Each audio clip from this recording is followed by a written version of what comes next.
I'm going to go ahead and start our timer here when I click the continue button. And so let's get started again in 3, 2, 1, go. Hey, Sherazad, welcome in. Hope you're having a good evening here tonight. So when we left off, I just picked up the fast spells. We're at level 22 right now. I would like to maybe get 2 more levels before tackling Tiamat. That will actually be a little bit short of when we get Nuke, but that is okay. I don't think I need Nuke for getting through Tiamat's dungeon.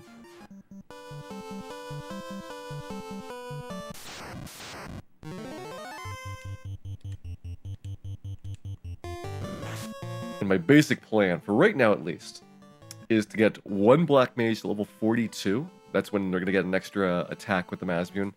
The rest of them, I think 30 for like the first try through.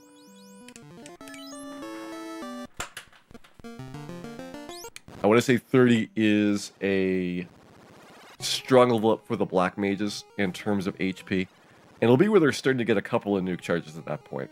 33 might be a little bit better, but I need to see exactly what we're going to have in terms of resources by the time that we finish this up.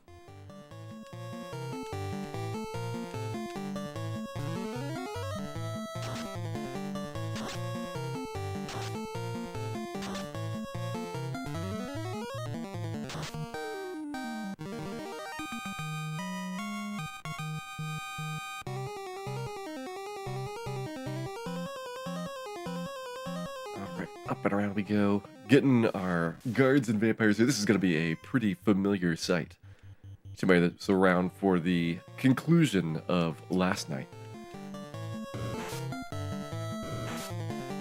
Also, welcome in to anybody that's joining us, including Sherazad.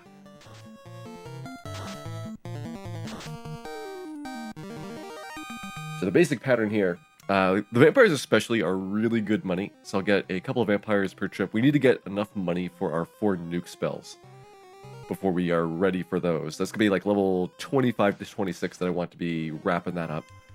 And then we'll hopefully at that point also be into Temple of Fiends. I think that Temple of Fiends, while it is better for experience, is not as good as this place for gold in terms of the gold to XP ratio that you're going to have. Temple of Fiends might be better in terms of just like raw gold per battle, but the ratio is not going to be as good. Zelsai, welcome in.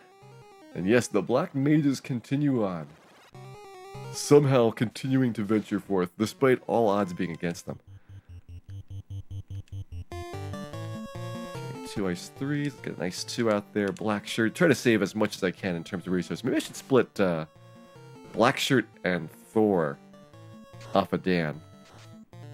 They are different spell tiers though, so they do have a very different use. Something like Fire and Lightning you wouldn't want to mix together on one person, because Fire 2 and Lit 2 are going to be at the same tier. I guess for 3rd tier, everything's at its own tier, so you could, in theory, be pretty good that way with the distribution.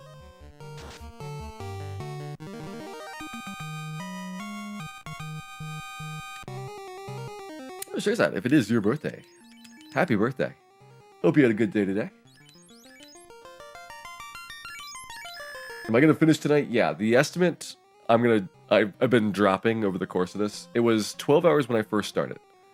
Right now I'm thinking it's somewhere between 9 and 10 hours. Because we have like 1 hour of just going through Temple of Fiends. That is 2 trips through Temple of Fiends that we need to do. So that's a big chunk of that. There is basically 2 levels here plus a Tiamat trip. So maybe like by 6:40 on the clock we should have Tiamat down. And then we do like another hour and a half of grinding. Then we do a Temple of Fiends trip, like another hour of grinding, final Temple of Fiends trip. That's roughly what I think the overall outcome is going to be like.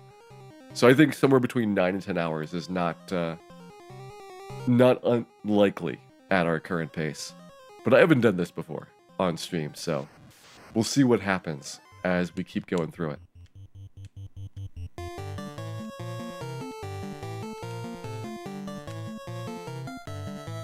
Pretty much all that I'm doing for the route is going to be more or less improv, although I will take the marathon route through Temple of Fiends like we did with the 4 fighters.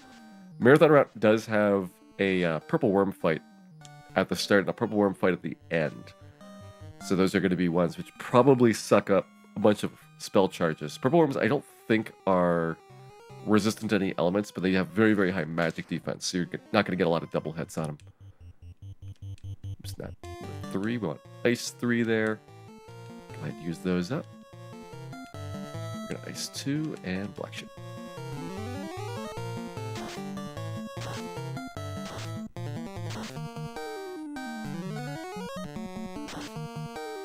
Will Dan be wielding the Masman? I need to pick one of the black wizards to go to level 42. So there'll definitely be a bias for who is supposed to be the Masman wielder at the end. It's going to be largely based on their stats, though, at that point, given that their spell charges should be equal. And so you're mostly looking at what is everybody's best option going to be like for the trip through this. And that's probably going to just come down to HP, I think, as like the biggest determiner. We have a struggle with 30 left to go, though, before I need to pick that out. From 30 to 33, there shouldn't be any surprises. Hey, Aunt Foolish, welcome in. Hope you're having a good evening here tonight. Alright, so on this floor we get Guard Vampire, Guard, and then we can stick around for Nightmare Badman as well.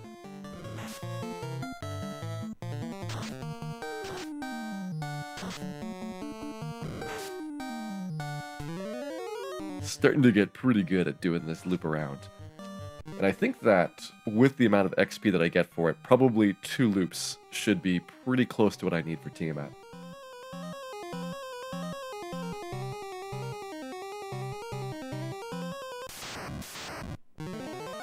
Unless we get bad vampires and bad guards. Gotta get better at those in order to be able to clear these out. It's 2 to 5 in all of these formations for guards and vampires and bad men. Gurmadus is the odd one out at only 1 to 4, so it's not as good of an encounter overall. You can get Gurmadus's up in Sky Castle. Hey, there we go. Nice big pile of guards.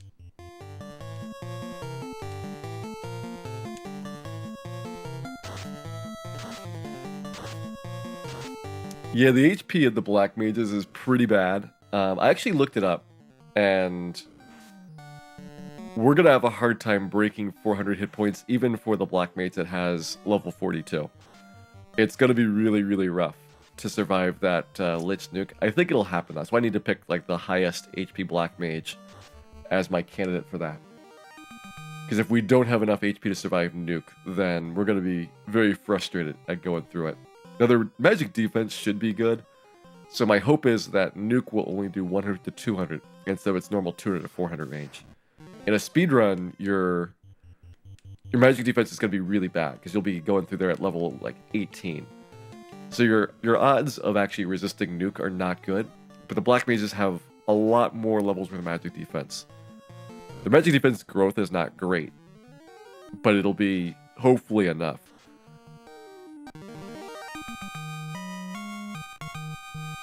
Is magic defense a hidden stat? Yes. It's entirely based, though, on your character class and level. So you have an initial value for magic defense, and then you get a set amount of magic defense per level up, based on your character class. And that's why, for example, the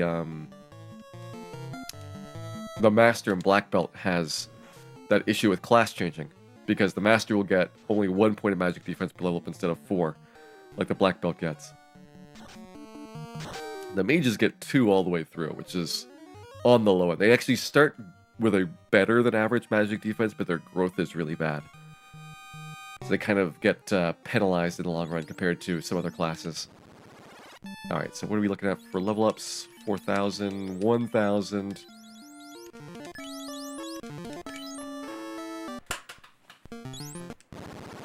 So yeah, another time around there should get me a level up here, and we will see where we go from there. I'm going to give a try at Tiamat after this next trip through. I would like to get the Pro Cape as I'm going through, just so I don't have to come back here again for a later journey. It's also 8 defense for one of my Black Wizards to have that. There's nothing else I really need to get right now in Sky Castle, so I can leave everything else there. I left the Heal Helmet in Mirage Tower alone, So if I want to get that heal helmet, I can get it relatively quickly. We don't need to go up to Sky Castle to do so.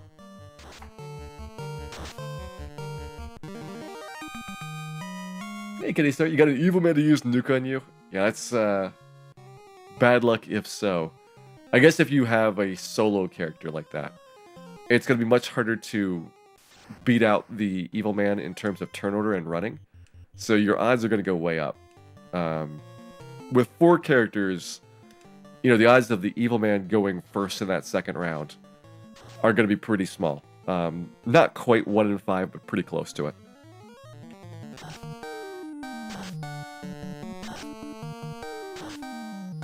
I guess it should be more like 1 in 3, because if it goes before Ace and Bill, that'd be a significant thing. If it goes before Cal and Dan, a less significant thing in terms of whether or not you would have gotten a chance to run or not. Hey, Detrius Gaming, welcome in. Hope you're having a good evening here tonight. Oh, nice. Now we're getting the good packs. We're getting shortchanged by our vampires for a little bit, but they are joining the guards and coming out of force now. Each of these 5 packs is going to be 2.5 Agamas worth of experience, so it's a really, really good fight overall. And much easier to do than Agama fights would be. We could probably 2-shot Agamas now, like an Ice 3 plus an Ice 2. And maybe even just like Ice 3 plus Black Shirt. Try to just rotate around who does it. However, you would eventually run out of Agama killing juice and have to retreat out. This is still more efficient in terms of XP per minute, I think. Did I get past Blue D last night? Yes. We got Black Shirt, White Shirt, and the ribbon from upstairs. So we are good to go on the items in Sky Castle, except for the Pro Cape, which is all the way on the 3rd floor. So 2nd floor and 1st floor, I guess, are done. You could have gotten the Bane sword if you really wanted to, but I got Bane spells on everybody. We're not going to have any problems with Bane quantity. I think we got like 25 casts of Bane, even after the warp spells are going to be used up. Will I do any grinding at Temple of Fiends? Yes. So the Temple of Fiends grind is where we're going to do the real grind for Chaos. This is just what we need to get ready for Tiamat. So I got level 23 here. We're probably going to call this good, so at the end of this loop around, I'll be getting through whatever recovery I need. So like stock up on heal potions again, and then we're going to give Tiamat a try in order to take her down. That way we get access to Temple of Fiends for more efficient leveling. I was thinking about waiting until we had Nuke before going in there, but then I realized the only thing that really requires Nuke is probably the purple worms. And one thing I could do is potentially go to the 2nd floor instead of 1st floor. And that has more things that are fire weak. So you could get away with just using fire 3s there.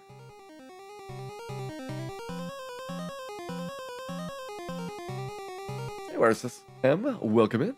Hope you're having a good evening here. We have just restarted part 2 here for the 4 Black Mage challenge, so you've missed very little. Got 1 loop through in this grind. Now we're going for loop number 2 to get our level ups before Tiamat.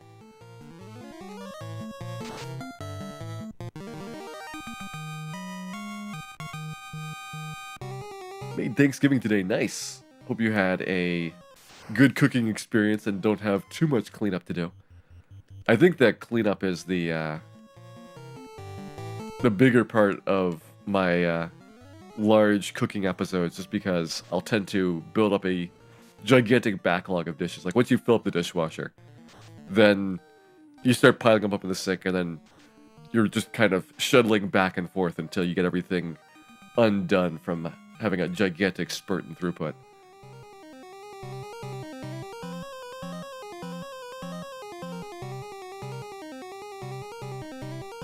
Are sorcerers in Sky Castle? Yes, there are sorcerers on the upper floors of Sky Castle. We're not going to be fighting those. We're very much going to be avoiding them. Probably should have avoided these in addition. This is the battle that could have been guards downstairs. Would have been much more lucrative.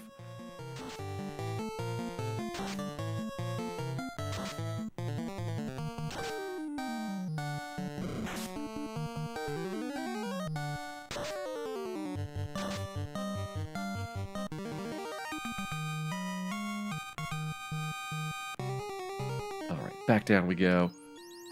There's 1. And 2.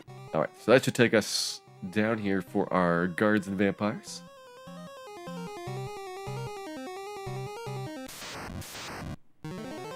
Hey, Tipo. I think I would stay away from any MMO raiding just out of preservation of my time.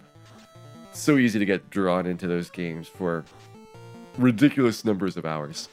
There's a lot of games that I would think about trying out, except for fear of getting sucked into gigantic time sinks.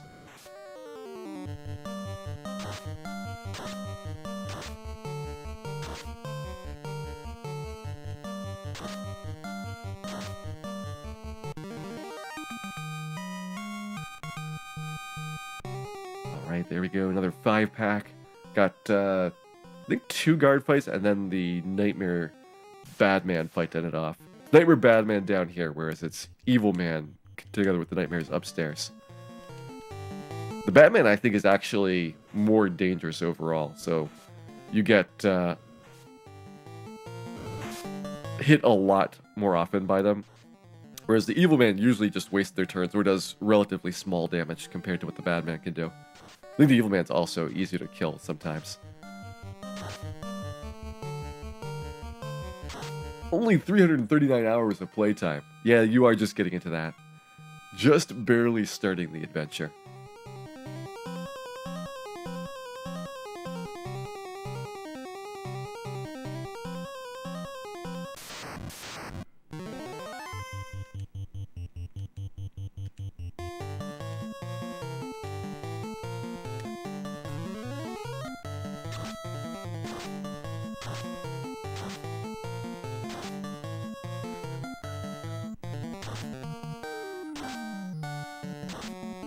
Nice, excellent guards there. Let's get our nightmares down, and then let's get into going up to fight Tiamat. Hey, Team Sailor, welcome in. Hope you're having a good evening here tonight. Alright, we get the full pack. I guess Lit 3 is the best choice when you're out of Ice 3s. You guys should have plenty of Ice 3s left. There we go. Gonna use Bane strats? Yes, with actual Bane spells. So we're going to have everybody casting Bane every round against Tiamat. We should have like 20 tries to make this work, depending on how many people survive the Blue D fight. Let me see the exact number I'm going to have. Okay, 5 per mage.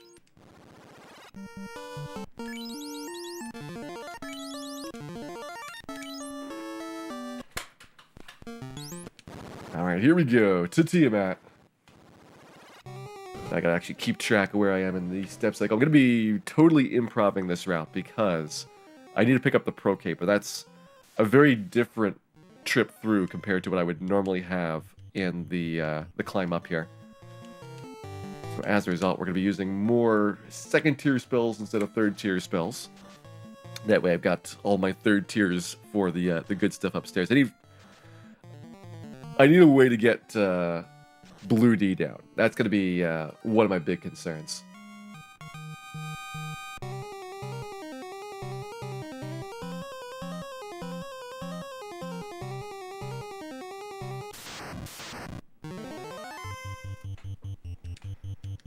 I guess we'll do 2 vampires. It's a little bit of a waste of spells. I'll grab whatever XP I can.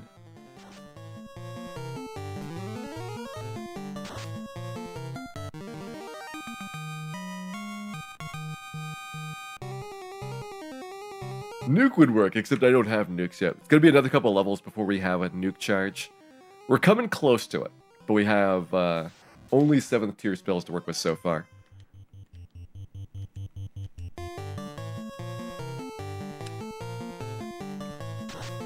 There's the guard fight down.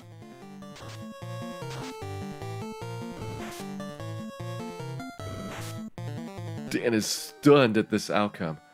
I think Lit 2 is still going to be enough, though, to take most of them out. We have 3 casts of it, and if it rolls low on the same guard 3 times, then we won't kill him, but on average, that should be more than enough. Wouldn't quite be enough for a sentry.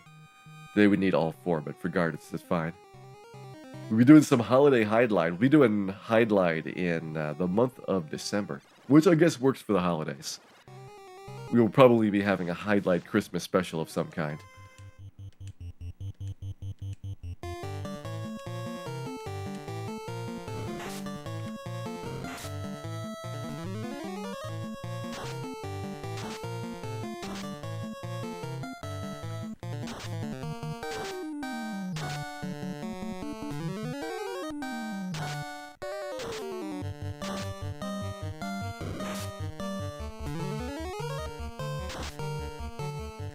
I don't think hideline would ruin Christmas so much as slightly dent it.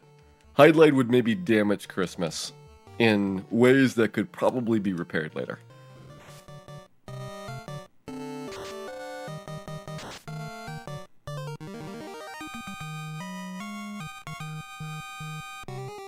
still looking good. I'll be using Ice 3s on the Bloody now that we've got plenty of charges of that, so let's go ahead, heal up. Yeah, a little bit of healing is going to help here. And now, on to the Bloody fight. I used Fire 3 last time, since that was relatively plentiful, but I need all of those charges now for the Bane spells on Tiamat. Here comes the Thunder. It's going to be mostly Dan that we need to worry about. Dan is still alive. We got him. Bloody unrunnable, yes. Bloody is unrunnable. The only unrunnable in here is the Bloody fight, in fact.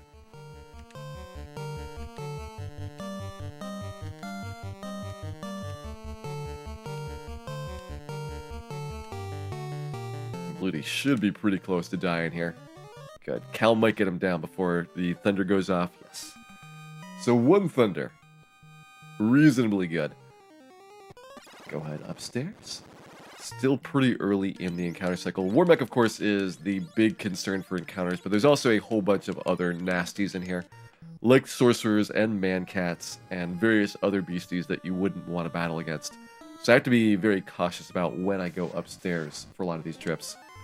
Gurnaga's got too much health to bother with. Normally this is a really good fight for anybody that's got physical attacks, which we do not.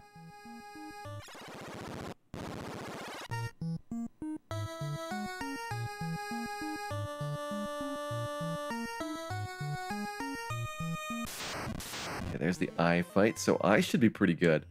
We don't need to really be worried about him, so let's go ahead, just use some spells up here. Go super cheap on this eye kill. Should be that one out of the way. Got a Gurnaga, got the eye.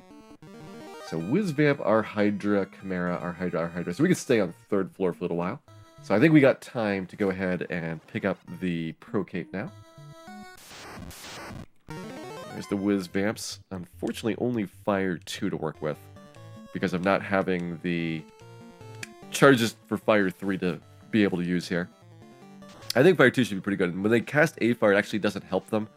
So we actually want to see them use A-Fire.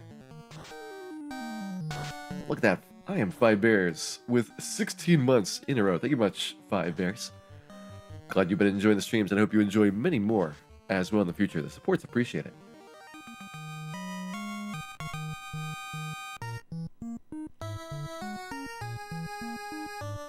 This is actually some pretty good XP, but on average, because you can't do the Gurnaga fights, I think it loses out compared to a lot of Mirage.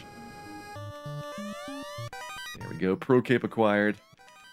Get some cash as well. I don't know how much value the cash is going to be, just because I should have enough for the nukes before we get the spell charges, but I think it is prudent to go ahead and grab it nonetheless. They fixed the A-Fire bug on future remakes. Yeah, the remakes pretty much fix all the bugs in the game. The randomizer also pretty much fixes all the bugs in the game, so it has been much improved since the original version came out. There's level 24.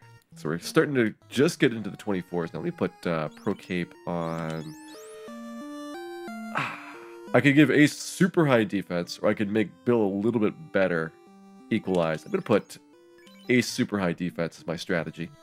And should probably get... No, you know what? I think that's just the only swap I should do. There we go.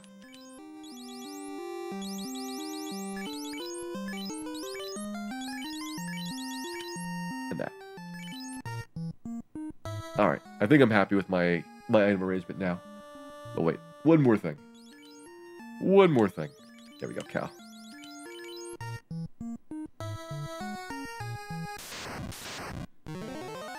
Chenlao, thank you much for the resub there. 12 months. It has been a full year. Glad you've been enjoying the shows as well, and thank you very much. Support is appreciated. Do they fix Melmond in the future remakes? No, Melmond I think is pretty much unfixable. If you could somehow get rid of Melmond, it would so change the balance of the game. It'd be like an entirely new adventure. Okay, where do I want to be going up here? So I can actually do the Hydra fights. These are pretty good XP. This is another 2 Agama battle. Now it does a little bit hurt doing these because they have the cremates, but with 99 heal potions, they're not worried about running out anytime soon. And Hydra is surprisingly low HP. I think they've got like 200, just like the Nightmares do. So there's a lot of things that, if they're weak to ice too, you have a pretty decent shot of one-shotting them.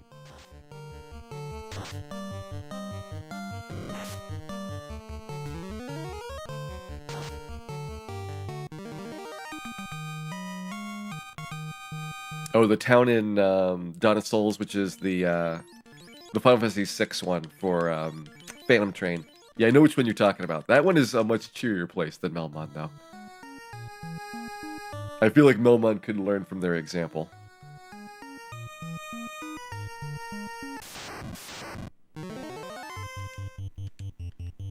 Hang on. Damn. Nope. Still not the Ice 2. Now we got it. Took a couple of tries. I had to explain it to Ace exactly what we were doing there. Finally he got it.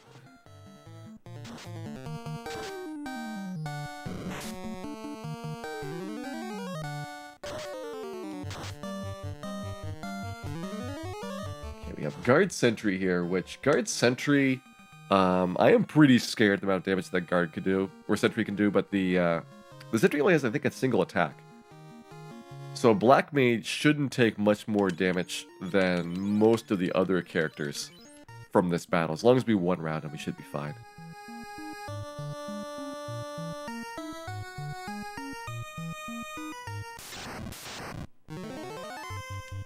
And we'll use those Lit 3s to good use here. Both of these monsters are weak to lightning. Sentry is 400 hit points though, so he's actually a pretty big tank compared to most of the other ones. 300 there, so this one should take him out. Got him. Ooh, 310, that's a good roll. So Guard and Sentry down. Let's go upstairs. Got 2 more battles here. We're going to have another Whiz-Vamp fight, and then finally an additional Guard Sentry to close it out. That'll put me on my correct path for skipping Warmech here. Only one Whiz-Vamp. I think, well, you know what? Yeah, we'll skip him. We'll skip the one Whiz-Vamp. That's only, like 2/3 of an Agama right there.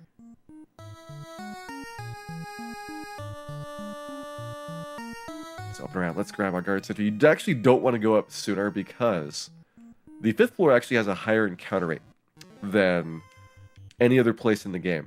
So you will burn a bunch of encounters, even though I don't get any encounters here upstairs. And that means you actually get closer to Warmech, despite not taking as many steps. It's one of the confusing things for doing routing, is when you have these seemingly contradictory circumstances where taking extra steps saves you time or gets you less battles. And it's all because of the difference in encounter rates between zones. It's also why you can do boat shenanigans and have value for those.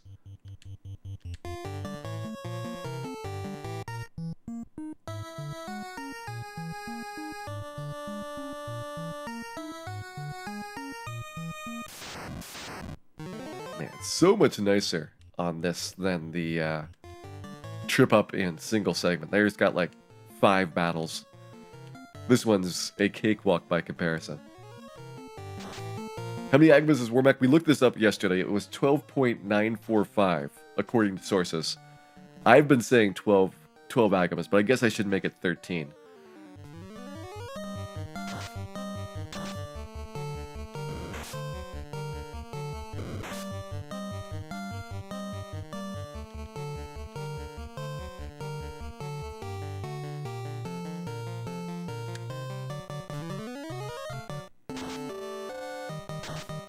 Go Nachos down, and that should be it before Tiamat. So we're gonna go ahead, get set for this battle. I think we got a pretty good chance, except for Dan, of surviving. Dan's gonna be hit really hard by poison or thunder or other Tiamat skills. Black Shirt will block time magic, which Tiamat doesn't really do, and it'll block the ice magic, and that's relatively low end of the things that Tiamat can throw your way. So here we go, Tiamat time. It is Banerific. Get those Bane spells ready. We have 20 chances right now at getting Bane to land. 1 in 7 chance of it working. So here we go. Count with the Bane spell. Ineffective. There goes the Thunder. That's the first one we didn't want to see. Hello, Palace. Welcome in. Bill with the Bane spell. Still ineffective. Ace with the Bane spell. Equally ineffective. Dan with the Bane spell. Still ineffective. 0 for 4 so far in this fight. Get those next round of Banes queued up. I'm really worried about Dan dying here, so he's got to get those Banes out fast. Ace. Ineffective. Count with the Bane spell. It's still ineffective. Bill with the Bane spell. This is number 7. Equally ineffective. Dan with the Bane spell. Number 8. Ineffective. We are now getting below average Bane luck. I think we still have like another solid 6 or so tries at it though, so I think we'll make it. Here goes the poison. This will probably kill Dan. Oh, Dan's still alive. Dan is still alive. Bill with the Bane spell. Number 9 is ineffective. Dan with the Bane spell. Number 10, ineffective. Count with the Bane spell. 11, ineffective. Ace with the Bane spell. 12 ineffective Banes.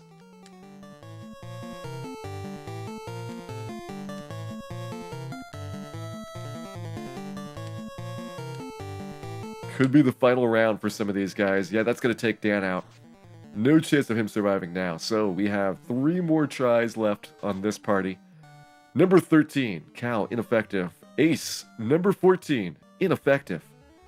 Bill, number 15, ineffective. Last round of Banes. We have 3 shots at it, and then we just lose. Ace with the Bane spell. Number 16, ineffective. Cal with the Bane spell. Number 17, ineffective. Bill, the final try. Will we die? Poison smoke. Tiamat dies. We got her.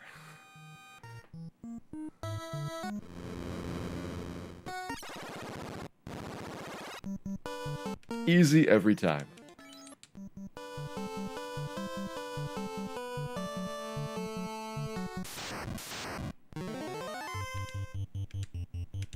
Good fight against Tiamat there. So we got all 4 of our fiends down. Was a little bit close, but you know, we did it.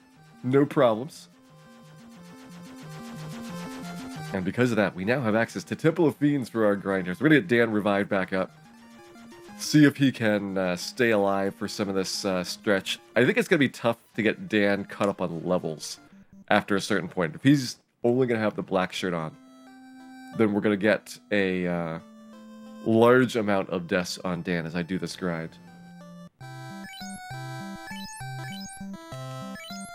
And 223 for our cash. We could get 3 nukes.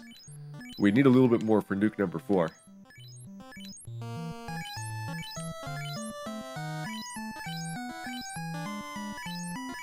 Would 18 elemental spells have been able to beat Tiamat? She would resist all of them, so that would have done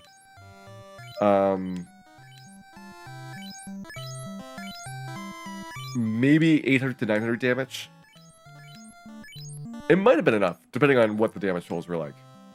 Tiamat's got 1,000 health, so it could potentially have worked out. But the Bane spell is usually your superior strat, because 7 tries is about average, and that would be far, far faster than what the Ice 3s would have taken.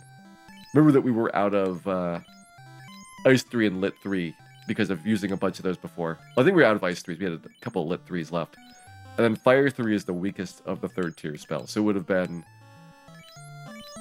40 to 80 damage, I think, for each of the attacks on those.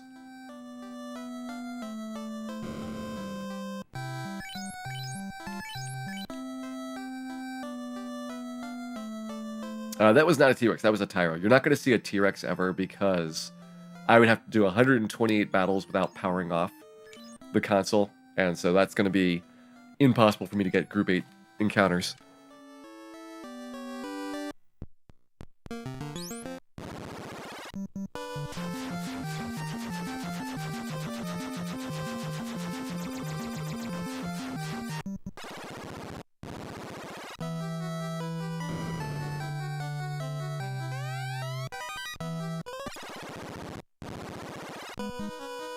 Alright, Temple of Fiends. We're going to warp out of here once we've got our business done. It's going to start off with Frosties, who are kind of rough. The Blizzard is a lot of damage, but remember, Blackshirt does provide protection against ice. So, unlike every other attack, Dan will take normal damage compared to the Ribbon users instead of getting double damage. Is T-Rex rarer than Iron Golem? They're essentially the same rarity. I would consider them both to be equally as rare. They have one zone that they appear in, which is for T-Rex, the area around Mirage Tower, and for Iron Golem on T-Mat's floor in the basement of Temple of Fiends.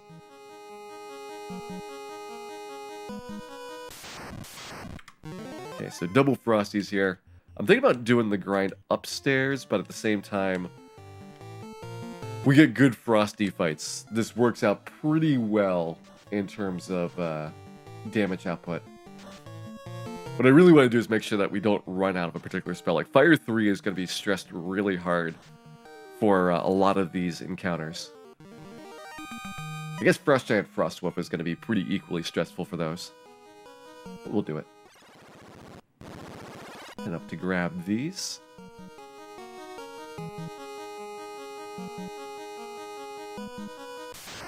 How would a mage fighter fight go?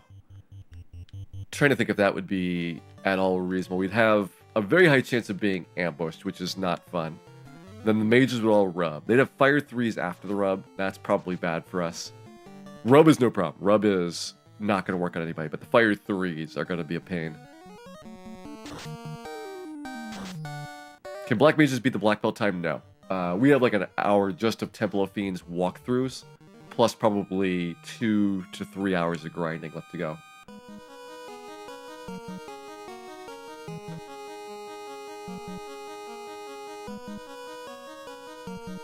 Zombie D versus Chimera Chimera. Or no, versus Purple Worm.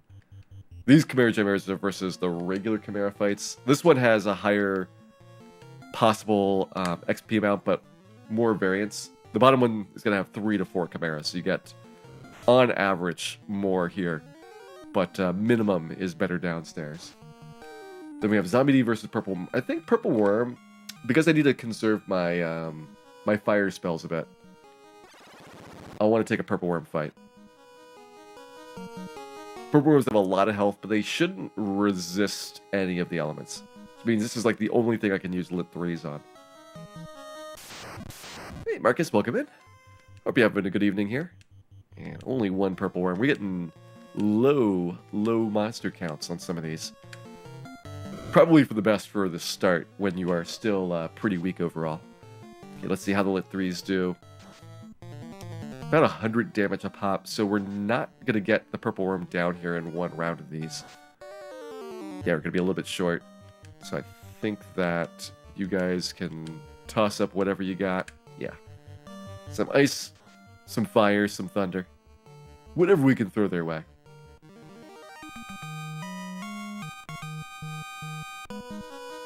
Hey, Expensive Foreigner, welcome in. Any surprises? I think that it has mostly gone like I expected, which is the parts that I thought would be really hard were really hard. The parts that I thought would be really easy, except for the Tiamat fight. The Tiamat fight was kind of surprising just a couple minutes ago.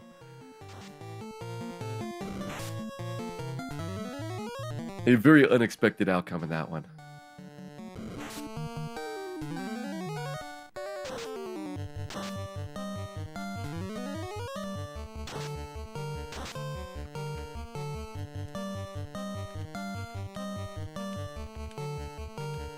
Zeus and black shirt. And upstairs for the slimes, because those are a pretty good fight. Fire will do really good against slimes. Now the downside of this is that, when we get more experience per battle, I do have to heal a bunch more. So I might lose time on heal potion shopping. But for example, right there, that was more than 3 Agamas worth of experience, which is better than anything you can get in Mirage for the grind that I was doing before.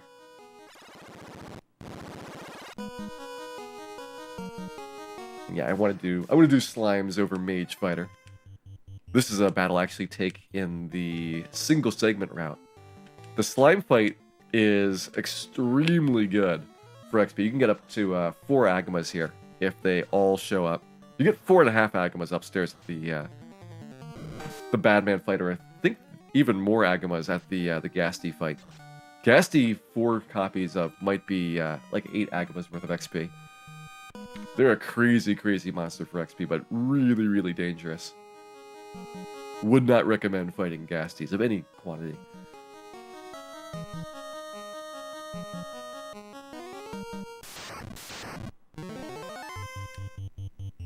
Oops, not lit 3, ice 3.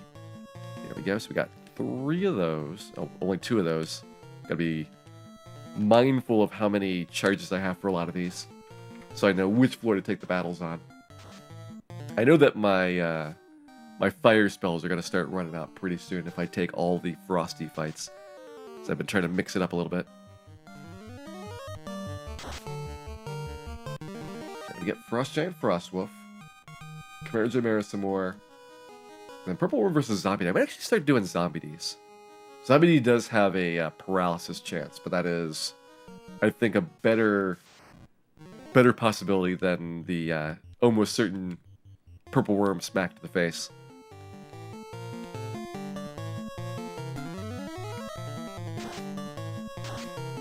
I'd be fighting Iron Golem. No, you were not going to be able to get Iron Golem, since I'd have to have way too many battles in a row without powering the console off in order to get them to show up.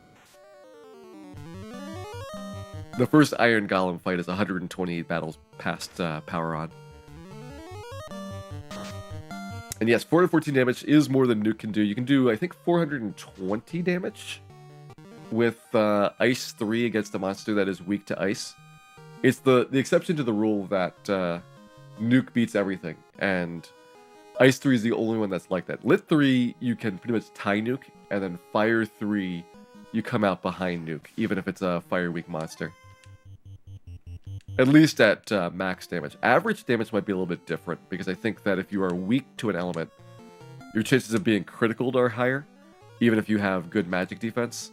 So it is a potential better average. I'd have to do like a bunch of studies to figure out if the numbers work out for that or not. Yep, I need to have 1 warp charge at the end of this. I can walk down these steps, so I only need 1 in total to get back outside of the temple.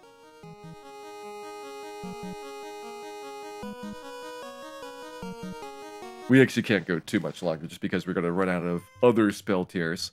It's like, this is our last round of Ice 3s, I want to say. Yeah, pretty much.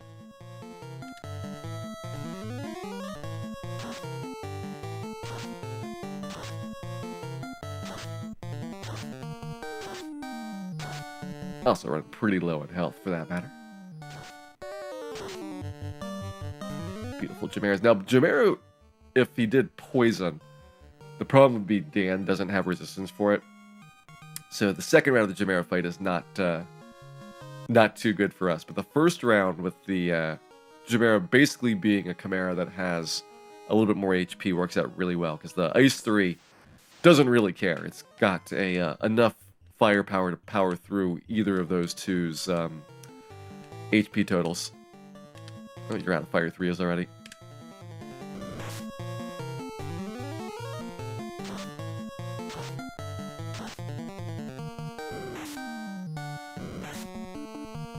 And we're fine. Should be enough to get through the rest of this. We had 2 fire 3s and a fire 2, I want to say. Maybe 3 and 1. It was more than plenty. More than plenty. Hey, Redubbed, welcome in.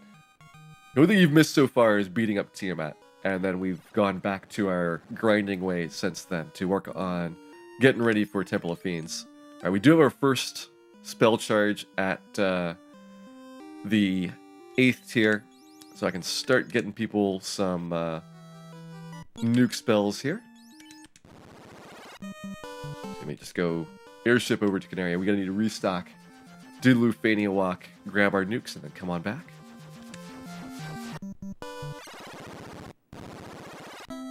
Nuke will help out with the Purple Worm fight, because then I won't have to dump a whole bunch of lit 3s on those. Could also maybe do Badman, but I feel that the Badman group, the one that has 5 to 9, could be extraordinarily dangerous if we get any ambushes there. One thing that's nice about that second floor is that 75% of the encounters are unrunnable. Unrunnable encounters never have an ambush or first strike. So you've got, only 25% chance of getting something that could ambush you. And then ambush rates are like 8% right now. So it's maybe a 2% chance of ambush overall on that floor. Every other floor is going to have a higher rate in pretty much the entire game.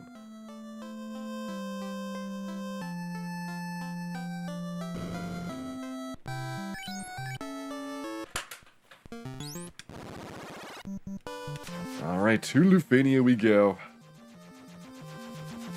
Got about 300,000 gold worked up from the trips through Mirage Tower. I think that the Temple of Fiends was also pretty good in terms of gold per minute. I was thinking it would be a little bit slower, but the raw quantity seems to be enough, because we have less per battle, but then it's like 50% bonus over what Mirage Tower gets. And also Mirage Tower had like the guard fights, which have low gold rates. It's mostly the vampires that really pull Mirage Tower up super high.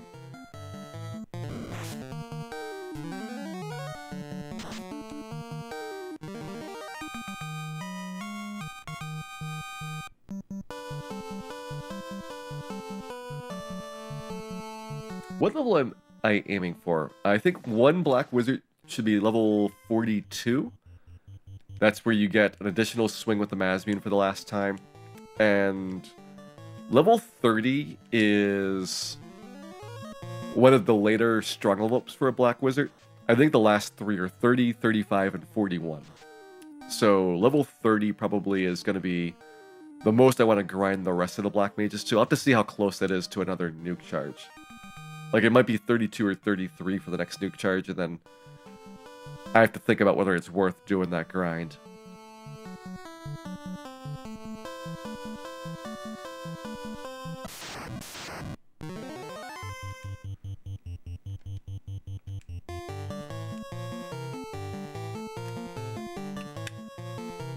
At 6,000 XP per fight, which is what we get in Temple of Fiends.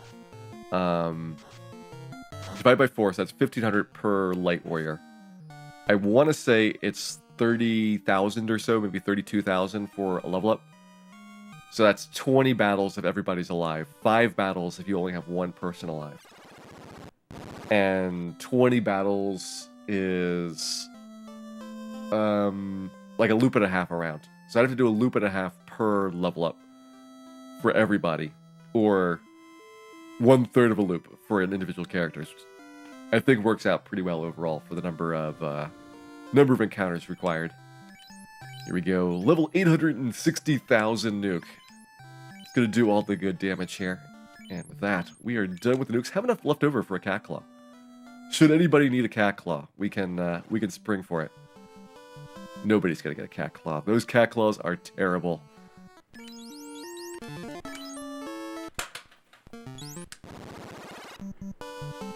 How many agmas per second is that? I'd have to time it out to see what the speed is like. It's gonna get a little bit faster now that we've got nukes, but we'll really need to get another level up to truly benefit for getting 2 nuke charges for everybody on the team. I think that if we could get 2 battles per minute in Temple of Fiends, and each battle is 2.5 agmas on average,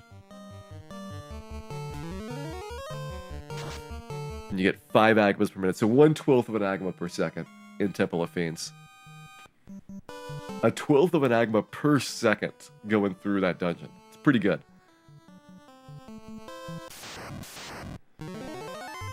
Take Hackle over Silver Knife. I'm not sure if that's an upgrade. I think Silver Knife might do more damage. Are any of the death spells useful for spamming at this point? Not really, just because the monsters have too much magic defense for instant death spells to be really useful. As you get to the later parts of the game, their magic defense is high enough that everything that has an instant death effect is pretty much going to be blocked unless they're weak to that element. So you'd have to have like a poison weak monster, which there's not very many of, for Brack to work. Or a death weak monster, which again there's not that many of, for something like Kill to work.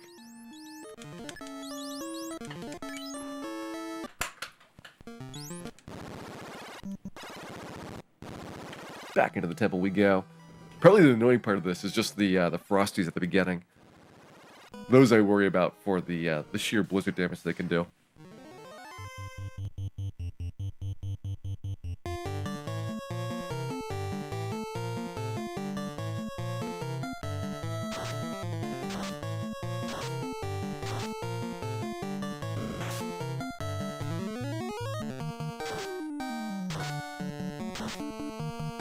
Most powerful party. It's going to depend a lot on your levels, because black belts are not that good in the early game, but are really, really good in the late game.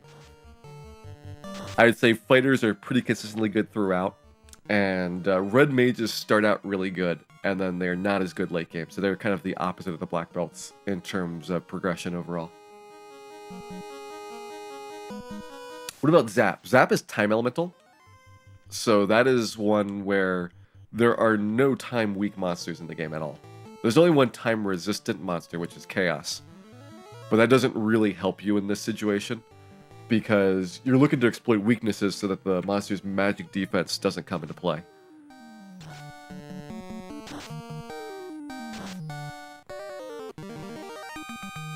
Alright, a couple of Frosties down. Frosties are actually not that good for XP. Like, that full pack of them is still in like the 2.5 Agama range. Whereas a full pack of some of the things upstairs could be 4 Agamas. But not that these are much better. If you only get 2 Frost Wolves, then you're going to get less value out of this than if you got the full complement of 6. It's 2 to 6 Frost Wolves. You'll always get 2 Frost Giants. So they're not going to vary at all, but the Frost Wolf quantity will go up and down.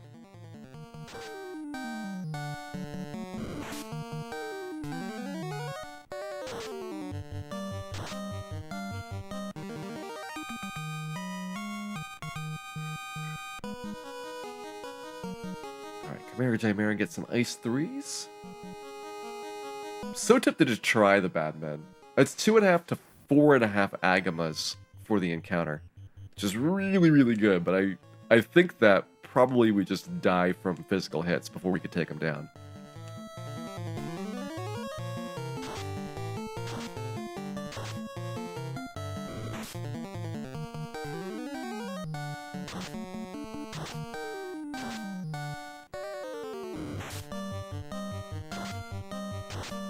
Yeah, these things are much friendlier to deal with. I am probably going to be using like 10 to 20 heal potions per trip, though. That will cut my efficiency out a little bit if I have to rebuy heal potions periodically.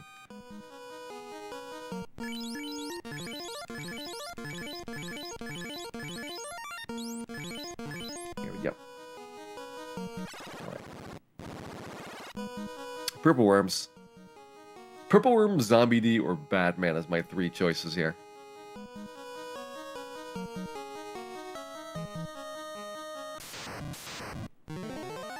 One purple worm, so we're not going to get very good value out of this. Actually, let me do lit 3s. Yeah, because this is not enough damage if I do 4 lit 3s. We're going to do 2 lit 3s and 2 nukes, and then I can alternate 2 nukes, 2 lit 3s for the other purple worm fight. Hey, this should do it. This should do it. Oh yeah, especially if you get the critical on it.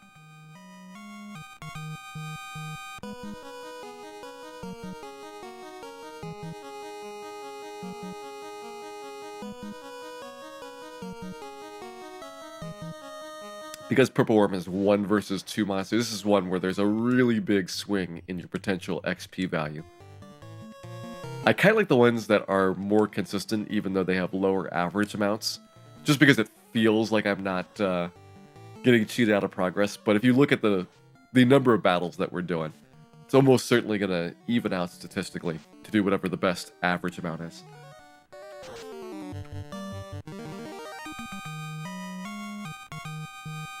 Okay, upstairs for the slimes. And then a whole bunch of Chimera Chimeras plus the occasional Frost Giant in this next sequence. Oh yeah, that's a lot of slimes. 4 Agamas worth of slimes. Although we are unfortunately ambushed and taking a lot of damage for this. Whew.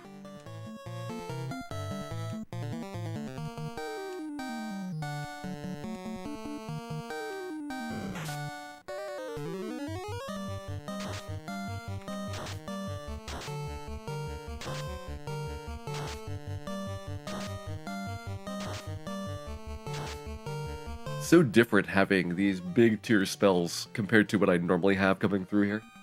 Just in terms of like actually being able to efficiently gather the XP. Like that fight is normally pretty much all the light warriors going to town. You have the mage staff, you have the fire 2 from one of the red mages, and you get a Thor hammer and I think a third fire 2. I actually might use the Zeus there to save one of the cure 2 charges, but it's a bunch of attacks to get them out. Whereas like a fire 3, you can pretty much come close to one-shotting some of them.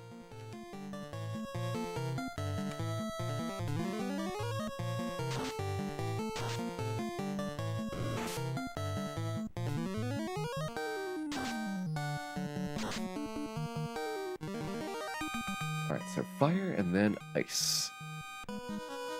We have the resources I can try to do 2 Chimera fights. They let me get potentially another zombie fight at the end. Okay, you're still doing good for fire 3 charges. You're doing okay-ish. You're getting low. And you're doing okay. Alright, I think Cal's the only one that's a worry for running out of fire 3s here.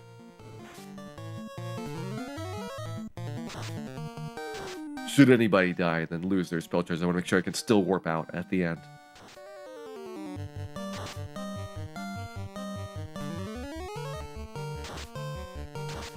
Marfamania, welcome in. Well, you may have missed part 1 of the 4 Black Mages, but you're in time for part 2. We got more Black Mages, doing more Black Mage things, working on getting our level ups there. There's 26 starting. So that'll be our second nuke charge once we get our spell charges recovered. Actually, no, I don't want to be downstairs. Stay up here for additional good fights. Downstairs is just more Frosties. It's a huge stretch of Frosties in a row.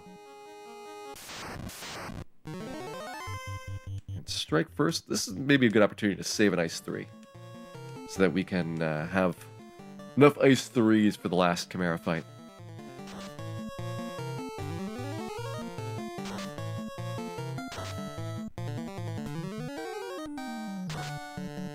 There we go. Alright. I guess Ice 2s are pretty good as well, but you have to have either all 4 of the mages go or a good roll on one of the Ice 2s to crit that Chimera. Chimera's got enough magic defense, it's much harder to crit him than it is to crit a Chimera. Oh, look at that full pack.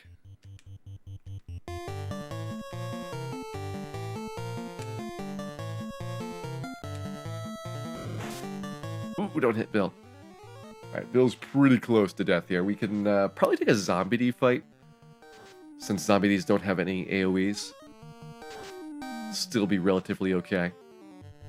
Well, maybe. Okay, still alive. Still alive. Totally fine here. Totally fine.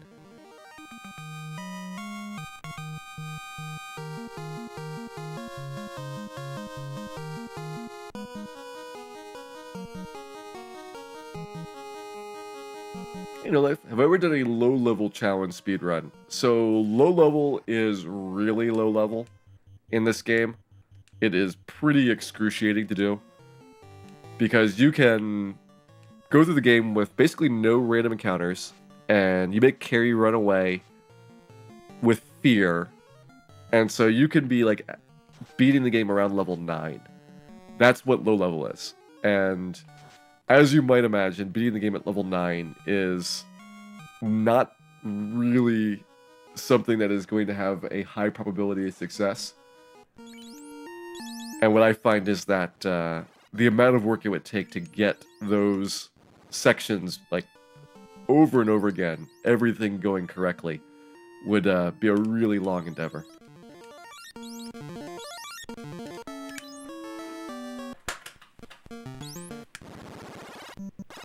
Hey, Vicarian, welcome in. Hope you're having a good evening here tonight. We're doing our level up process for getting through Temple of Fiends. Right now we just hit 26. 30 is what I want to target for everybody, except for one mage who's going to go to 42. And we're going to try that setup for our first trip through Temple of Fiends. I'm basically going to do Temple of Fiends in two parts. The first time through, just grab the Masmune and get out. And the second time through, use a lot with spell charges. And so we can have a couple of spells left over for Chaos at the end. Chaos and Tiamat.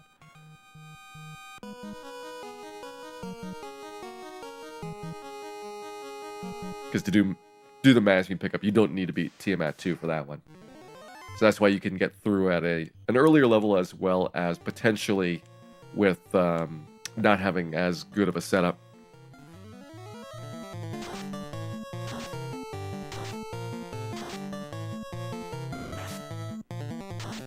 There's the blizzard. It is really convenient that Black Shirt is exactly what you need to keep you safe against these blizzards. White mages are not nearly as good for this, but they have so much healing that all they just need to do is repair their damage at the end of the round. And they can keep going for a really long time. Hey, Uniscoot, welcome in. Hope you're having a good evening here tonight.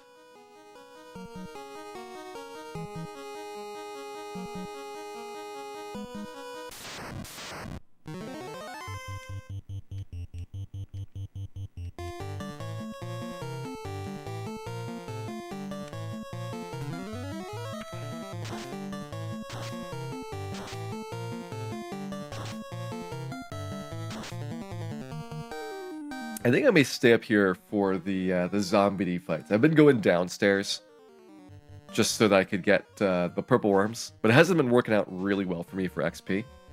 Zombies, I think, are going to be a little bit more consistent in terms of what I would be likely to see there. And I don't necessarily have to use fire spells against them. I could use the same nuke spells I was saving for the purple worms on zombies instead. So I could probably make the spell count work out just fine still. We have a ways to go before our third nuke. We just got nuke number 2, so I can't spam all the time, but enough to make a difference in certain select fights.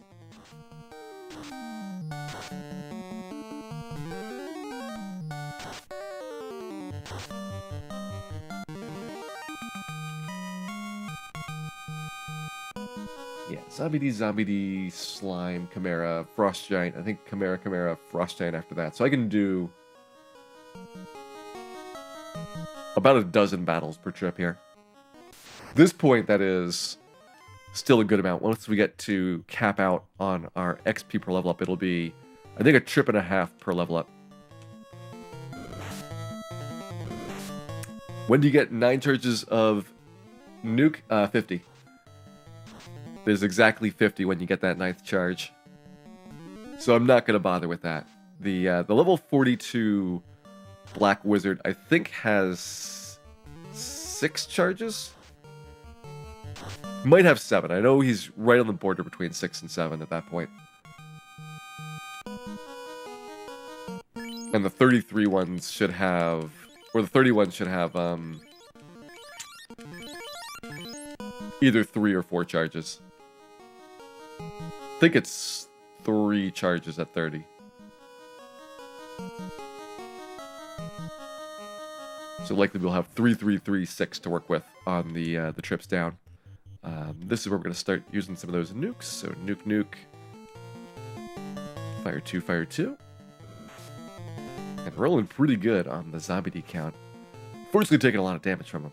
Less than we would take from purple worms, most likely. I have to actually run the numbers on those. We'd only have 2 purple orbs, so the damage output might not be as high as I think, because purple orbs hit really hard. But if we have half as many, that would probably keep me relatively safe. Purple orbs might actually be a better fight. That might be worth further experimentation. Okay, you still have 3. You only have 1 left, so let's use your nuke. And you only have 2 left, so let's use your nuke.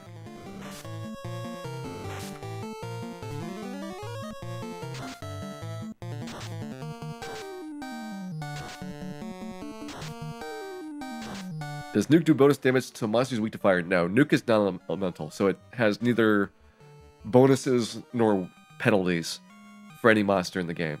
You just have your normal 100 to 200 range, and then if you get a critical, basically beating the monster's magic defense, then you'll get an additional 100 to 200 points on top of that, which is why it's normally 200 to 400 when I get hit in the speed run, because we don't have a lot of magic defense.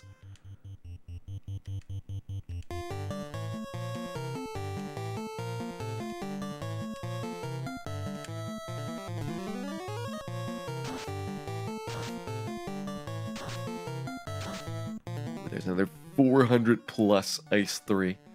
It's always neat to see those pop up.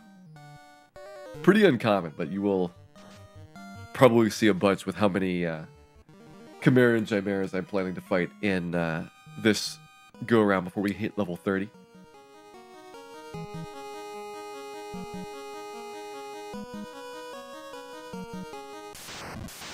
Okay, Frost Giant Frostwolf, no problem.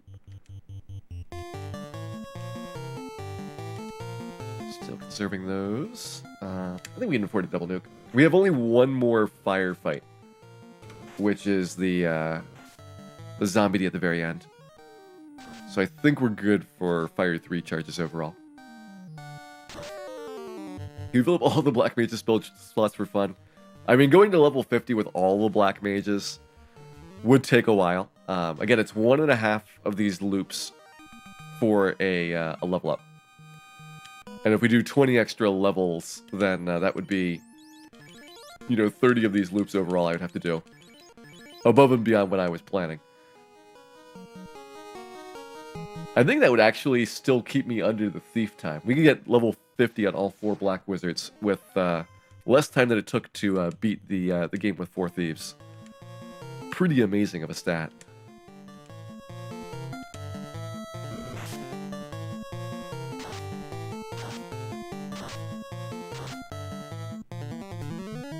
I just want to buy the spells. I mean, I should max out my cash, probably, before we finish this grind. It's only possible to hold 999,999. I get about 5,000 gold per battle, maybe 6,000.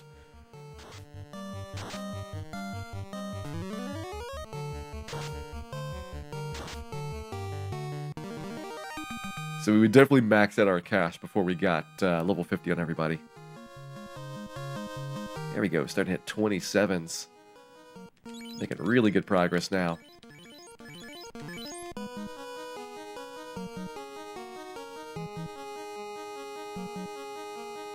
Chimera gives, I think, reasonable experience in gold. It is one of the monsters that I focus on in the marathon route for getting XP while going through these trips. But it's not as incredible as it looks. Unless you've got Ice 3s, this is a bit more of a slog for the battle. With just Ice 2s, you're going to have a tough time one-rounding this fight. Like even Ice 3s, we're having to sometimes use a whole bunch up before we get a good roll on those. Hey, Specty, welcome in. We are in Temple of Fiends. We're doing our grind to get ready to pick up the Mazmune, which is going to be level 30 on everybody except for one person who's going to be around level 42 or so. So I have to figure out who is going to be my my level 42 character, and also what is the best way for them to get that level up, since there is going to be a tough time getting a solo person through this. You can see that we're sometimes not getting individuals through it when we have a whole bunch to do these fights.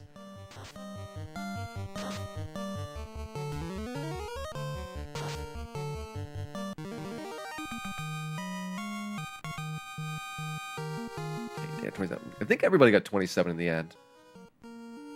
Yep, everybody's 27 there.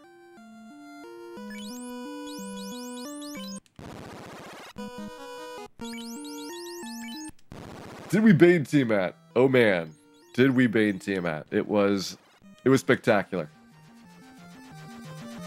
Hey Jarth, welcome in. Thanks for the good wishes there. And Soundhound, welcome in as well. Hope you're both having a good evening here tonight.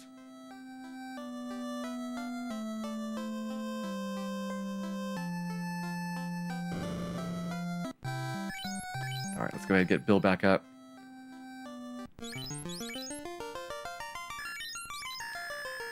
Bill losing out a little bit of experience there, but I think Bill was doing okay for XP relative to the rest of the party, so he's not too far off. Dan probably is still the furthest back of any of the Light Warriors. Hey, Ko240, you missed the Bane on Tiamat, which was...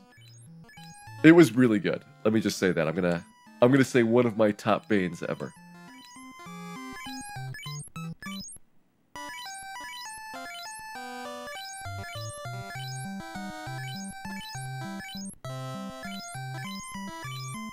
Oh, nice, Specty. Yeah, the Cat Claw, I was misled by somebody that a Cat Claw would be a useful item to have. It turns out, Cat Claw is up there with Steel Armor in terms of things that you should never ever buy. And Dan deserved what he got. What is Brack's chance of team at? Between 1 and 3 and 1 and 4. I usually say like 1 and 4 because that'll be a little bit more of a comfortable range for what you should plan for in terms of the number of tries to get Brack to work. But it might actually be closer to 1 and 3. Hey, CL Chambers, welcome in. Hope you're having a good evening here tonight.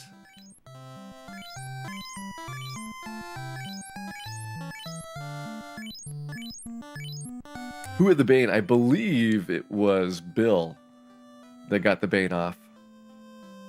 Have to go back and watch the videotape. Alright, so we got everybody up and running again. Let's go through Temple of Fiends a few more times. We're 27 right now. We're pretty close to the point where the amount of XP per level up is going to max out. So this should be 4.5 trips to get everybody to 30.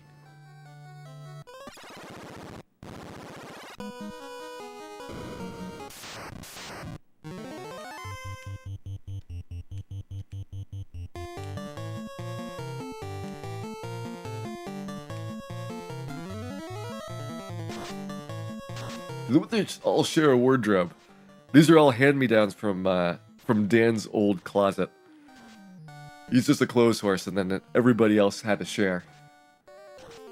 Oh, and Marcus, thank you much for resubscribing there. 6 months.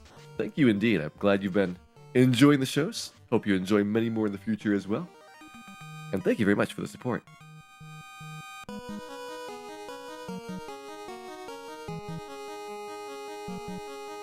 Autocorrect doesn't like Bill with 1L.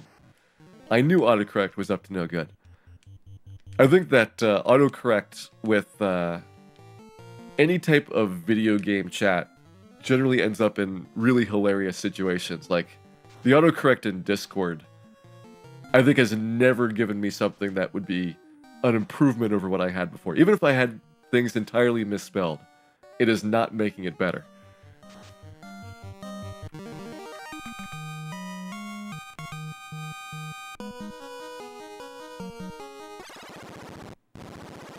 Actually, now that I look at those Frosties, the 4-pack of Frosties is slightly more than 2 and a quarter Agamas. So that's not too bad of a fight.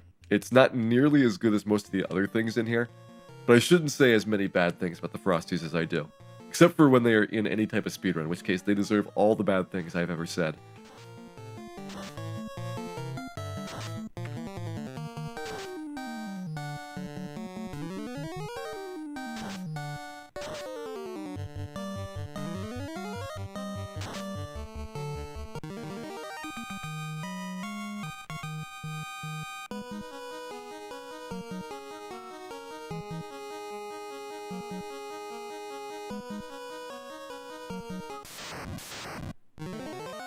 Nice, getting the Chimera Chimera fight. This is such a lucrative fight overall. If we get all 4 of them showing up, it's 1 in 4 chance of getting a full house here. But when it does happen, it is good.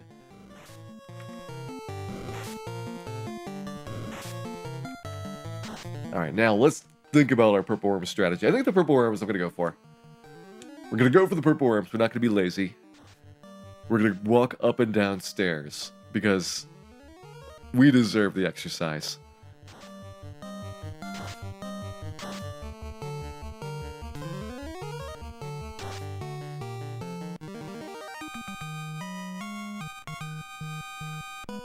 Oh man, that is like a 5 Agama fight. It is nice. That might actually be more than the Batman fight. Now that I think about it. Yeah, Batman's only 4.5 Agamas. What have I been doing with my Batman all this time? Alright, so we should have... yeah, 2 nukes still. We have another, I think, either 2 or 3 levels to get our 3rd nuke. So it's a little bit of time before it happens.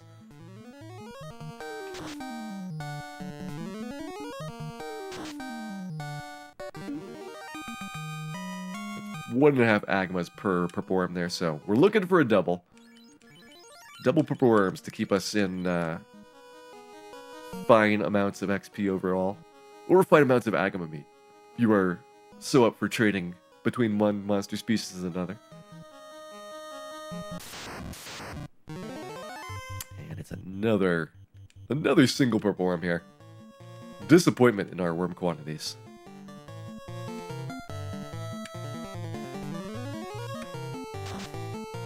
Upstairs for our big sequence here. We have a lot of potential in the next couple fights. There's only 1 fight in like the next half dozen. That's on the low end, and that's the Frost Giant Frost Wolf. Ooh, we didn't kill him.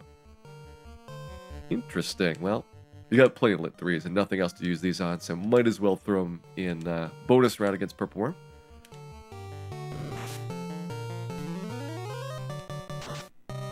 I really expected 2 nukes to never really have a problem with the 2 lit 3s helping out. Is Dan chasing away the Purple Worms with his yodeling? Dan's yodeling is world class, I'll have you know. Nobody in the world yodels quite like Dan does, and that's probably a good thing.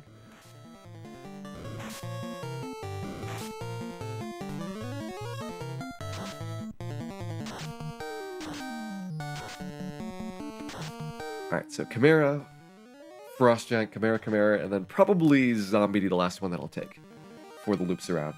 They'll give me roughly a dozen fights per loop. Hey, C:\\, welcome in. We're doing our Mazmune grind right now. We need to get probably about level 30 for the team in order to be able to fish Mazmune out.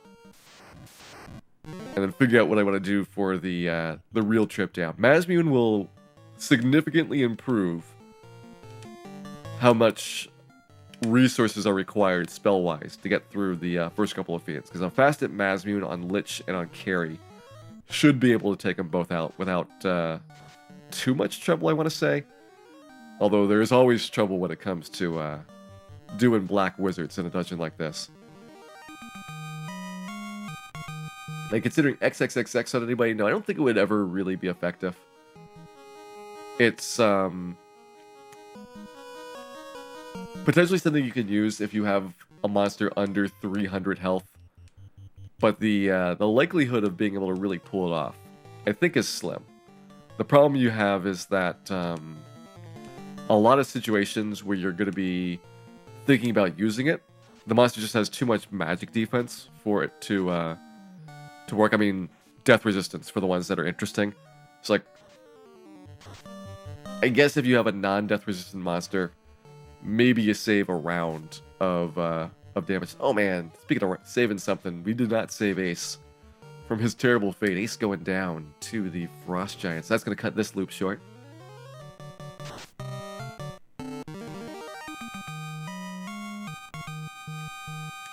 The thing about the Fiend refights is that if you can get them under 300, you can probably kill them.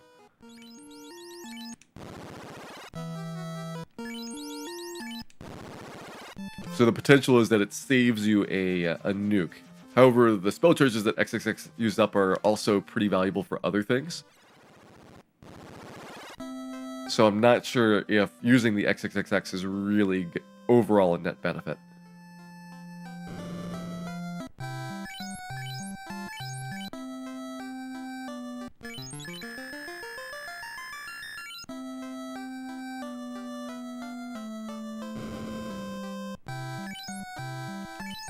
Alright, here we go. Let's get our heal potions restocked. Try that again. I don't know, maybe I should do shorter loops and not bother healing during them so that we can get a trip through there without requiring heal potion resets.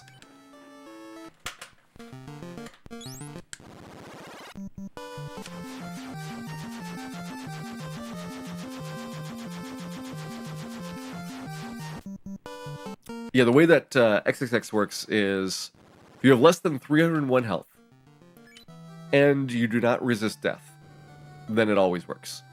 Otherwise, it never works. And there's a bunch of monsters that do have death resistance, and there's a bunch of monsters that the problem is not the last 300. It's the first, 800 or 1700 health that they have. So that's where I think that if you can get a monster down to 300, you probably could just kill them with whatever technique you're using to get that far in the fight.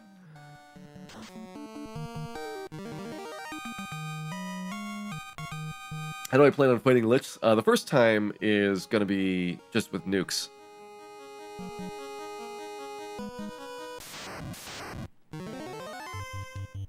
We'll get 3 people petrified. The mage that is level 42 should have 400 hit points. We have a strong level up at 35 and a strong level up at 41. So those are about 50 more hit points that we get for whatever person has the most HP when I start doing the grind. And then the other level ups that we get, which is like 12 of them, those are going to be like 2 to 3 apiece. So that should be like another 25 in total. So that should put me over 400 for at least one of the mages. And then they're going to have enough magic defense by that point that hopefully, I'm not totally certain about this, but hopefully they will also be able to get the low damage on the nuke roll, so only 100 to 200 damage taken.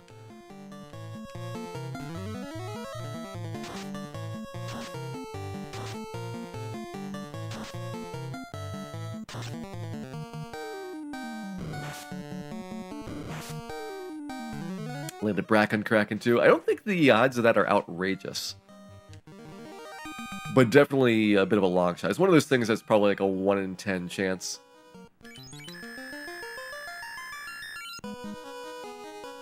So certainly a long shot, but not something that's like a 3 in 256, where like landing mute on Chaos or landing pretty much any debuff on Chaos is such a impossibility for repeatably doing that.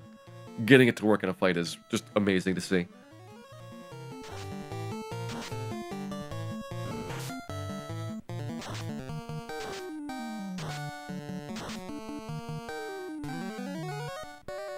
Hey, German Fencer. NCC next to the Thief run is no class change. Thieves are the hardest character class to play in the game, so doing it no class change was just an added difficulty on top. If I did it with class change, the Thief one probably would have been 14 to 15 hours. Still really, really hard to get to class change, but then post-class change you get a bit of a break.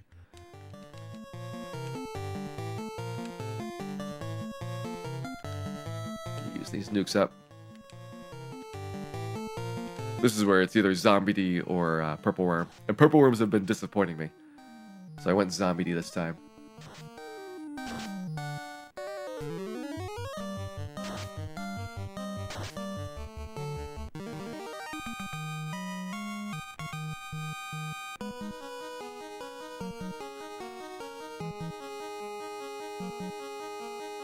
Is Black Mage only too much? No, you could do it without class change on Black Mages, but it would be a lot slower. With this one, I should be killing Chaos with most of the Black Mages in the 30s for their levels, One's going to be level 42, but the rest of them are going to be level 30 to 33.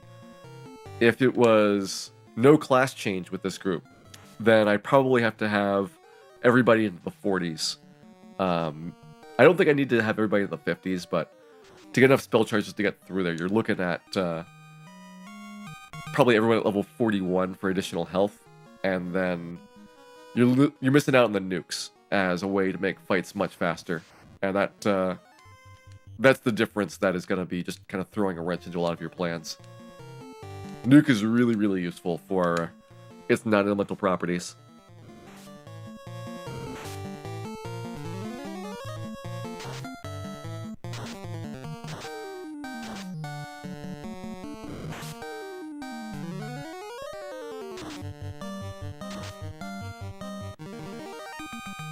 But in ninjas, what do I get? It would be Opal Bracelet, Gold Bracelet, Flame Mail, and Ice Mail. And probably one of the Flamer Ice Mail users would have the corresponding Flamer Ice Shield and a Pro Ring, so they at least have Fire, Ice, and Death Protection.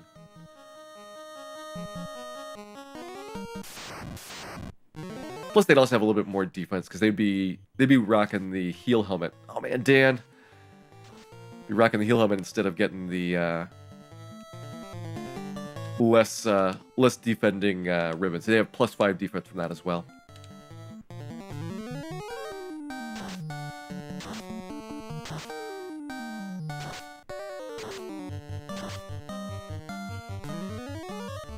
But the Solo Thief at Astos, yeah, the Solo Thief is many, many hours, possibly many, many days grinding at Astos before you can take him down. I mean, you do get XP pretty fast because you're not splitting it 4 ways, but the amount that you have to kill ogres in order to get the thief up to a level where you can beat Astos is obscene. It is a serious time sink.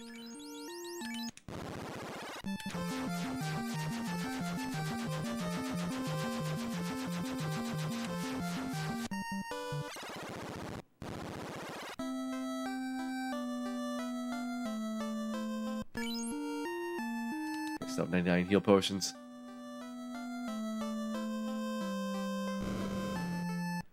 Alright, get Dan back up. We're 1/3 of the way to max gold now.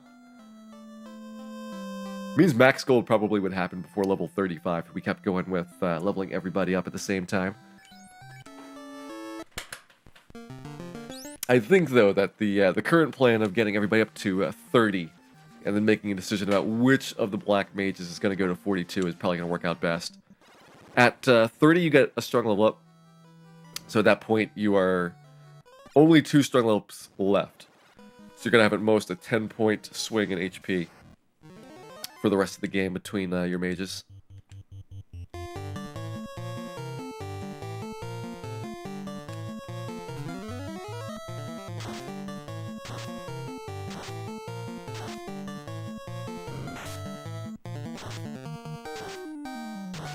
Have I gotten a ruby in less than an hour in single segment? Yes, I think so.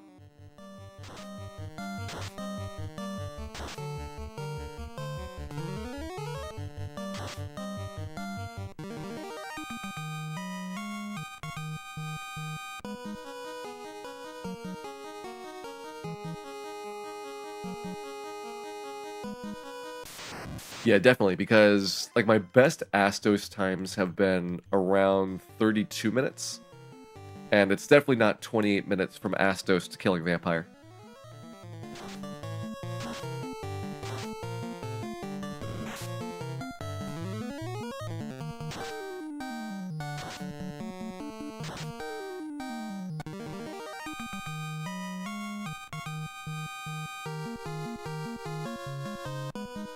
Hey, German Fencer, yeah, there are no cat claws. Well, we have one cat claw. We did try the cat claw strats. Somebody recommended cat claws, and I had my doubts, but I gave it an honest try, and we did use a cat claw on the carry fight. It turns out cat claws are really, really bad. Cat claws, never again.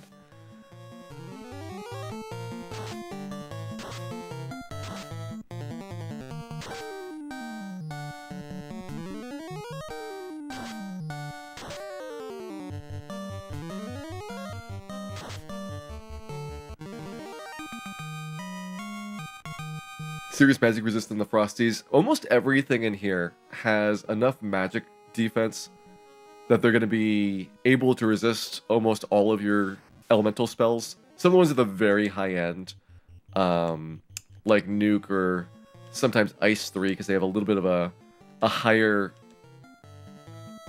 I'll call it magic attack power, but the equivalent for that is going to be able to get through. But you'll notice that, like, on average, there is a pretty good amount of resistance going on. Like, that Chimera getting the 100 on the nuke, he got really lucky, but the amount was still enough, thankfully.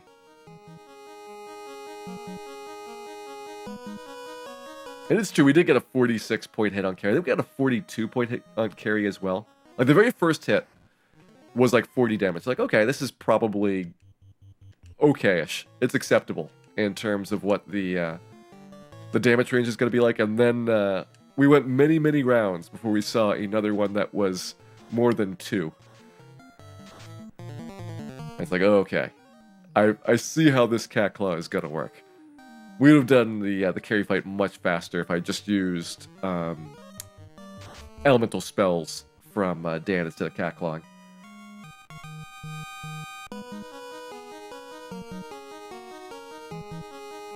I don't think fast would have made much of a difference. It just gives you more chances per round. If you're not doing enough damage, because the critical hit rate was not high enough to do it, then having more chances is not a significant change in terms of what your likelihood is. You would have maybe gotten up to 3 damage more frequently.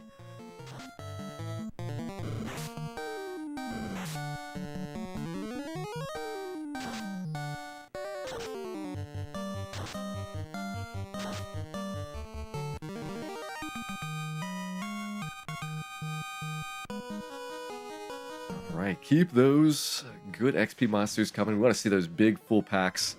That is not a big full pack. We could have gotten 4... No, we could have gotten 3 more slimes than this.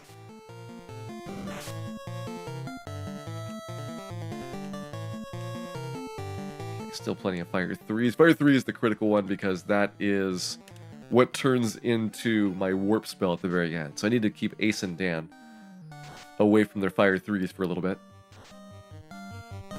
Most of the ones coming up are going to be Ice 3 anyway, so we should be good. Yeah, Carrie may have done more damage to herself, thanks to the Confuse from the Wizard Staff, than Dan did with the Cat Claw. Carrie's doing, like, what, 7 to 12 damage a round with that Confuse? And she probably hit herself at least 10 times. So that easily could have done more than the Cat Claw did in total.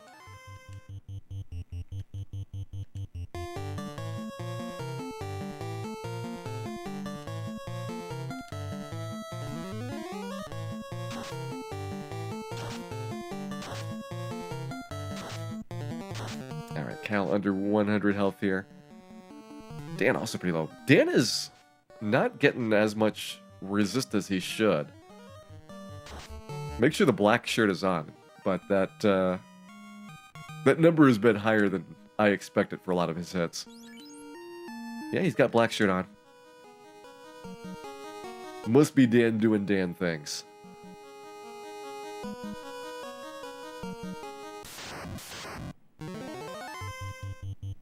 So, a couple more Fire 3s. You guys gotta do nukes here just because we're saving your Fire 3s for the very end.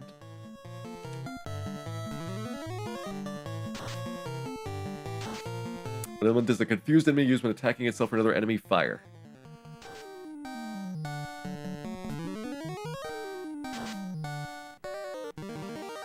Hey, Extreme, welcome in. Hope you're having a good evening here tonight.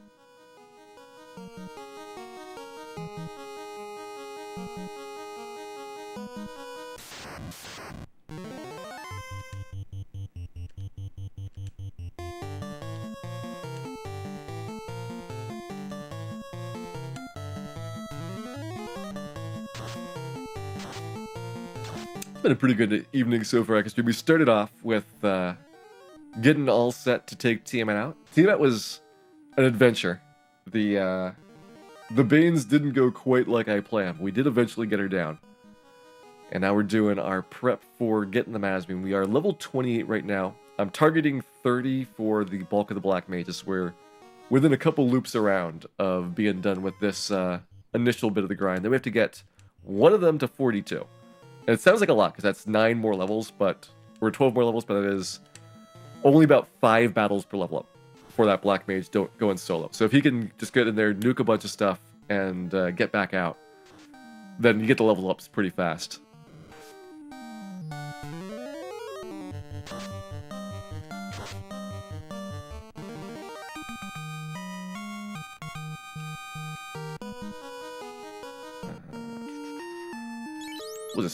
We'll bail.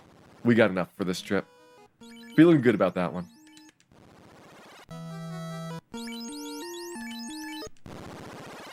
Alright, so how are we doing for levels? 4 to 12,000 for that one. Dan's still the furthest behind. Not surprised.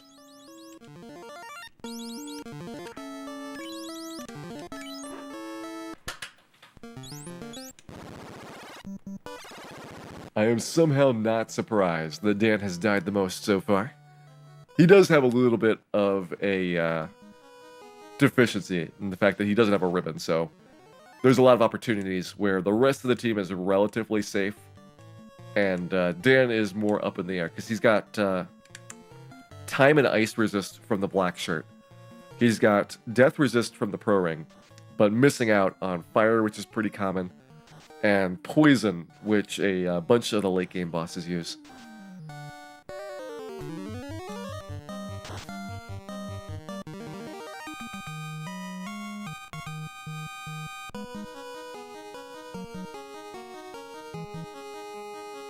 Favoritism for Ace Bill and Cal. You know that Dan has the most practice of anybody in this party on going ribbonless. Dan is the expert at no ribbon strats, so he should be the one that is showing everybody else how it's done.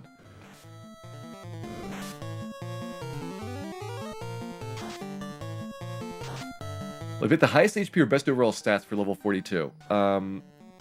It is going to be a combination. Like, if somebody has slightly better stats but is the worst HP, then they're probably not going to be the good choice. I'll look at strength and vitality mostly. Vitality could give them a little bit of extra bonus HP as they level up, so they could catch up despite being behind initially on HP. And strength is going to be what is fueling the Masmuin swing, so that is going to be hopefully decent, at least, for the person that is picked to take that weapon. Whoever's level 42 is going to have the Masmuin. That's going to be a definite.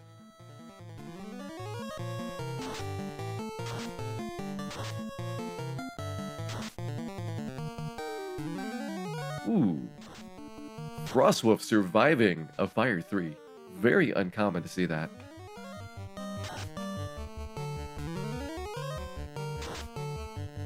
Fire 3, I think, is 80 to 320, and the Frostwolf doesn't have much more than 80 hit points. So you have to roll really, really at the low end of the range for a Frostwolf to survive. That one was 87.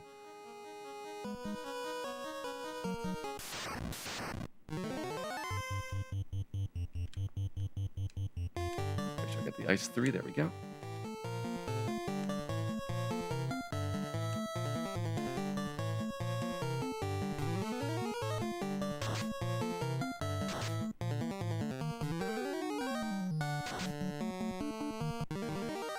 Hey, Cypher, welcome in. Hope you have a good evening here. Yeah, we knocked Tiamat off earlier, so now we've got access to Temple of Fiends, which is the best grind spot in the game. You have about 4,000 experience per battle in Temple of Fiends, and 6,000 per battle here in... or 4,000 per battle in Sky Castle, and 6,000 per battle here in Temple of Fiends. So this one pulls you ahead a little bit in terms of the value of the fights. And both are relatively easy to access. The Waterfall Trap Tile is a little bit lower than the average battle in Mirage or Sky, but you could trigger it more frequently. I think, though, it still loses because of having to go back and recover your health more frequently on it. The Wiz Mummy, Cockatrice Paralisk, you're mostly looking for the Wiz Mummies to roll a high quantity. They're 1 to 5, and you want to get 4s and 5s as much as you can hope for. And every time you run out of health, then it's all the way back to the entrance of Waterfall again. So I guess you could last a pretty good long while at this point for a lot of those monsters. I think mummies at this stage are going to be easy to survive. The whiz mummies, not that many. And the paralisks and cockatrices should be nothing.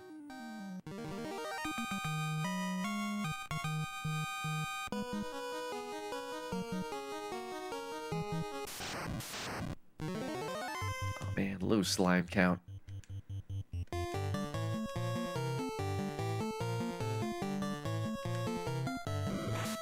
It's like the poisonous party mix. It's just not as good without all the slime on top. Sometimes I get some extra ooze from the earth cave just to make sure it is nicely seasoned. Here we go, 29 starting. So Dan's gonna have a little bit of time before 29 happens. That is roughly, I want to say, a 6,000 experience point spread between first and last place for XP. And then we'll have one more level after that we need to get around. It's 32,000 experience at this point. So we're looking at about, let's say, 40,000 total that we need to get before we are done with the full party grind at this stage. And again, decent XP per fight here, so could be fast or could be Bill. Could be Bill at times on how this one goes.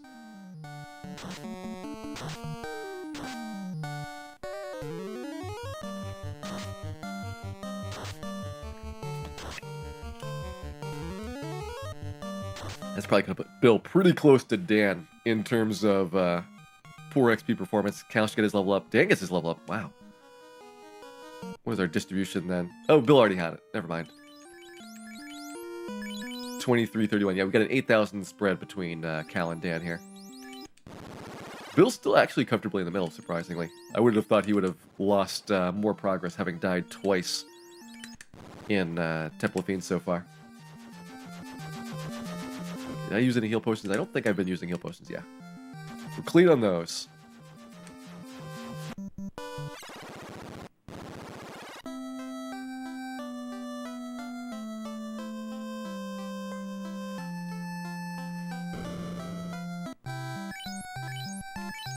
Almost halfway to max gold now. We were 1/3 the last time I checked. So we're making a lot of money from doing this.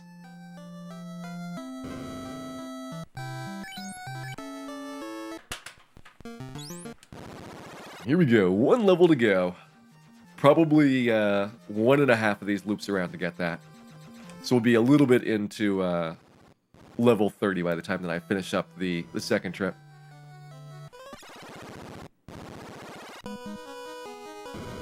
That is when we will make our call as to which Black Mage do we want to invest in the most. Right now, I'd say Bill actually got a pretty strong shot at it. He's 17 over Ace on HP. Probably has a Vitality lead in order to get that much of a spread. Unless he got, like, just perfect on all of the strong level up rolls. I would guess that he's got enough Vitality to be getting an extra bonus point for all the weak level ups. So that should probably get him a pretty good edge overall. And then we have one strong level coming next at level 30, which will be potentially the big deciding factor for who's got the most health. Then we start looking at things like strength for wielding the Mazmune. Everybody's going to have the same attack rate, because that's a feature of your character class and not of your stat growth. So like the number of swings the Mazmune's going to have is going to be the same regardless of what your stats are. But the damage of those swings is going to vary by a little bit.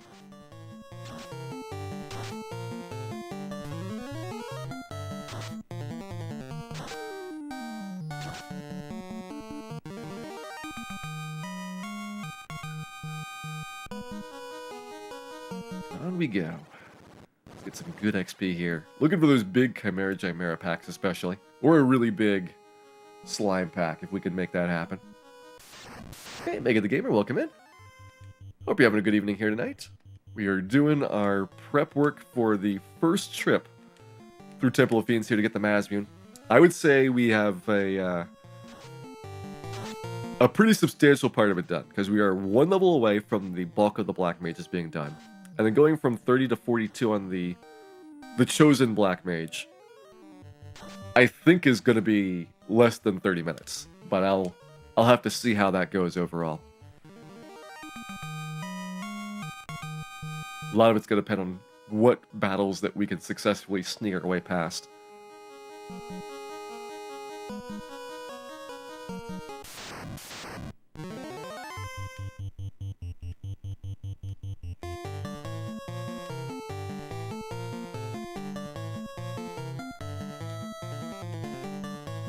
I almost wonder whether it's worth it doing a 3-character grind for a bit. Get 3 characters to 35 for the struggle up there. The last character just gets smuggled through Temple of Fiends as a statue. Uses their nuke charges on Chaos. The thing I really worry about with that strategy, though, is the embarrassment factor of you do all this prep work to get an extra Black Mage in Chaos, and then Chaos just uses Crack the first round and kills them because they don't have a ribbon on, so they're not able to block Earth instant death. It's like, well, that was a lot of work for not much payoff.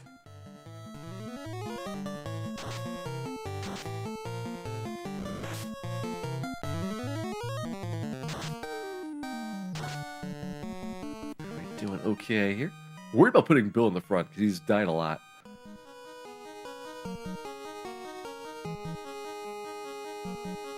He should probably be near the front because he's got Opal and Procape on, the best defense I got for anybody.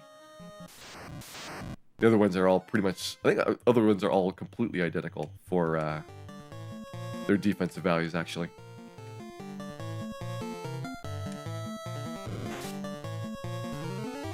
Because Gold Bracelet's the same as Black Shirt for Absorb rating. Everybody's got a Pro Ring. Everybody's got... Well, that's not true. Dan is 1 point down, because I don't think I ever gave him a cap back. The other ones have ribbons, and Dan, rather than picking a cap up, got the white shirt, because that was the only way we'd be able to have enough inventory slots to hold everything. So stay above 2+ for our warp charges. Got plenty of nukes now that we have 3 per round, or 3 per trip through here.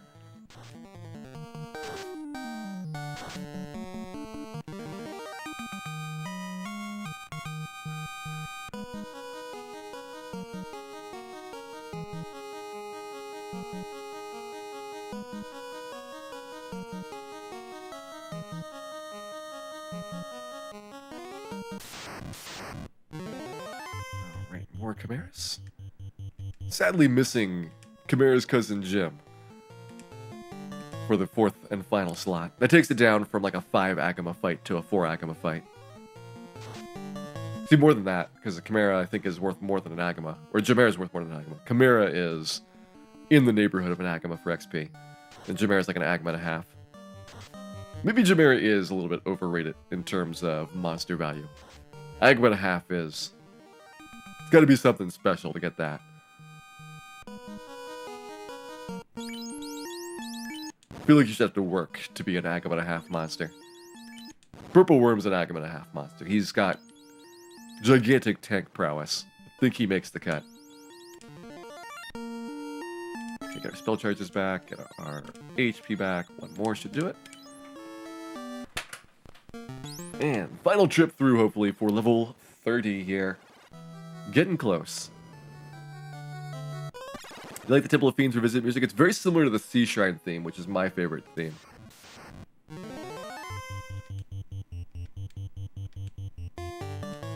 Sea Shrine overall is my favorite dungeon, and if you listen to the 2 songs, Sea Shrine and Temple of Fiends, you'll see the difference in the song, but it's actually pretty small. Hey, Vermiculous Room. Yes, we are continuing the Black Mages from yesterday. So far today, we have killed Tiamat and gotten most of the grind done for the Masmune trip. Coming up on level 30 for the whole team here in just a second. I think we're really, really close to having it.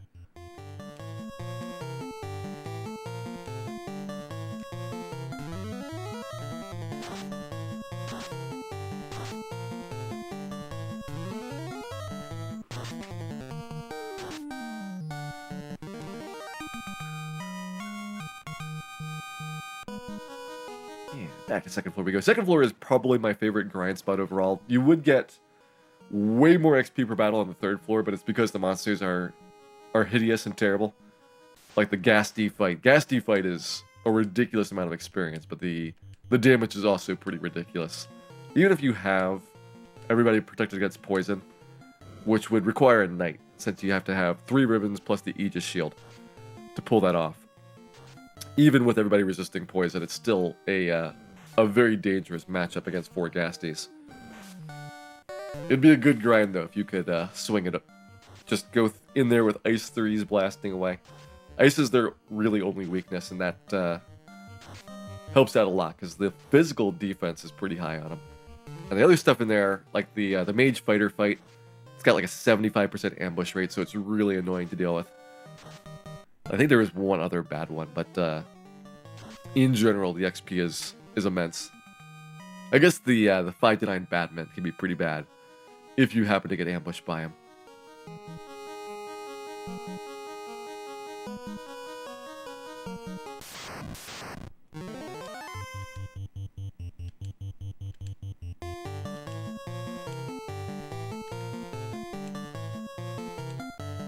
So far, everybody's still doing okay-ish on HP here. Dan does take more damage from the Chimera Gemera fights because he doesn't have fire resistance. So those cremates are going to be like 20 damage for everybody else, but 40 damage on average for Dan or so.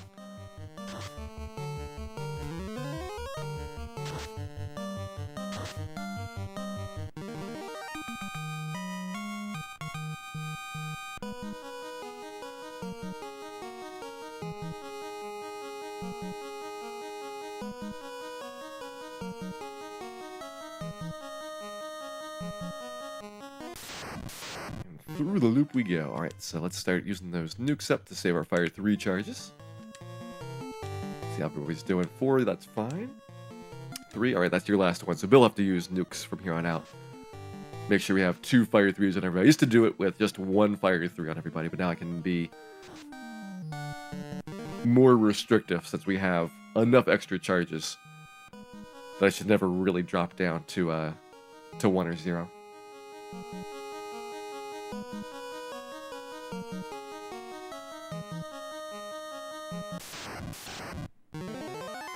Ooh, nice. A lot of zombie Ds there.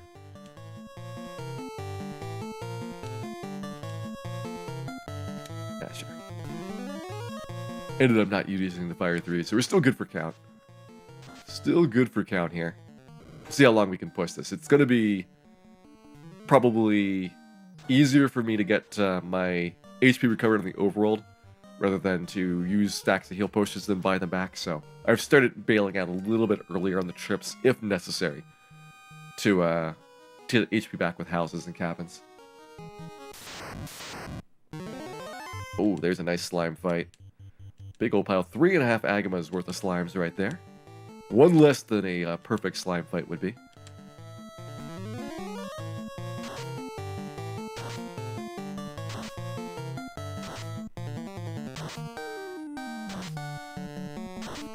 Fade, also a pretty good choice here if you happen to be doing this with 4 white mages, although Fade will have the downside of being a little bit less powerful than Nuke.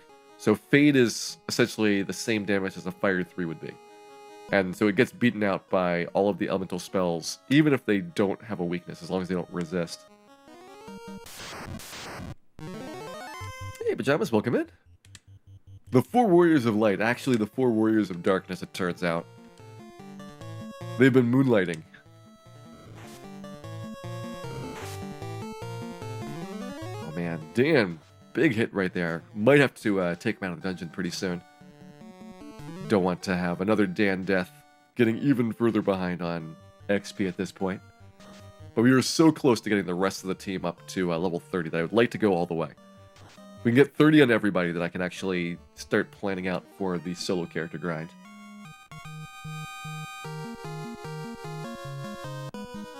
Yes, Specty, Fade is non-elemental. So if somebody's got elemental resistance, then Fade will beat out what that spell would do. But if they're neutral to the spell, or neutral to the element, then Fade loses.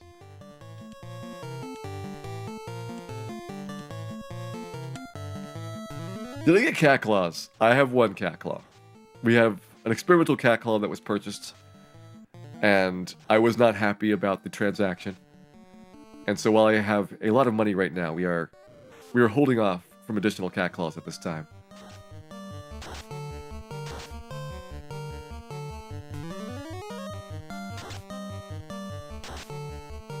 Man, Dan with 3 health. Do I go for another fight? There's Bill's level 30. How far off is Dan from this level up? Dan's the one that needs to level up. Yeah, 957 away. We're gonna give it a try. Give it a try, Dan.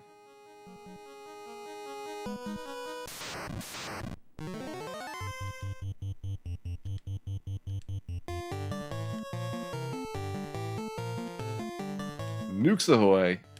Dan, don't die. Maybe he won't die. Maybe he won't die. I know one person has not attacked yet, so there's still a possibility that we get an AoE that wipes him out. I think this gets him. I think there's Dan's level up. Yes. All right. Dan is level 30. So everybody's level 30 now. That's our last strong level up for 5 levels. So it'd be a while before we get another big batch of HP here. So I'm going to go see who is the best light warrior to do the solo grind with now.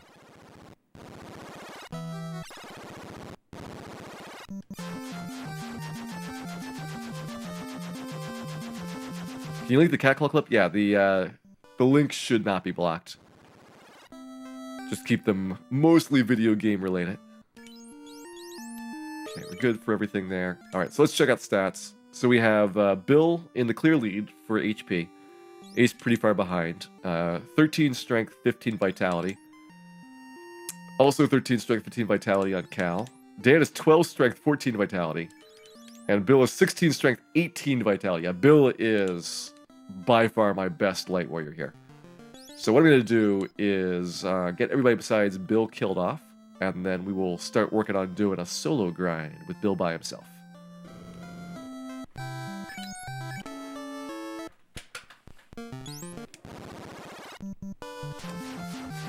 This will probably get me to like 31 in the process on everybody else, but that's okay.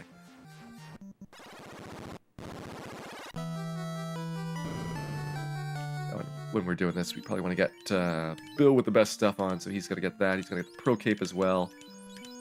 There we go. So Ace, Cal, Dan, pretty much all the same in terms of defense, except for Dan's got worse elemental resistance than anybody else. Bill just hanging out in the back. Sucking up all the good XP here.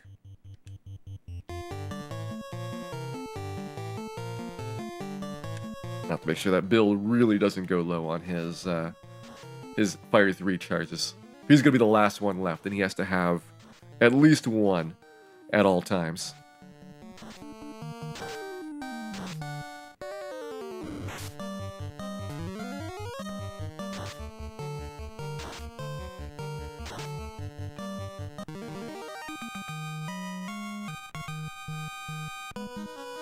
Good start here. Also, how many spell charges do we have? We have 4 casted nuke.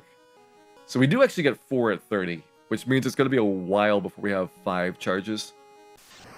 So 30 might be a really good level overall for the rest of the team to try this.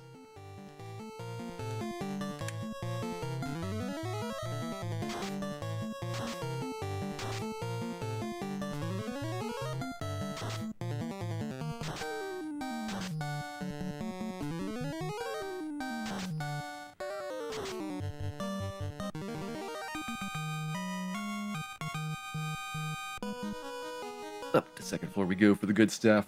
I mean, the Frosties, they're just an annoying monster for how much XP they give. I always say bad things about them, even though they're like 0.56 Agamas. I don't know if that's the exact number, but it's in that neighborhood.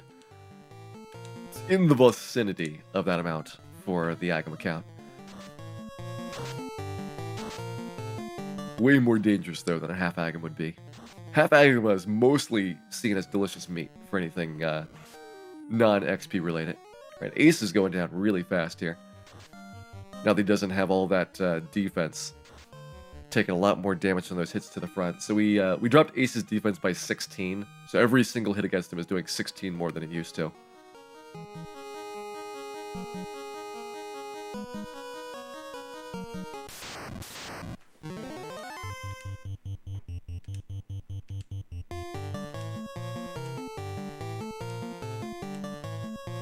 Go ahead and ice up.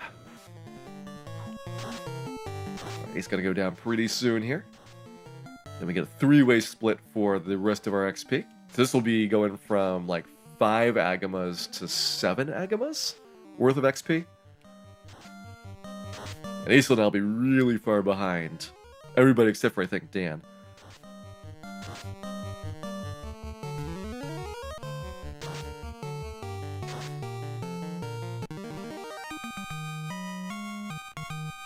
Oh yeah, 7 Agamas. 7 1/3 Agamas almost. Let's put Bill into slot 3 here.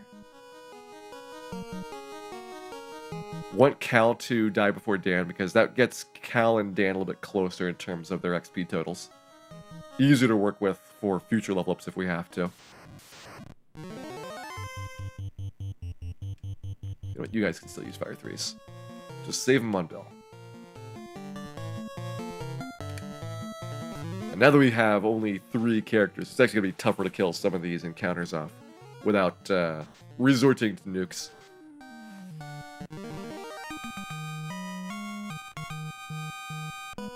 There's another 2.5 Agamas that Ace missed out on.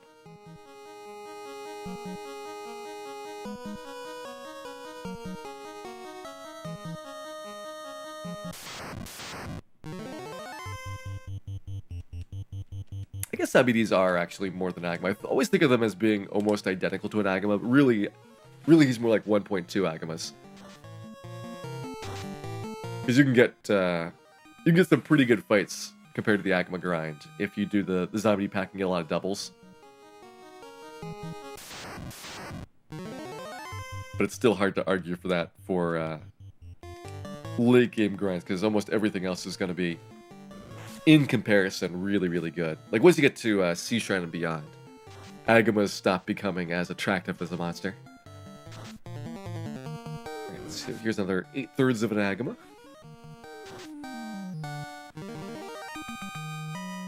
And Cal and Dan are really not in danger of dying yet. Maybe once we get another Chimera fight, those seem to be the ones that are doing the best at taking out those front mages.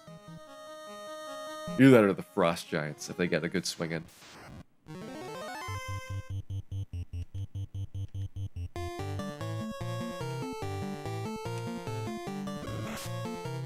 Bill gonna be the level 42 Black Mage? Yes. Bill is the chosen mage for wielding the Mazmune here. Look at that, 410, 412. Getting back-to-back over the maximum of nuke right there. We looked at the stats. Bill has the most HP right now. He also has the most strength and the most vitality. So he's going to do the most damage and get the best HP growth potentially. I think our HP growth is probably going to be equal between the mages because nobody is really close to the next breakpoint. But if Bill gets lucky, he needs to have fewer lucky rolls before he starts getting a bonus HP point per level up. Is the Mazmune useful with a Black Wizard? That is a different question. It's going to be better than a Cat Claw. You'll have 1 extra attack at level 42 to work with. And you'll have a lot better base damage, a lot higher critical hit rate. It's going to be better than the Cat Claw was. And I think it'll be good for Lich and for Carry in the refights. Kraken, maybe not. In terms of utility, might have to nuke Kraken instead of doing Cat Claws. We'll probably have to nuke Tiamat, and we'll definitely be doing a lot of nukes on Liches, or nukes on Chaos as well.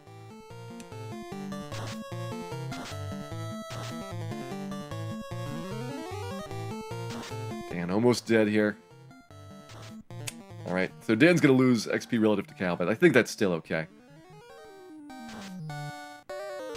So despite the lower count right there, we're still getting a hefty 5 Agamas worth of experience. Let's go ahead, make sure Bill does not die in this fight. Keep him alive here so that we can get as much XP as possible. We transition over from doing The group grind to the solo grind.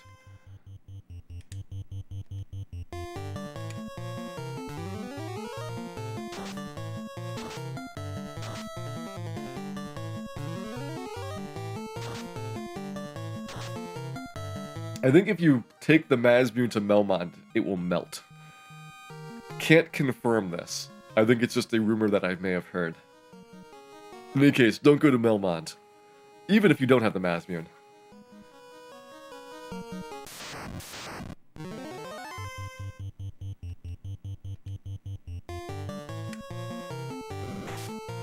Alright, Cal's down. Bill, please don't die here. Probably gonna just do a safety save now that we've gotten everybody killed off, because we did get a decent amount of XP going through this so far. Alright, you take a lot of damage from these fights. Lot of damage, but there we go. Let's get one more. Got him. Alright, so I'm on the second floor right now, so I do want to take the staircase and then head downstairs with warps to get out of here.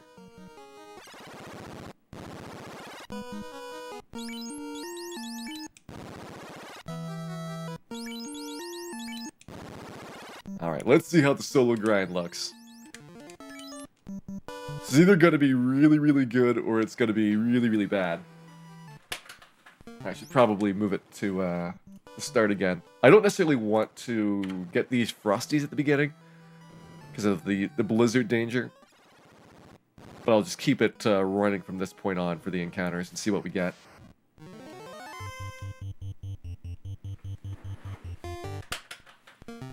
I did not cabin after my house. Let's go ahead and try that again. There we go.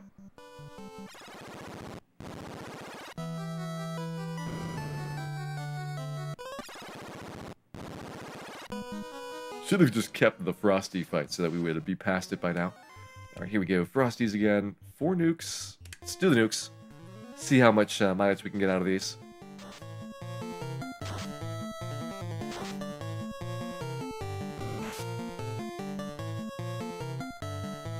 Close enough.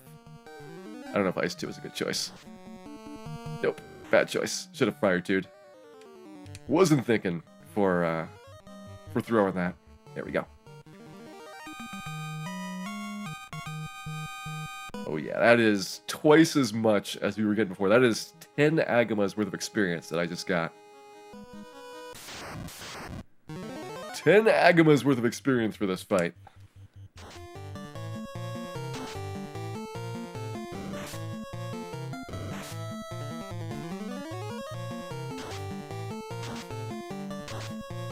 Why are we soloing Bill? So that he can get his levels faster.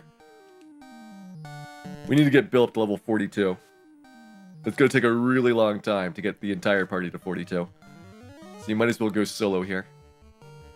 And get quadruple experience in the meantime. 42 is where we get an extra swing at the Mazmune. There's another 10 Agamas right there.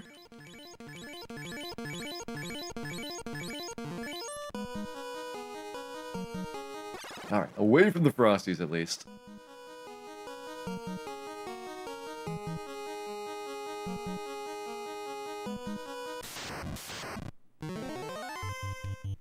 Okay, you probably need another nuke.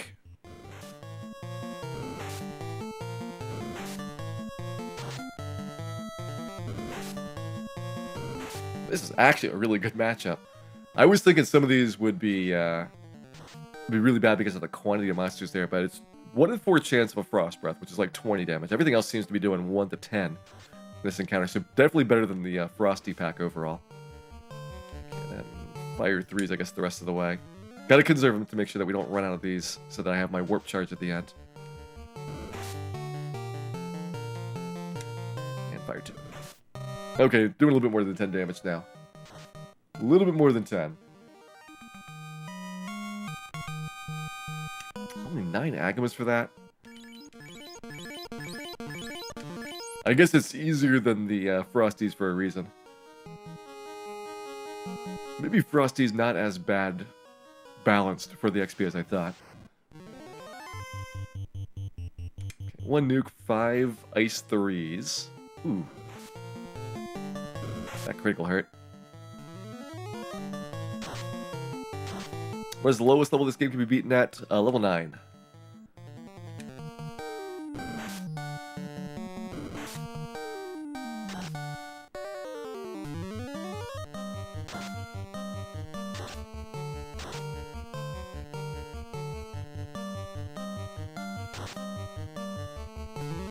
It shouldn't work thanks to the ribbon. There we go. Bane Sword doesn't save you anything. The Bane Sword still counts as a kill, but Fear, when the enemy runs away, you only get 1 experience point for that. So that is a way to save on getting XP unnecessarily. Otherwise, you'd be another level up from having to kill Carry 1. Carry 1 is worth almost as much as an Agama is, and at single-digit levels, an Agama is a pretty big chunk of your level up.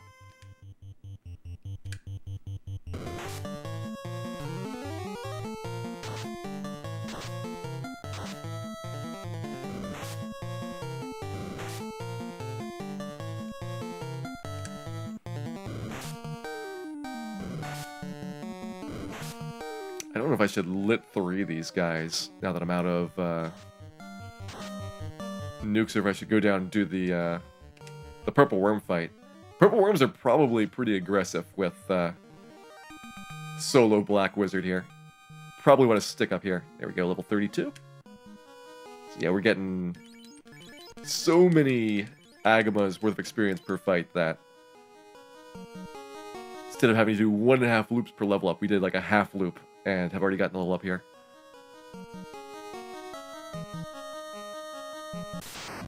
Okay, let's try the lit 3s. Oh man, it's 4 of these guys. Let's try fire 3s. I can walk out of the front door of the temple. Not too worried about the easy fights outside. More worried about dying on this pack. Ooh, there's a big hit. This is pretty scary for a number of reasons. Alright, this'll help. This'll help.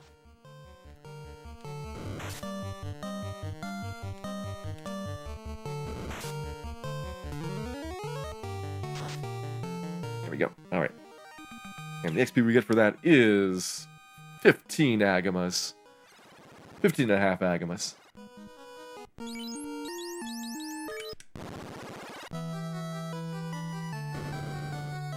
Well, there's Bill's first time around.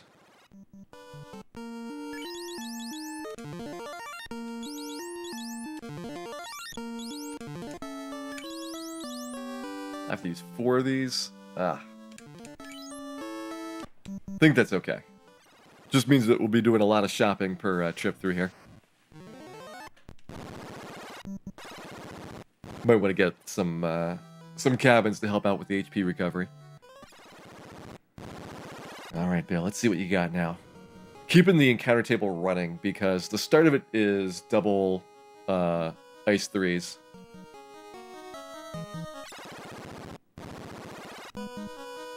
Depot, I've got my spell charges.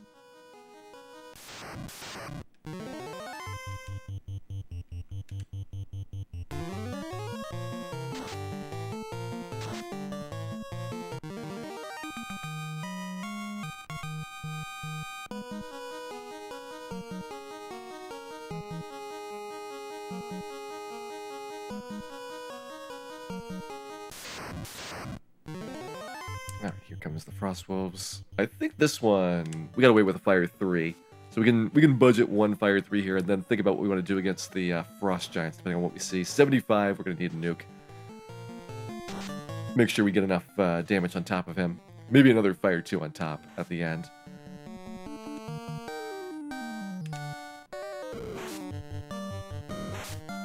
Probably want to just start with a nuke on this fight.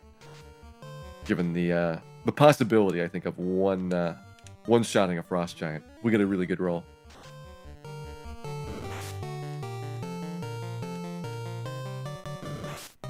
Alright, maybe Fire 3 is a better choice.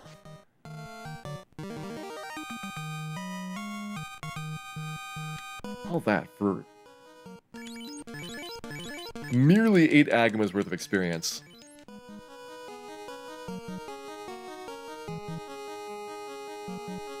Barely even worth getting out of bed for 8 Agamas.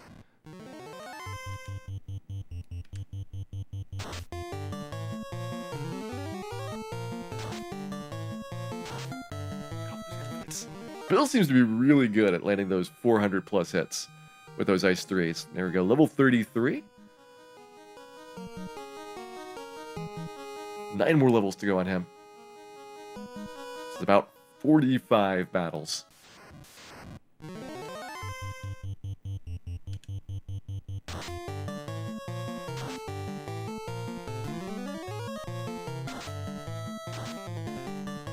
Oh, that needs another Ice 3. Jameer is too low to use an Ice 2 on.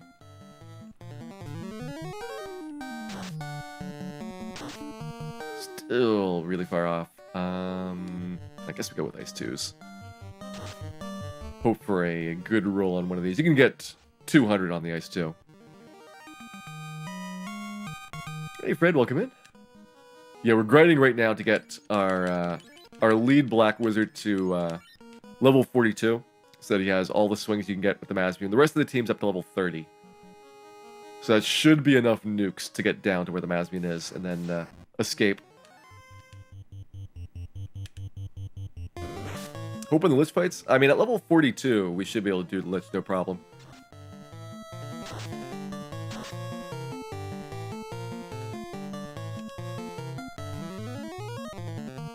.42 with the best Black Mage that we have for HP. I think he'll have around 415. So I think he's got a pretty good shot. And he should also have enough magic defense that Nuke is not as likely to be doing full damage. Like, definitely if we get a 100 to 200 nuke for a resist, then we'll have no problem.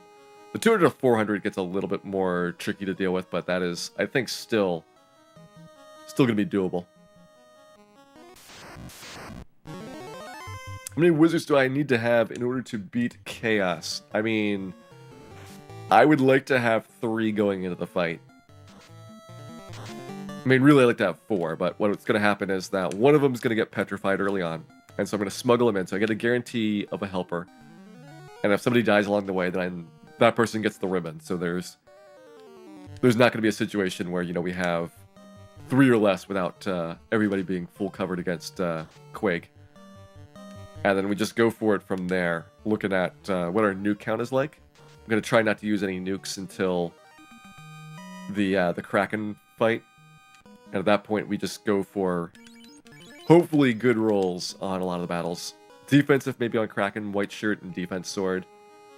Try to stay alive while building up damage against him. Tiamat's mostly going to be a nuke fest. Oh, maybe Tiamat with... thinking maybe Tiamat with Fast at Masmuin. But I think we'll still need some nuke help on that.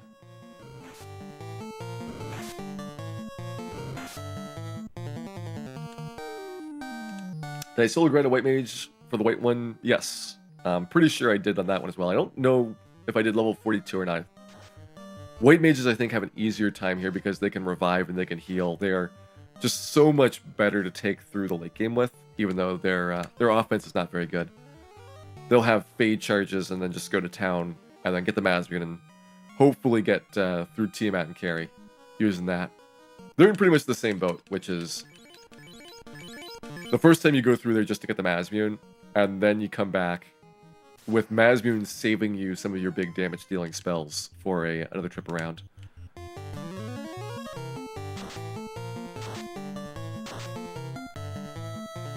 Well, I don't think we're going to do enough damage here with Lit 3, so we are going to use our last nuke and then bail.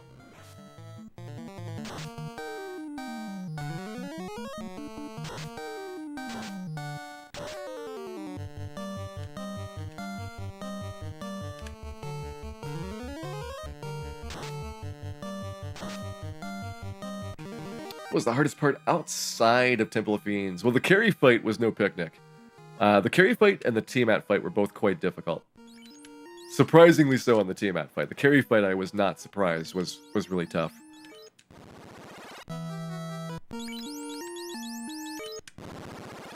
Alright, let's go ahead and get some supplies here. So I would like to restock on heal potions. I got 750,000 for my cash total. So we're getting close to max cash now.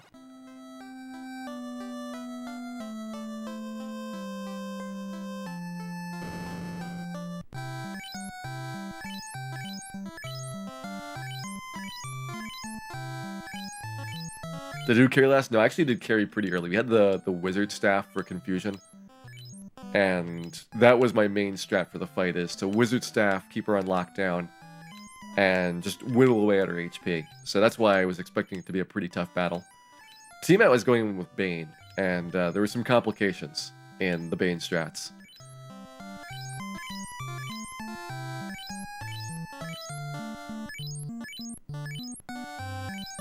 Here we are, just buying heal potions. Bill does use a lot of heal potions through those loops around. I was previously doing it without having to use any heal potions at all, but just warping out whenever we got too much damage all around on the party. Still though, getting quadruple XP is by far the fastest way of getting a single mage up to a good level. I could get probably like everyone to level 35 in the time that it takes me to get Bill alone to level 42. And 35 would get you another nuke charge, it would get you another 25 hit points, but it wouldn't get you another Masmoon swing. And that is what I am primarily concerned about right now.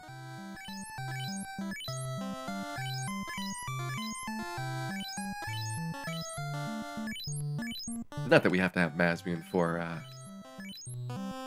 or Masmoon swing for the first trip down, because that's when we get the Masmoon. But just thinking ahead to what that is going to be.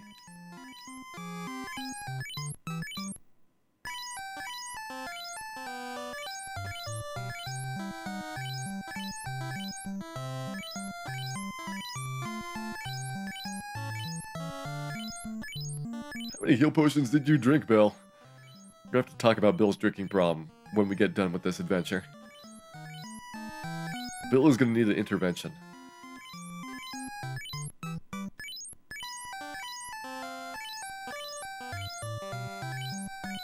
There we go. Alright, all set with those. So we're at level 34 right now. We get another strong level up in one level here. So 35 should be another big chunk of HP for Bill. Might put him pretty close to 400 at that point. 40 is your next strong level, or 41 is next strong level after that. So you get a ways to go between level ups on those mages. Let me grab houses at Elfland. We're just going to get a big stack of these things. When I consider XXXX, I don't think it would be really helpful. Like, if you can get a monster down to 300, then you can probably kill it. Hey, Fuchsia. No, I can't go after Chaos yet. We need to get the Masmoon first. And we also need to get some more levels before I'm willing to risk trying it. We just hit 34 on our Black Mage here, and that's a little bit short of where I want to be. 42 is the desired target for me right now.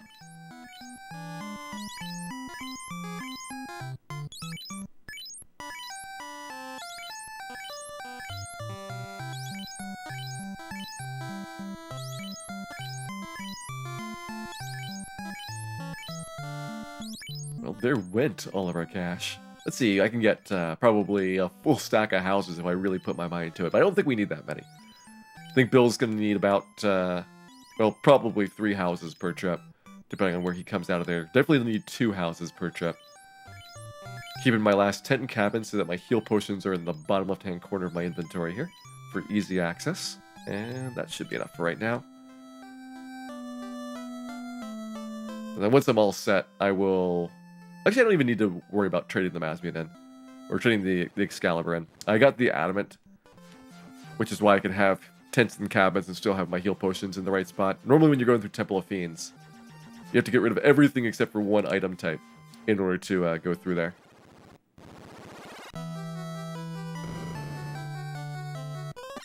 We could get 10 cat claws and then throw them all in the dumpster.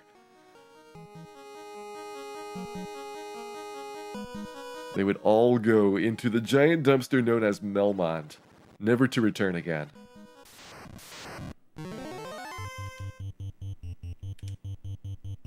Nice, alright, so we got 5 nukes to work with here.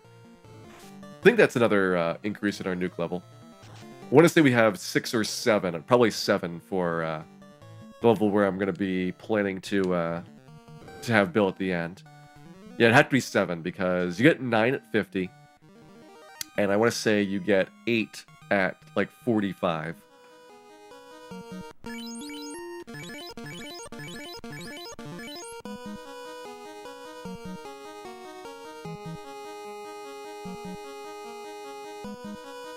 So that probably puts 41 where you get your 7th nuke. Only 2 of these guys. I still have to nuke them. Feels like a bit of a waste, though.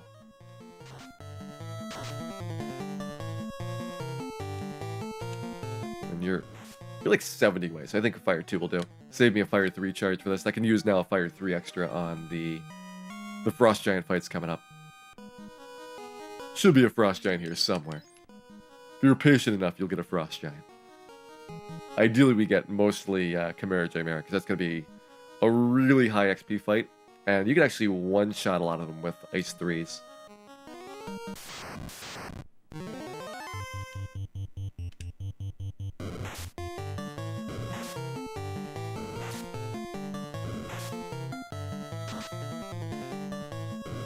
Froth Breath, not so scary now compared to almost everything else that's here. 175. Those are bad rolls against the Frost Giants. I might have to use nukes on the Frost Giant pack. I had this happen last time where the Fire 3 roll on the Frost Giants was really, really low overall.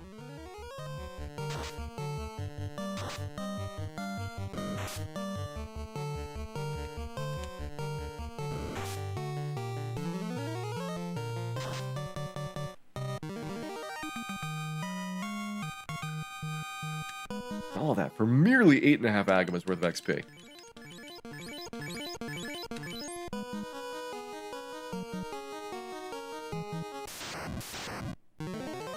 There we go. Back to the Chimeras. So the advantage of not resetting to the beginning every time for the encounter cycle is that I don't have to do the Frost Dragon fights, which I think are going to damage me more than most of the average fights in here. But the disadvantage is that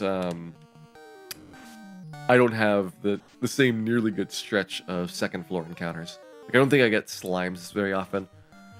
And I think the Chimera gets a little bit less appearances compared to like the Frost Giants and Zombie Ds.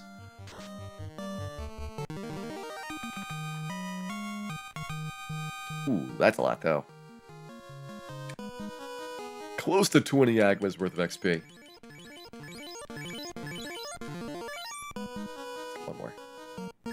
One more in there. And you have... yeah, you just ticked over to level up. So it should be about 32,000 per level. At best, the Chimera fight with a full population, it's 3 of those battles. So you can get level ups really fast. On average, I think it is 5 battles per level up.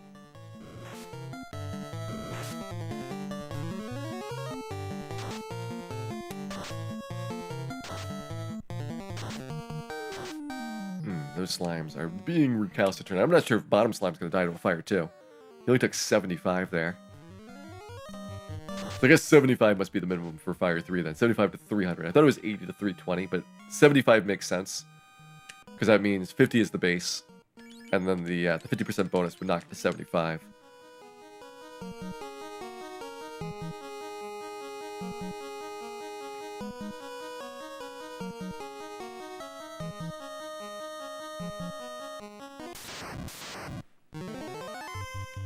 Okay, nuke there. One more nuke left to go.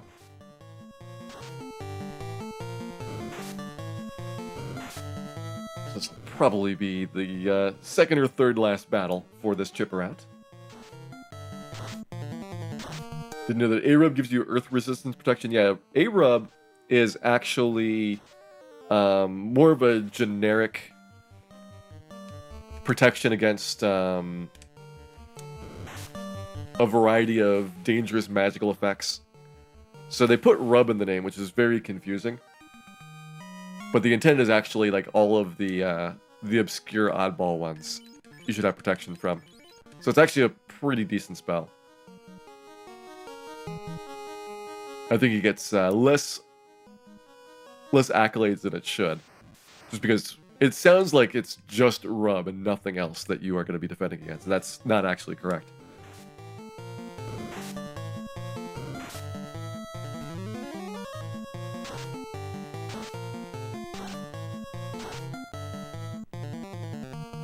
Alright, out of nukes. Low on fire 3s, which is my critical escape spell here. So we will bail after this fight. 9300, not bad. Is ARB equal to Pro-Ring? No, Pro-Ring is just death resistance. So Pro-Ring actually doesn't provide you very much in terms of elemental protection. Its big value is the fact that it also gives you 8 defense, which is the best defense you're going to have in the glove slot overall. So it's a really good physical protection in addition to giving you a nice side benefit for instant death resistance.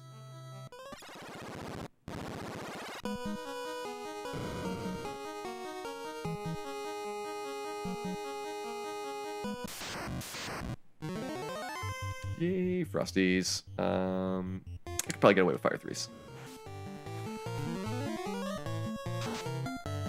Fire 3 and a nuke here. Now we can do double Fire 3. Double Fire 3.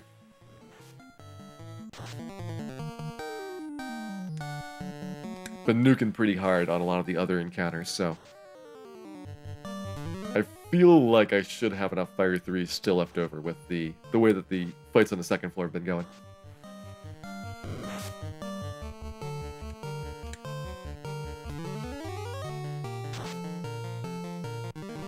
Yeah, if you had Temper, Saber, Giant's Gloves, things like that, the game would be pretty easy to be able to beat. But you have to know about those specific moves. So I think that having them broken actually makes it easier from an accessibility standpoint, because everybody's on the same footing of not having to discover like one super move, which is going to really swing the outcome of the battles.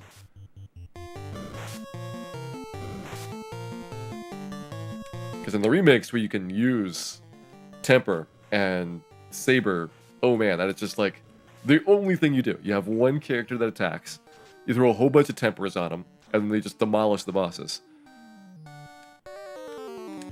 The only reason it's even a challenge is because they gave Chaos 10 times as much experience, or 10 times as much HP in his appearance. And so everything up to Chaos is really easy, and then Chaos is like a gigantic roadblock for most people.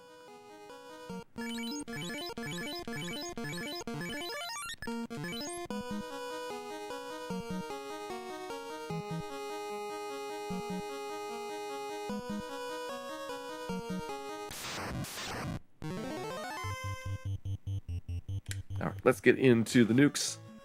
Okay, I gotta save one Fire 3 at the end at least. Upper right Zombie D needs a Fire 3. If I got a better roll on him, I could probably use the Fire 2 instead.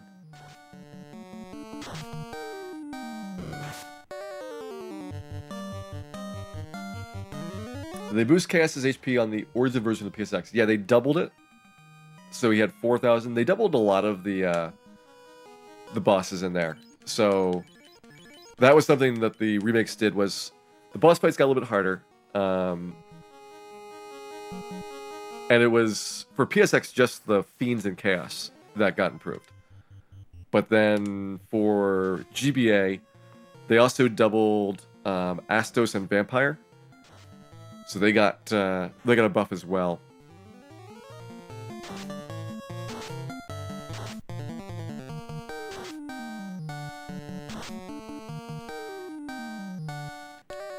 Well, they also, this is kind of minor, but they also buffed the pirates.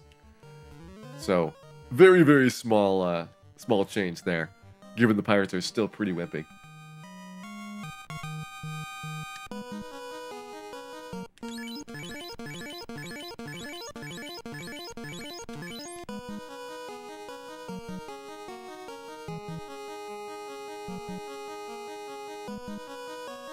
Yeah, at this point in the game, experience is capped out. It's around 32,000 experience points per level up. And that'll be like a constant flat amount all the way up to level 50. Well, it's not really flat. It's got this weird pattern where it varies up and down by a couple hundred experience, but it's right around 32,000. I'm not sure why it's not like an exact constant flat value, but it just bumps up and down at random.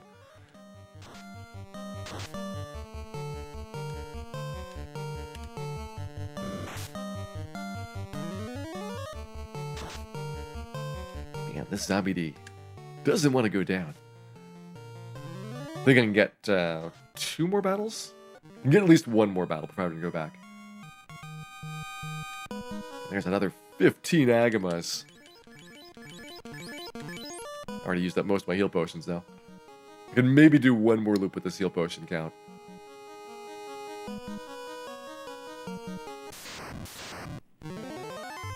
Two zombie. This is actually not a good fight. Gotta use a nuke, but low value in return.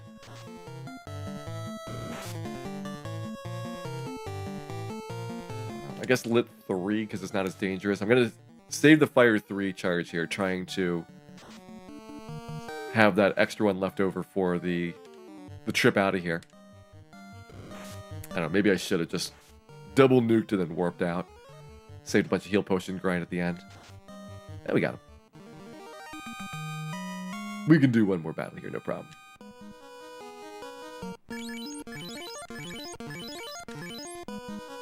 $37. Is that enough for a loop around? Yeah, we should probably restock. Oh, we'll restock on heal potions at this one. Looks like I'm using about 40 to 45 heal potions per trip.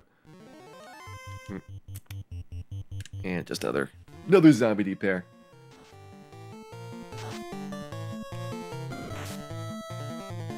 Hoping for something a little bit more impressive there. To make it feel like I got value out of all those heal potions I just used up. Alright. Should we go downstairs? And warp on out.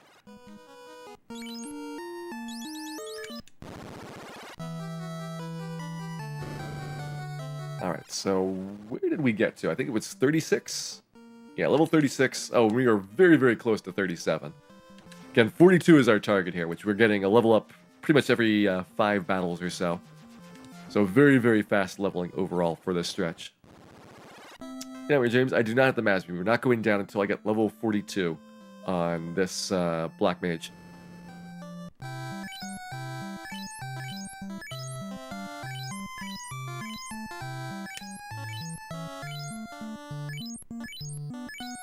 Right now we are essentially level 37, so we have roughly 25 encounters to go for getting our final level ups.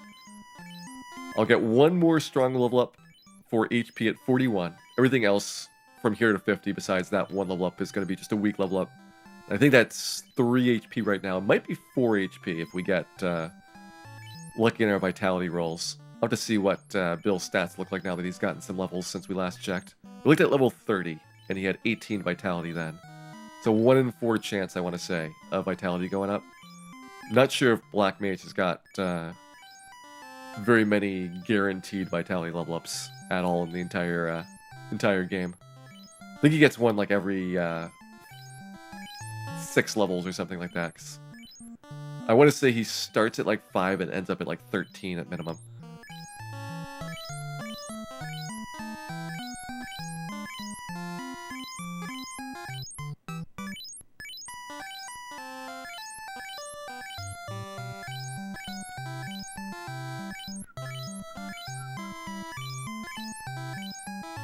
We definitely are still on pace for a 10-hour completion.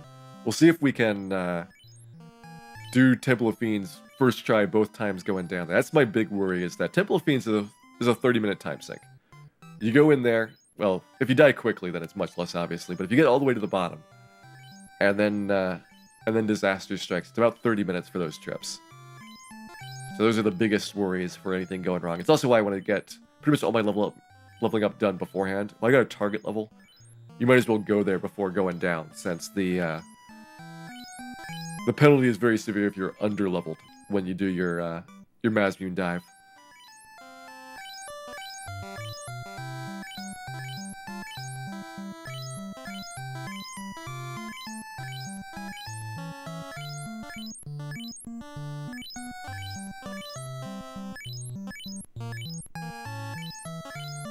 Once again, we're going to have to talk to Bill about this potion habit.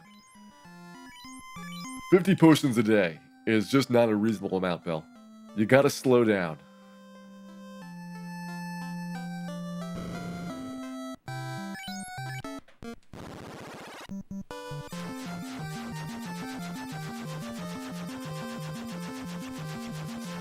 Now we crashed into the temple.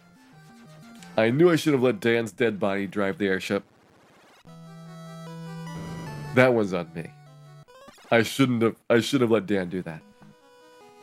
Are the bats light warriors sent to beat the fiends? They are copies of light warriors from previous time loops and from Lufania that failed in their quest. At least that's how I think they're interpreted.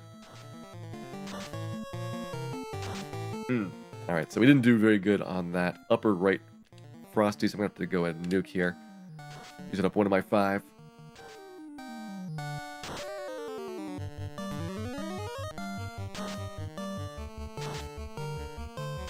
How's Bill dragging 3 dead bodies around Bill lifts? Also how he's getting all this HP. So we just crossed 400, which means we can finally guarantee survive a nuke. At level 37. Which is less HP than a fighter will have at 17. Well, missing out on our Chimera Chimera, but this will be hopefully a quick fight with the Chimeras in bear form. Well, it's Ice 2, because I don't want to use up double Ice 3 for this pack.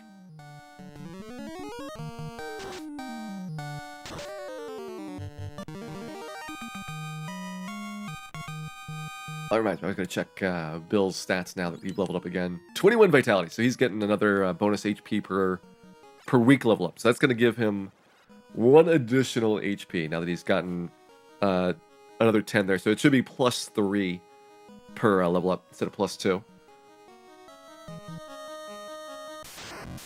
And then 1 last strong level up at 41. So he could still get, let's see, like 60 more HP, I think, with his remaining level ups to go. It's a decent amount to go for the sent down.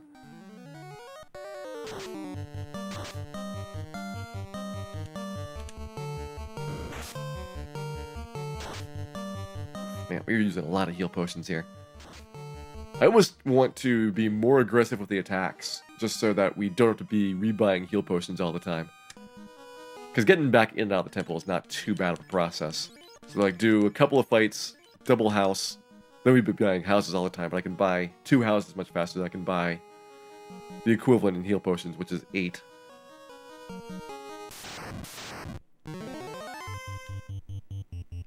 So maybe more aggressive nukes. If I did a nuke every time, that would be 5 battles I could do. Almost exactly 1 level up per double house through there. I think I might still need a heal potion, even with doing the battles a little bit faster, though.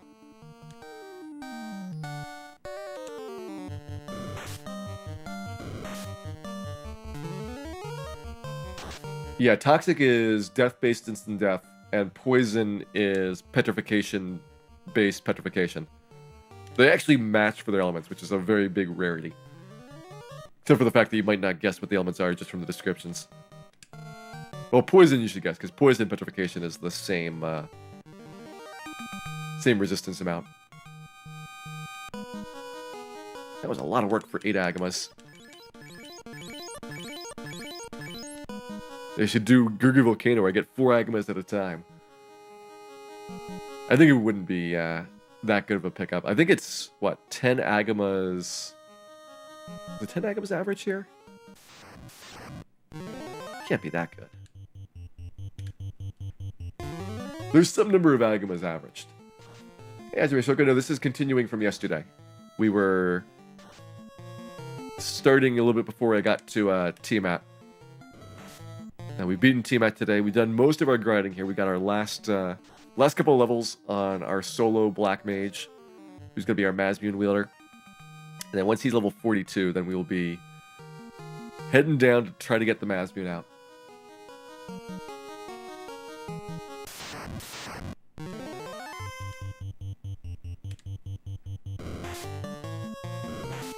Alright, now my fire 3 count's good.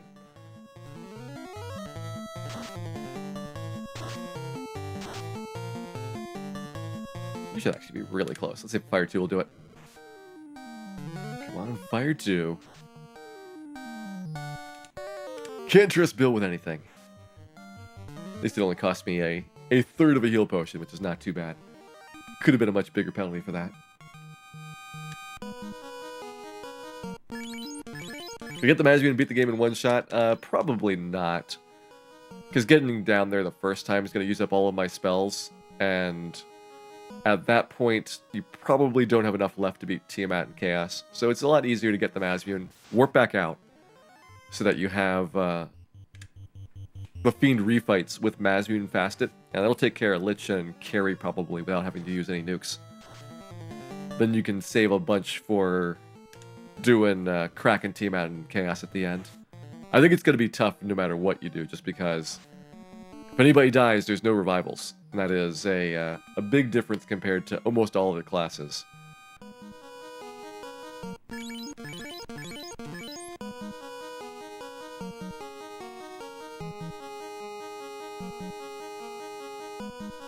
Black belts I kind of think are different because they've got so much magic defense that they'll just block things anyway. They don't need the ribbon. It's more like the thieves than anything else.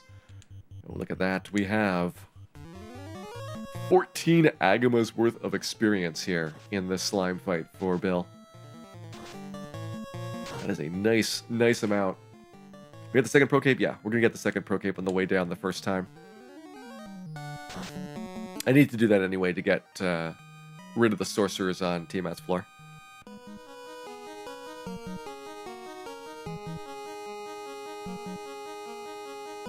That was only 13 Agamas worth of experience. I guess slime is not quite a full half Agama. I've been overvaluing the slimes historically, I guess.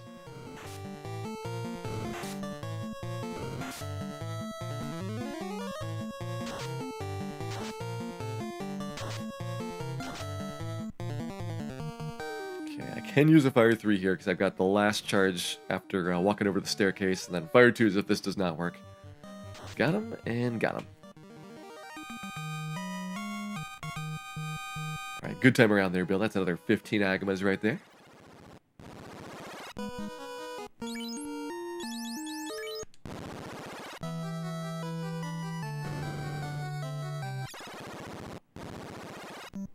Alright, we use 30 heal potions doing that, which is not too bad. But alright, I think that's 4 of those bits there. We'll put the bits towards the Melmond Relief Fund. Melmond. We have enough nukes now, but it still needs more relief. Thank you very much. Alright, we get 6 nukes now. So that's going to make it for a little bit more of an extended trip in each time. Nuke has been the spell that it is in most constraint as I go down here. Nuke is like relief for Melmond. In a sense.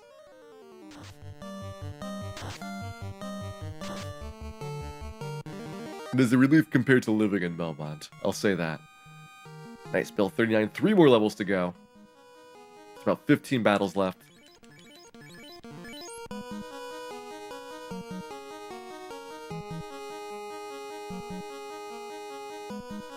We have 5 nukes plus however many Chimera Chimera battles that we get.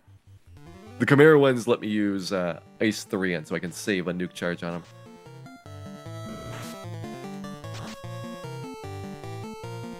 Everything else here seems to require a nuke per fight.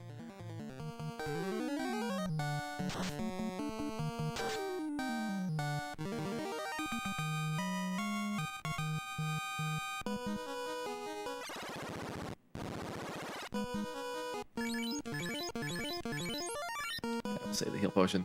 Only 24 points of healing there, which means that we get 4 fists value out of that heal potion purchase. We will stretch it even further. I demand to get full value out of each of my heals.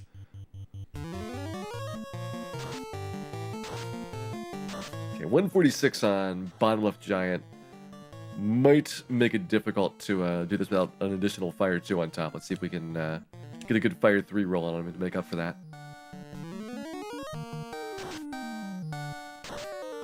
Nope. Alright, Fire 2s it is.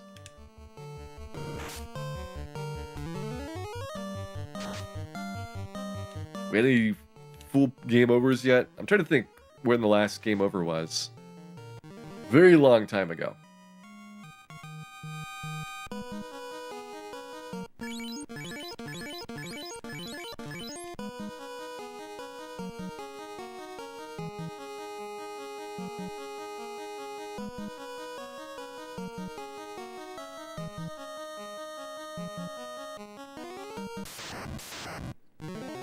More frost wolves. So these are all frosty fights downstairs, which is the most common enemy on the first floor. This one I think is tied for the most common enemy with the zombie Ds. And unfortunately, these two fights, the frost giant and the zombie fight, I think are not the good fights on this floor overall. You really hope for more of the slime fights, especially. They're really good. And then the Chimera fights, I think, are also pretty nice. I guess the zombie fights are not bad. They're just, in general, kind of slow. Here we go. Finally, some Chimeras.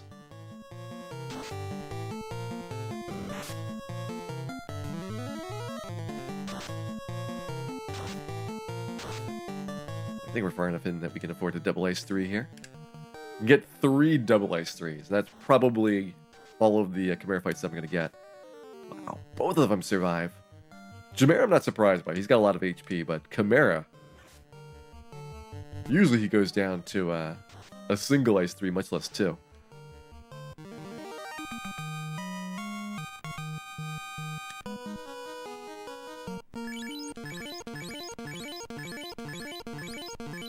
Okay, 50 heal potions remain.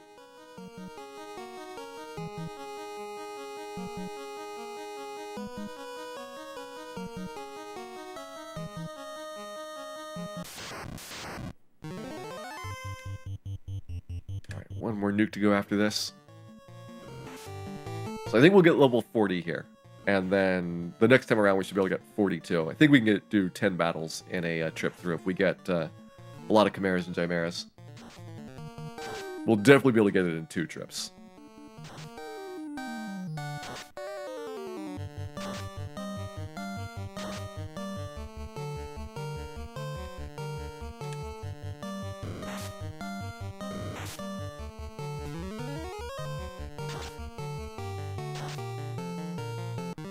Frost Giants down. There's level 40. Alright, we'll get a little bit into 40, which will help me out. That means 9 battles I have to do next time. Be close. It'll be close, depending on what encounters that we end up getting. Unless we get, like, 2 Chimera Chimeras right here, which would be really, really good for helping me balance these 2 out. Nope. That is going to be it for this trip.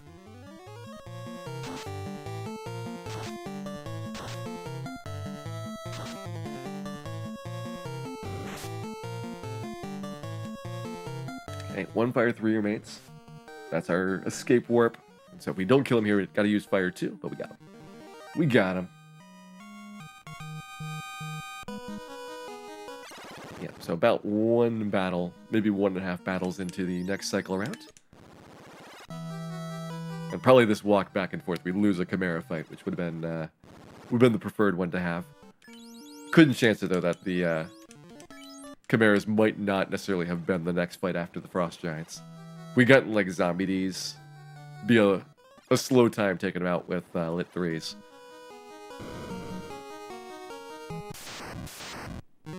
Yeah, would have been Chimeras.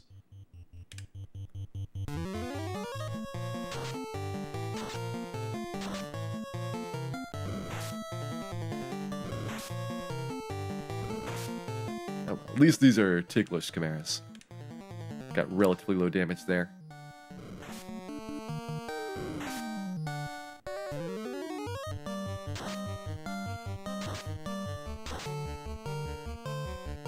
One more S2 should do it. No, bottom left-hand Chimera. I guess he did get a minimum roll on that first dice too. It should be 60 to 240 on the damage range for him.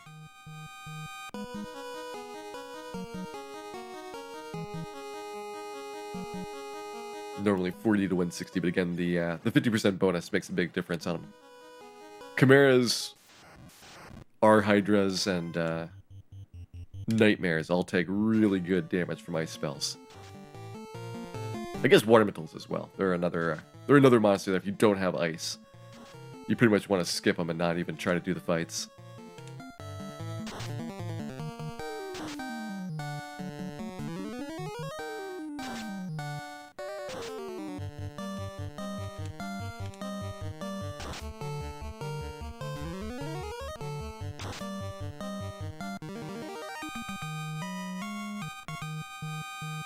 Alright, coming up on 41. That'll be our last stronghold up. There are no stronghold ups after that. Even going all the way to 50, you're not going to get any. And then 42 is where we get our last Mazmune swing. So that'll be our target here for Bill. Probably could get levels on the way down as we go to pick up Mazmune on the return trip, but rather than rely on those, I want to get everything done ahead of time. Hey, Quip Park, welcome in. Hope you're having a good evening here tonight. Just about ready to go for our Mazmune dive.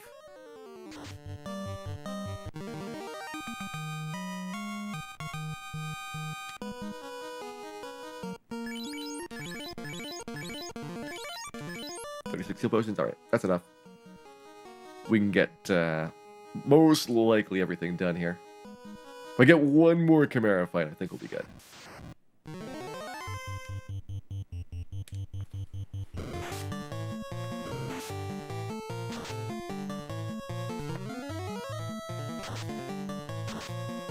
Ooh, good roll there on the nukes. I've had so many nukes against the Frost Giants that have been like 100 to 110 damage. Nice seeing ones that are actually up near the top end of the ranges for the base attack.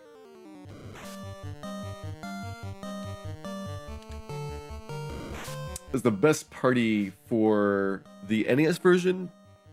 Almost certainly 2 fighters and 2 red mages for the levels that you would normally be doing in a speed run. If you're playing the game for a long time, like you're going to actually level your characters up, black belts actually get really good. That's a character class that starts off weak, but gets better and better as the game goes on. I would say that up until level 30, you'd probably prefer the fighter as the best character class, and then black belt takes over. Red mage is a character class that starts off really strong, but doesn't sustain that excellence. So like past level 20, he starts going down in value. And black mages, white mages, they're good for their various roles. You probably want to have at least 1 healer, if not 2. So that pair of red mages definitely fills the slots. But if you don't have the red mages, then you want a white mage somewhere in the party to be able to get recoveries.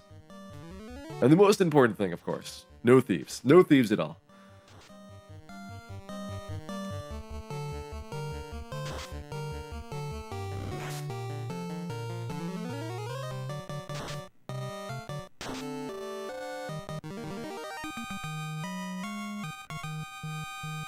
Gonna add 41. One more level to go for our final attack on the Mazmune. So get Bill healed up one more time, and we have roughly 5 battles to go.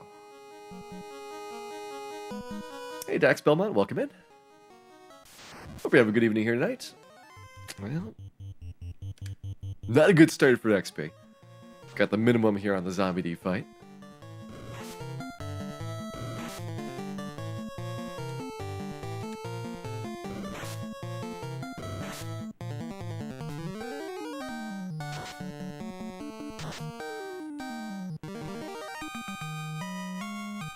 I might need one more Chimera fight, depending on how things go. I don't know how far over 41 we got on that level up. It was a really big fight. Like, that was one of the bigger ones that you're going to have in this place. So, we could have been, you know, almost another half battle into the required set of 5 for us.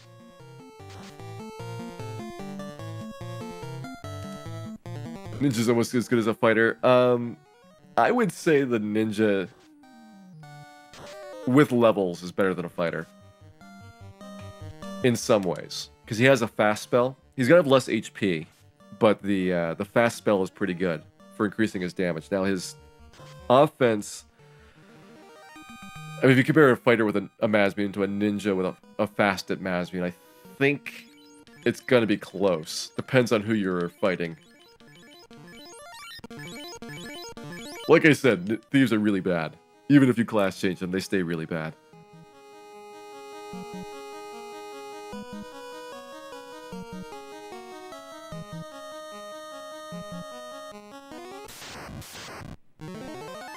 Nice. Alright, there's the Chimera fight. We should be able to get 42 now. This will let me get our 5th battle in, and we'll still have enough nukes left for the remaining fights.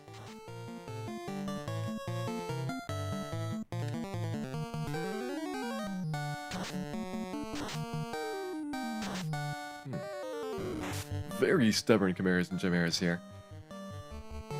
Alright, here you go. Take an ice too.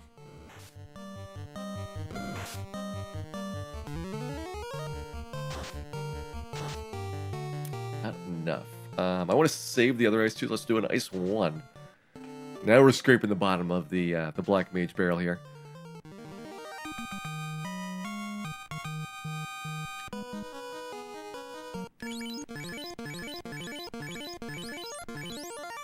Heal potions. We should have enough because I think it's 2 more battles for level 42, and then we're good to go. The ice will do 30 to 120 against that pack, so it is actually a pretty good matchup for the chip damage that you need. Now it's probably going to be doing 30 to 60. Like your odds of getting the crit on it is pretty low since Ice 1 has a very, very low accuracy score, but the just the fact that it gets, 50% on top of its 20 to 40 is going to be enough to make it competitive with most other things that you can be doing against them. Unless you have a really good attacker that has, like, the Excalibur or Masmuon on. I guess, yeah, I think even Sunsword would not be all that great for most character classes, except for the Knight. There we go, 42. I'm out of here.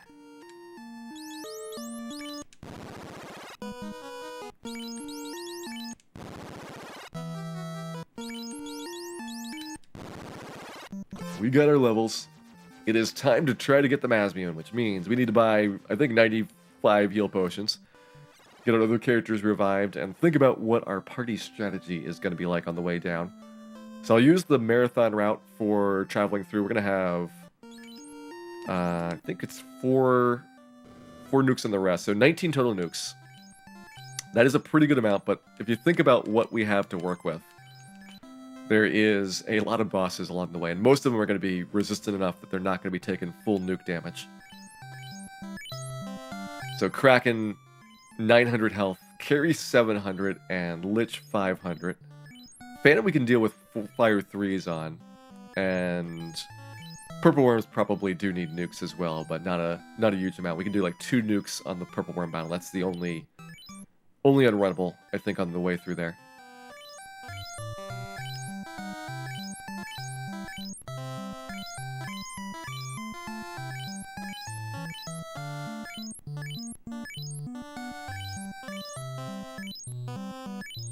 Bill with Fast and Cat Claw. I think he will be equipped with that, but it's not going to be my primary strategy.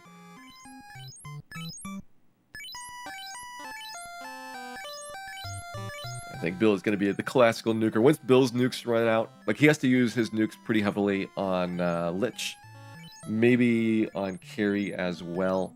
And the interesting thing to be looking at is how many Fire 3s do we have left? Because we have to get out of the dungeon once we have the Masmuon. That's a lot of work charges required, unless I want to backtrack on some of the floors, and most of them with the bosses at the end are going to be not something that you want to walk across. Unlike White Wizards, we have Exit. Black Wizards need a lot of charges to make it out.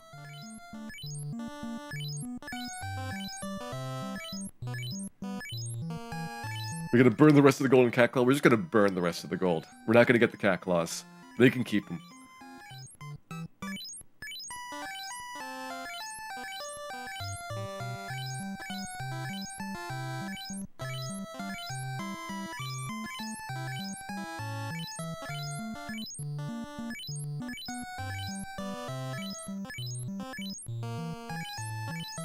I mean, the main thing is just to see what happens when I do this dive. To know if we have roughly the right levels for taking on the rest of the game or not. This is my guess about what can beat Chaos. And I might be wrong, and we might need to get some additional levels on the other Black Mages so that they have more nuke charges. Bill doesn't have a lot of headroom left to go. Like, maybe there is a bit of a benefit. the remaining 8 levels are going to get him 24 hit points, and that is very, very small compared to what all the monsters are going to be doing at this point. Hey, Day Sleeper, welcome in. Hope you're having a good evening here. Just about ready for trying to get the Mazmune out of Temple of Fiends. Just got our level ups done. We have all the bosses out of the way, and it is going to be interesting to see how this one goes. I think it'll be okay for this trip. I'm more worried about the Chaos trip than the Mazmune trip, to be honest. The Mazmune doesn't help that much on saving resources on the way down.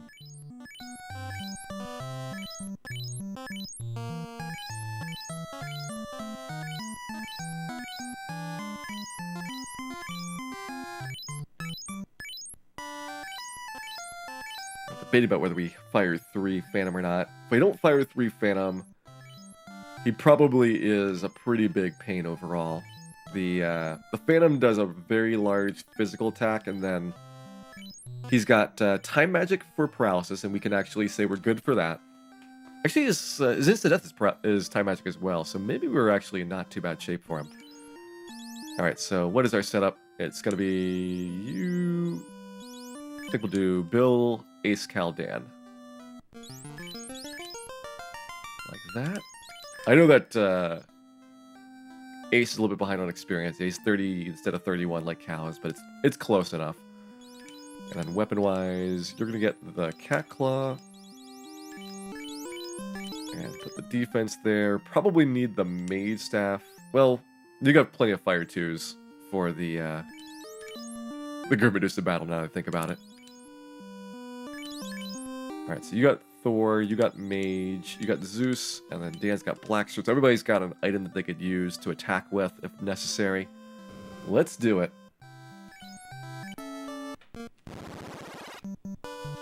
Temple of Fiends we go. Again, this is the Mazmune trip, so our priority here is get the Mazmune and get out.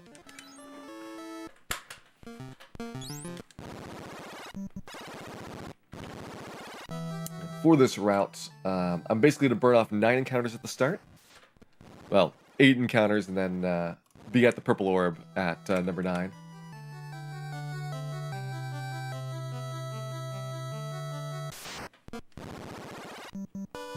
I could use this time to get some experience, but this party is not as inexperienced as the speedrun party would.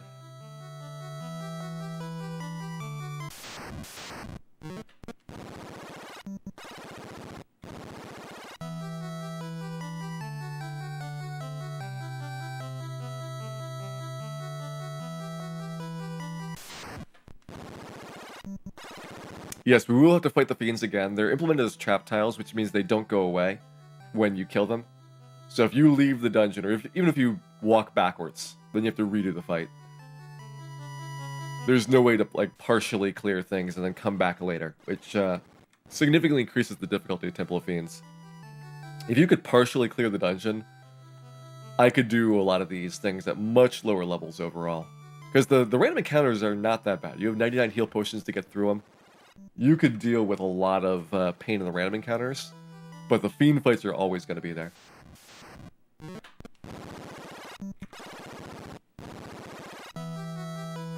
One more reset to go.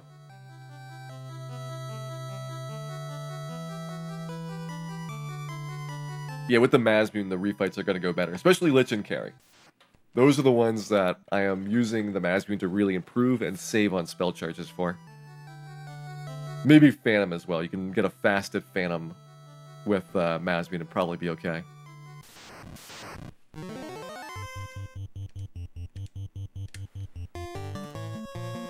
Here we go. We got Frosties at the start. We know about Frosties. They are kind of a pain, especially with 4 Black Mages alive.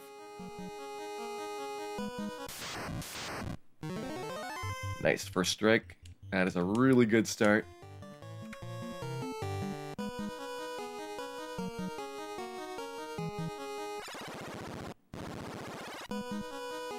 Take our Chimera fight here to avoid Ghasties upstairs.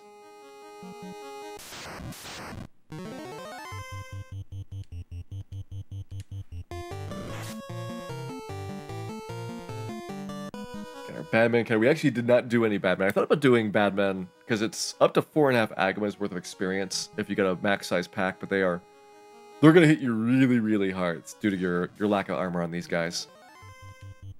So kind of staying away from these to conserve potions.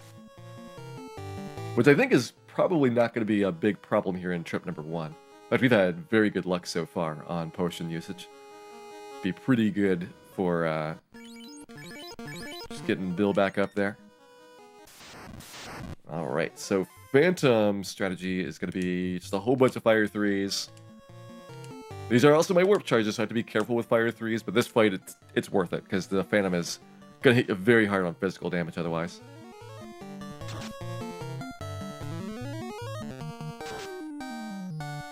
Stop, great. That is a waste of his turn. Stop, Zap, and Glare are all things you're going to see. There goes Phantom. Our first Phantom has fallen. Could get some money here if you want. There's 115,000 or so sitting in those 2 chests.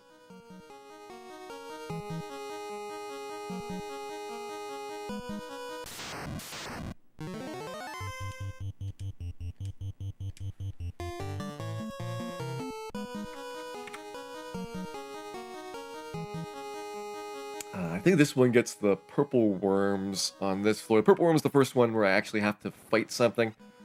So we'll see if we get trip through there. To beat the 4 white mages time, it'll be close. We could potentially still beat 4 white mages with the speed that we're at. I have to do 2 trips through Temple of Fiends, which is about an hour. So if we get these both first try, then we'll be under 10 hours total.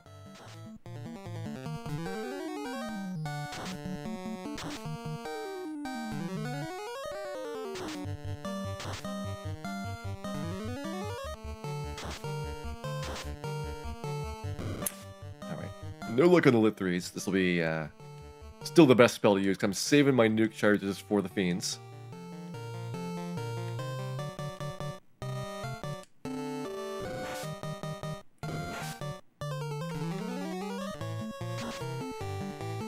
A little bit more damage than I wanted to see there, but that's okay. We got plenty of heal potions for this trip. This trip I'm not worried about healing on.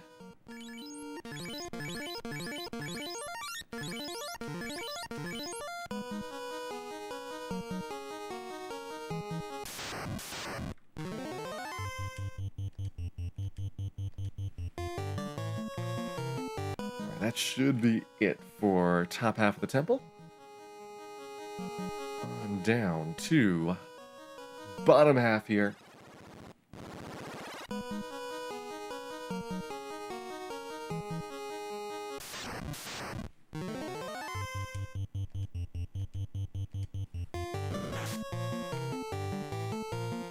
That's not bad.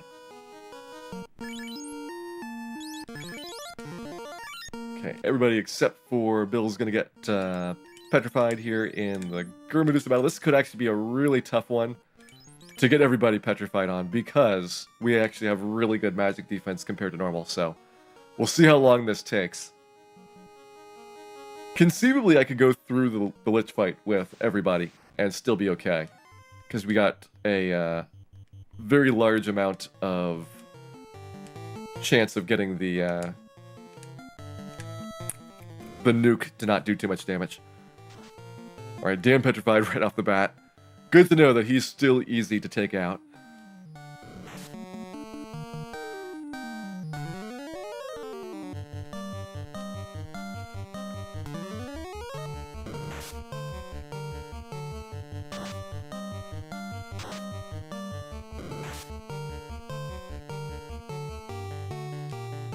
Keep trying, Gurmadusa. You can do this. This is a big way, though, that you can save a lot of heal potions. Like, you could just keep doing Lich until you got a nukeless Lich. And with the nukes that we're going to be doing, I'll see what the rolls look like to see whether Lich has a good chance of resisting or not. I don't think his magic defense is actually all that good. So it's possible that you might be able to kill him with your nukes in, like, 2 hits. But I wouldn't chance it. You have to redo this entire stretch each time that you wanted to try it.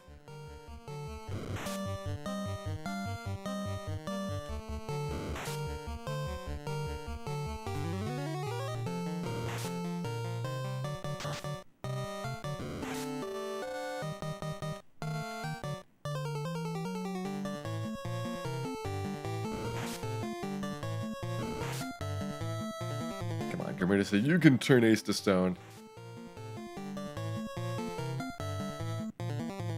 Should have a 2/3 chance of targeting Ace. There we go. Now it's the Bill show. Bill's got enough defenses up that he's dodging everything except for criticals, and I don't think you can critical and get paralyzed with any of the RNG values the game has. So now we just mow these things down. Could try to run, but it's a 1 in 10 chance of running from the back slot. So it's faster to just use the Fire 2s.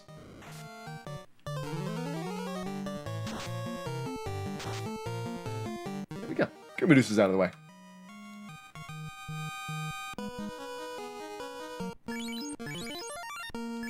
I don't think we have another battle before Lich. Let's go ahead and heal up all the way.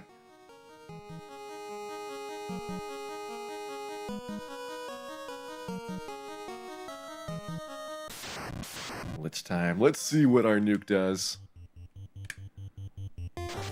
His does 228, which means he beat my magic defense check. We did 126, so we did not beat his.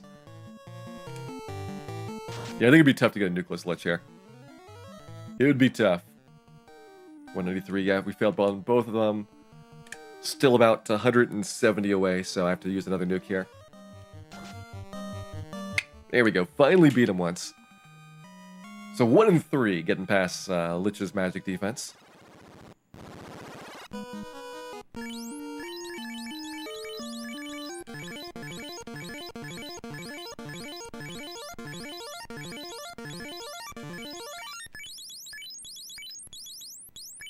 You didn't have a ribbon to start with, Dan. Oh, look at the beautiful Agamas. Could have gotten so many Agama points here.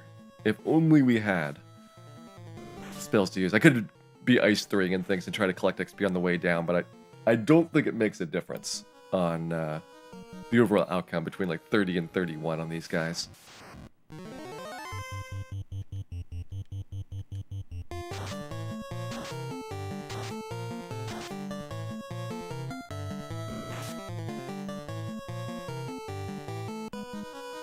Do we have any Agama facts? My Agama fact for these is that Agamas have no clue why 4 Black Mages are going through their dungeon. No clue whatsoever why somebody would do this. Alright, here we got the Ice 3. This is the unrunnable fight on this floor. There's one more unrunnable fight, which is going to be the Purple Worms on Tiamat's floor. I think those happen before I get to Masmion. So I need some nukes for those as well.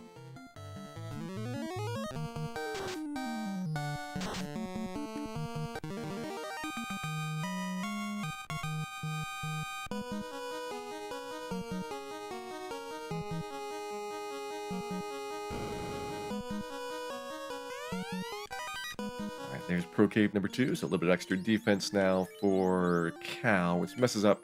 Let's give it to Ace. We'll put Ace Cal down into the normal order, and then Ace can have that defense there, so that we don't have to swap items around.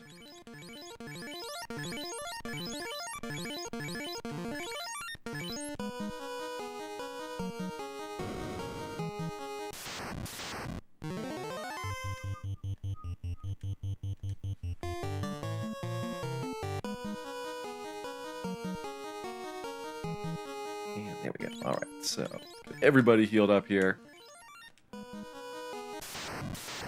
Bill's going to go ahead and try to stay safe from physical attacks. The rest of the party is going to be nuking away, which is going to be what we do for Kraken as well.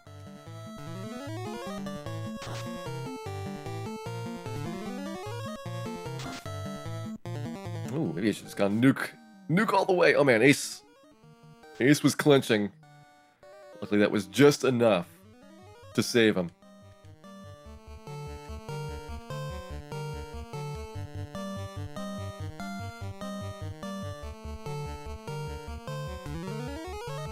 Alright, so we're at 4323 for our nuke count. The problem is that if Kraken kills somebody, then you're losing a bunch of nukes that are just being left on the floor. So that is not necessarily a safe count for how many that we have remaining to us.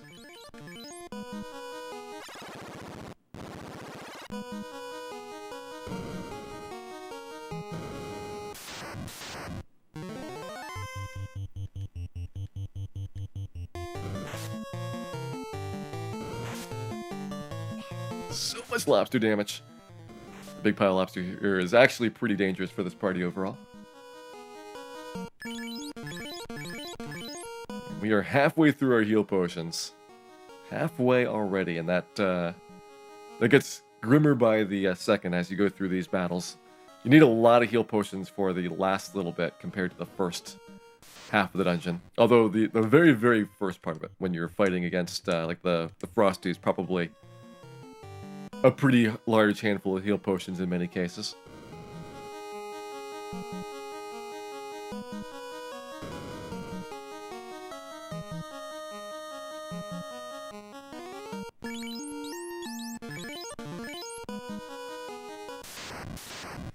Alright, here we go, Kraken time. So defense.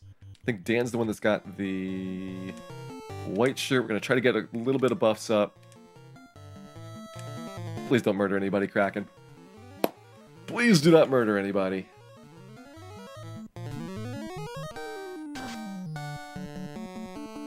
Ink. There we go. That's a good start. So we're going to have 60 evade on Bill, 20 on the rest of the team.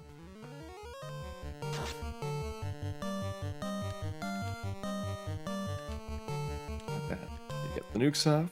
So nuke. Nuke. And another white shirt by Dan. Now we got 80 on Bill, 40 on the rest.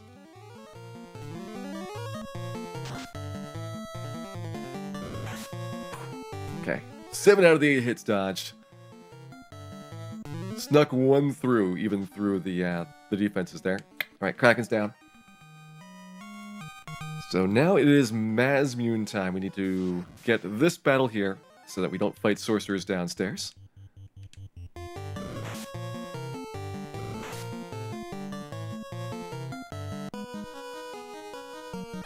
So far, a really good set of bosses. It'll need to be pretty much just as good for the second trip through to have a good chance at it. What I'm worried about is that when we're going down for real, we'll just get awful boss fights and have to retry them. But so far, so good.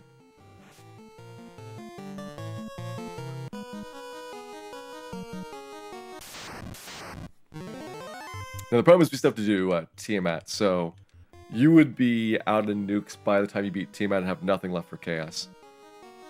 You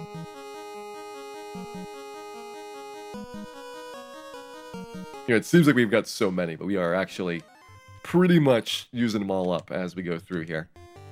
So nuke.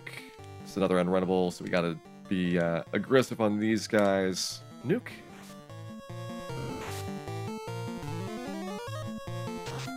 Hey, DJ Hollow Point, welcome in.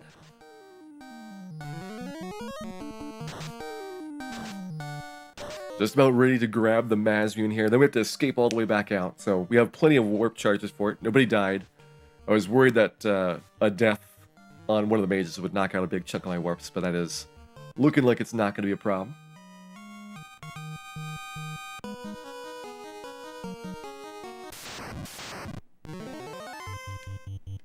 Just run away from all this stuff. I think on the next trip through, I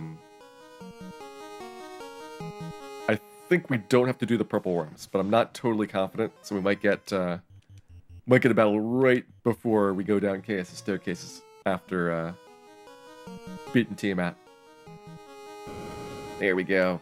Mazmune has been acquired, so let's go ahead and give that to Bill. Guess we'll give the Cat Claw to Ace. Turns out not too useful of an item to have, but we kept it. And out we go.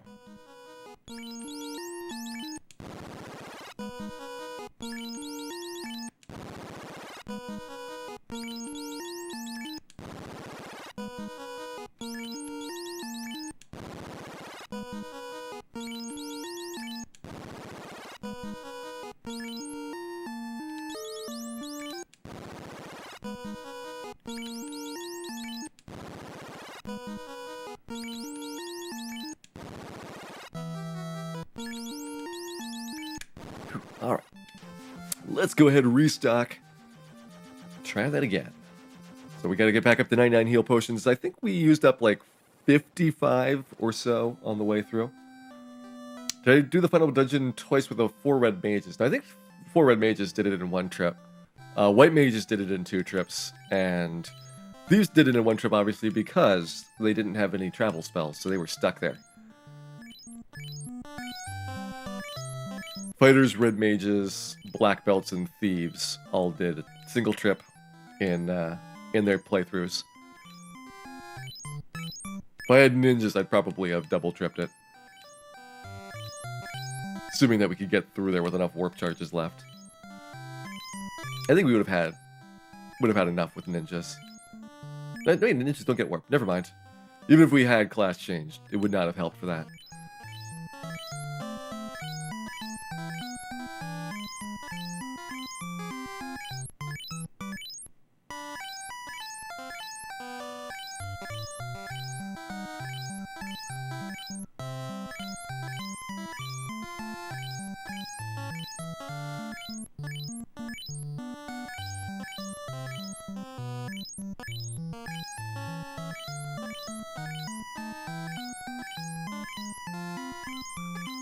About 20 more heal potions to go. Cross your fingers that we can get through this time. If I get an early death, I will just set it up again rather than try to grind through. If I get a late death, then we'll do our best to give it a crack. And depending on what it looks like in particularly the Tiamat and Chaos battles, I'll make a call about how likely it is I can do it at level 30 versus needing to grind more. 35 would probably be the next obvious level to try it at, because that's where you get another strong level for the Black Mages. They'd have 31 more hit points or so at that point.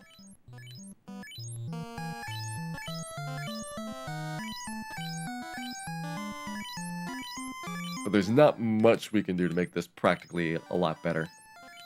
Probably don't need 35 for the next nuke charge. I think it was like 33 or so that we got that.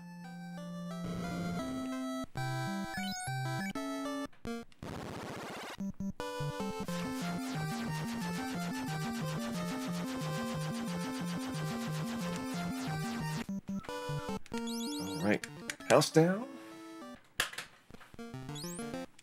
Into the temple we go. This is to burn off those first couple battles again. So we're going to burn 8 battles here to get set up for the walk down. Normally in the marathon route, this is where you actually use these battles as an opportunity to get additional experience inside Temple of Fiend's past. But when you're doing it like this, when you already have your levels and you're not really trying to farm anything at this point, it's just encounters that you need to skip as quickly as you can. Some of them you can actually do on the overworld to save this little room transition sequence, but the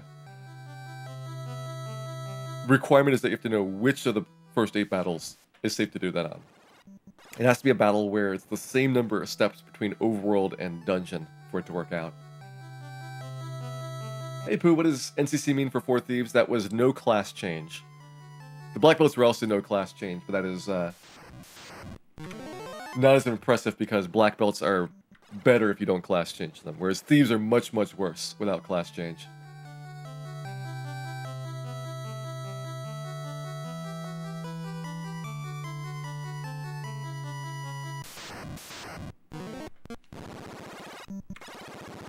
Two more battles to go.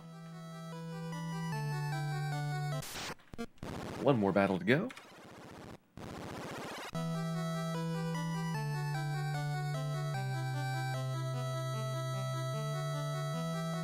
And this should be creep here. Make sure I visually ID it to check. Looks good. Alright. So we're all set for going through Temple of Fiends once more. To the left, to the right. Forward and then take a step back. Could also do the step back at the staircase. Look more dramatic as I was running away, running directly at the stairs at the end. Are Black Belts better than Master? Yes. The Master actually loses the rate at which they get more magic defense. Probably a bug, but there's no definitive answer about what those values should have been.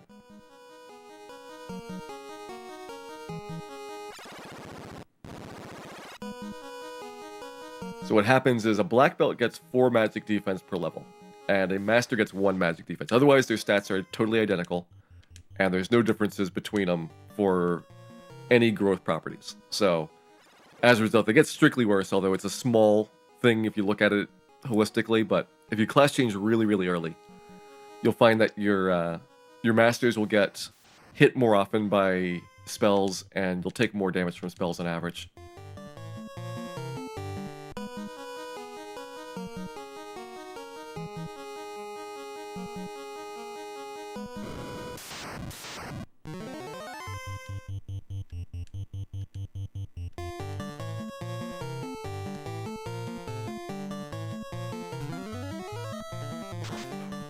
Alright, Phantom punches Dan in the face, but that just cost us 4 heal potions. We're still in it. Not panicked yet. Heal potion count is going to be really significant as we go through here. I might have to start doing heal staff and heal helmet as a way to get things recovered. Was that fixed in the remakes? I believe so. They completely changed what stat growth was like in the remakes. So I don't know about the PlayStation version, because that's pretty similar to NES for stats, but certainly GBA and beyond had a big overhaul. Alright, so we got very lucky in the first couple of battles, but then pretty unlucky here in the Chimera Chimera fight.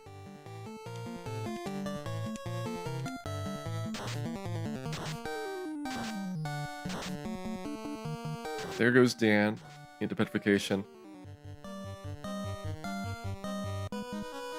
I don't know if I want to... I'll see what happens for the trip through here. I might actually want to leave Dan petrified for right now. This could be a good opportunity to set this up. Let me do this. I know we just went through here, but I got an idea for what I was planning to do, which was to have Black Mage petrified for a longer extent down here. So I'm gonna get this set up for what my idea was. Means I have to do the first 8 battles again, but other than that, not a big deal. We get a couple more soft potions here for the trip through. The thing is that Dan does not have a ribbon. There's only 3 ribbons in the game, so somebody is missing out at the end of the day on those. And if I keep Dan petrified the whole time, first of all, he doesn't take as much damage, so we save on heal potions. And second, I can bring him out at like Chaos or whenever somebody dies, which would be unfortunate, but we could have a backup in that case to recover things. We don't need any more houses. Got plenty of those. Alright. There we go. Let's try this setup.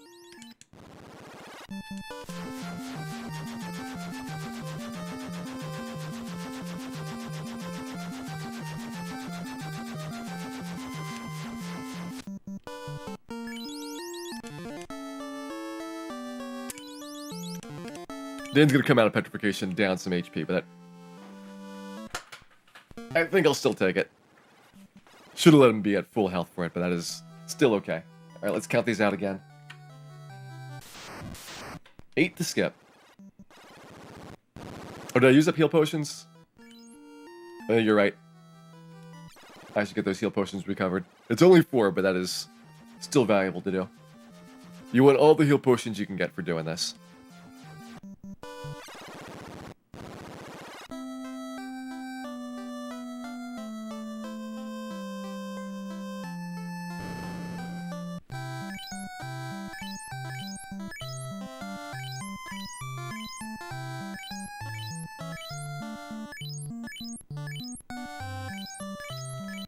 Looks good.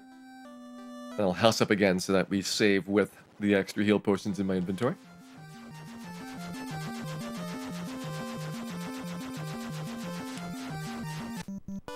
There we go.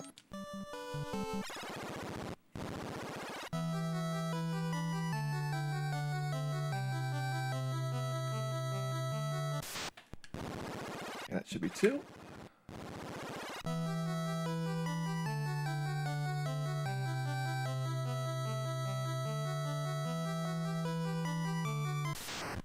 3 battles. Check, this is Wolf Gerwolf to make sure that I've got the right count. I think it was only 1 before I went back to get all that set up. Yeah, that's correct. So 4 more battles to skip in here. And then up through the temple again we go. Unfortunately, we probably will not have as good of a start as we had on that last one, but that is the risk I'll have to take here.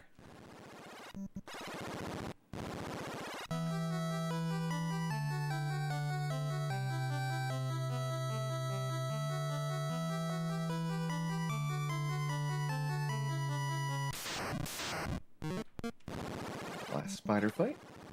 2 more battles to skip.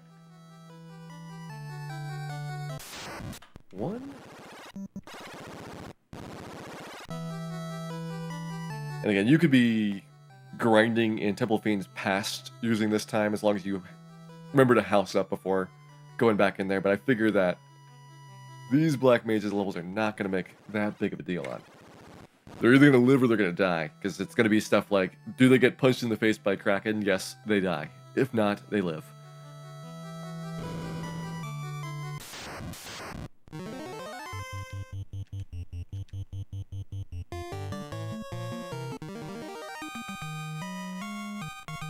Bill here in the front is acting to scare the monsters. It's based on your party leader for what morale is. So you make an opposed check versus the monster's morale every round. And if you beat the monster's morale, then they run away. So that is going to be much bigger of an effect on Bill than Ace or Cal would have. You also have a bonus to your first strike and ambush rate, which is based on your agility plus luck score. So having your best character in the first slot will make both of those things help you out a little bit here.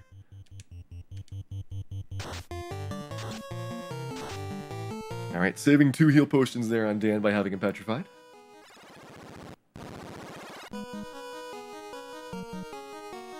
Down and around we go. Let's get the Badman fight, and hopefully that one goes well. The Badman fight is actually really scary because you don't have much defense here. Got him. We are through the Badman. On to Phantom. Now I've only got 3 Fire 3s, so not as guaranteed for getting this 1-round kill, but we should hopefully be close and be able to take him down in round 2. Okay, that was 7 heal potions that we lost. Let's have Bill try out that Masmune just for comparison. Nope. Do we get Dan up? We lost Ace super early here. 2 mana down to Purple Worms? I guess we even 2-man Purple Worms. We fast the Masmune there. Thinking about the options for what we do here. We still have our emergency reserve mage.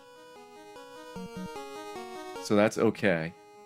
Saves me some heal potions not having Ace dragged along here.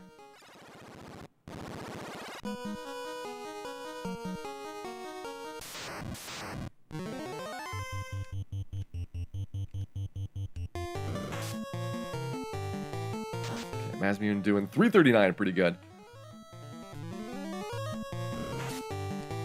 That should help out quite a bit here, and you could probably... Ice 3. That'll be enough to hopefully kill top 1. Oh yeah, 977, that's good damage. Not enough! Come on, Cal, you can do better than that. Take Bill's example.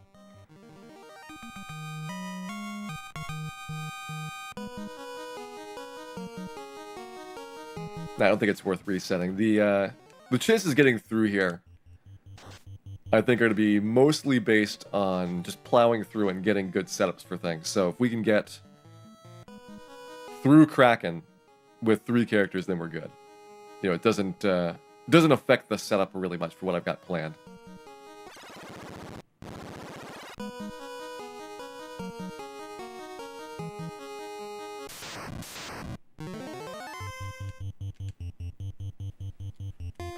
There.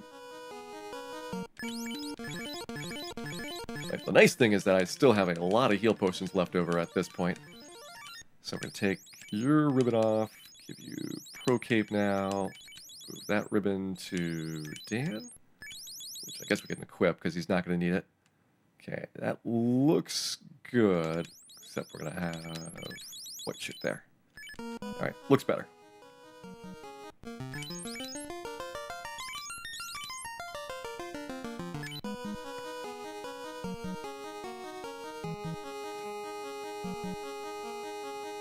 This will give 4 times the chance of being targeted on Cal here. So Cal should go down really fast. Well, I probably wanted to have... Just realized I probably want to have defense on Bill. So he's got some dodge. Because now a lot of things are going to come in his way on physical attacks.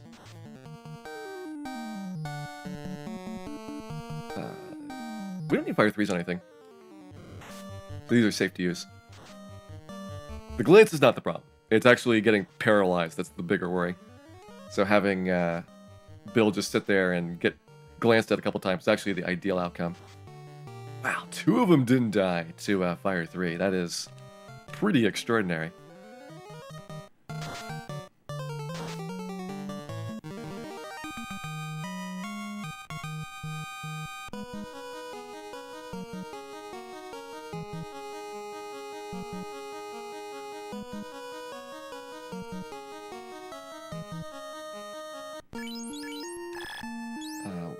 Oh, Bill's in slot 2 because of shenanigans. The sword order doesn't quite work properly. Things happen that are tough to explain. So there are 356 chances of being glanced. So the thing about the glances is that you have only 206 values for the RNG seed to take place in the first place. So you can get a lot of variations that are simply not possible, even though in theory it should be equal odds. And what happens there is that not only does it have to be a critical hit to get through the ribbon, but it also has to hit in the first place. So if you've got something where they simply don't have those 2 events co-occurring, then it is impossible for it to work. And it turns out it's actually very common that they can't co-occur with the way it's set up.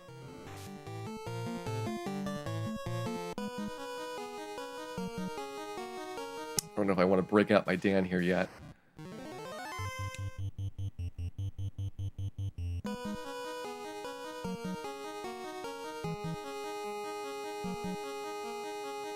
Got a Dan reserve for emergency purposes, which will probably be put to good use in the near future, but I'm not sure if I quite want to use it right now. Then again, if we have a bare Bill on carry, then it's going to be tough for him to get to safety with the way that this is going to play out. I'm going to bring Cal and Dan back for the carry fight. I think we'll have defense on Bill. One of them will fast, and the other one... Maybe we just save the nuke. Defense fast. Maybe that's it.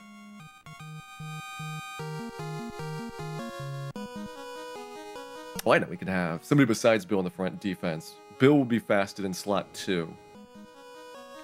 Pretend like we open that. And the faster will be in slot 3. So I have to still go over there because I need to waste enough steps to make the rest of the route work out.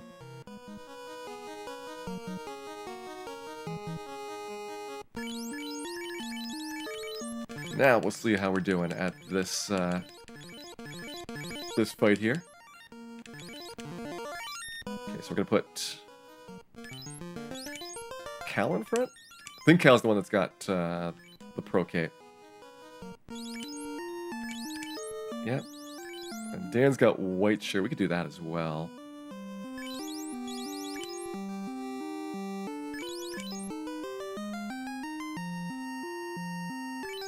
That might be a better strategy. Bill's still in the front. So we're going to go defense, fast, and white shirt.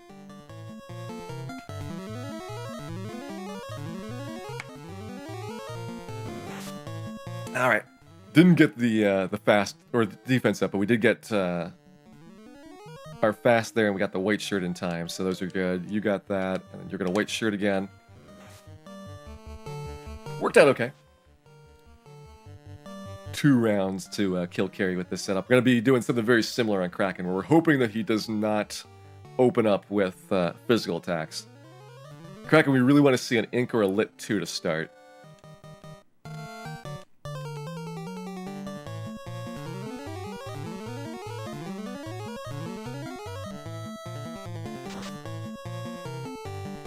There we go. Alright, so carry's down.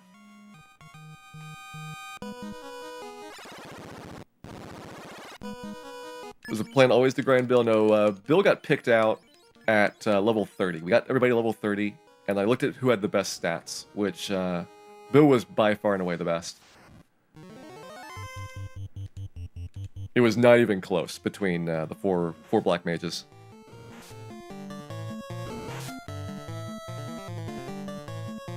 Now, the neat thing is that because slot 4 is the worst at running, we're actually not too much at a penalty for escaping these battles.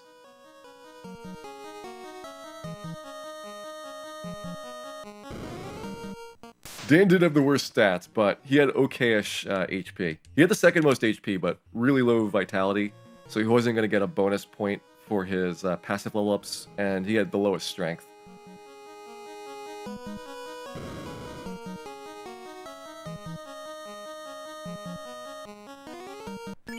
Alright, here we go. This is the one I was super worried about.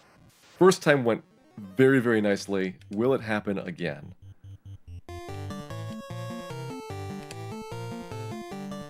There's the defense up. Kraken against Bill. Okay, still alive. Still alive, but in very dangerous shape. So he's got 60 defense here.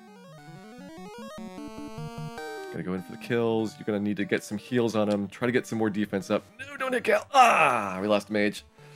That hurts. This could be tough. Now, 2 Mages versus Tiamat and Chaos is gonna go badly. I was hoping we would not have this happen, but Kraken did not cooperate. There's the Lit 2. I needed the Lit 2 earlier. If we had another white shirt up, Cal probably would have survived.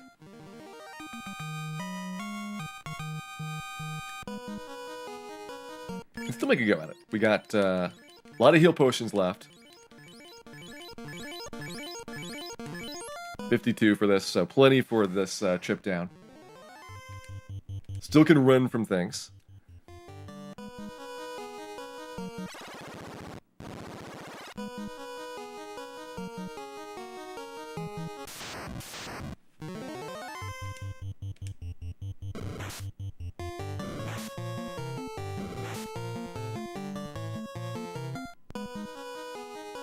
Dan will get a pro cape here. Now that we swap things around. Everybody's all set for this.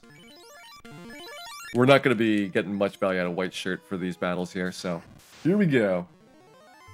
Start off with the defense, get that fast in there. The defense is the precautionary measure. Bane shouldn't work on anybody. And because of turn order, you're probably not too bad off by doing that.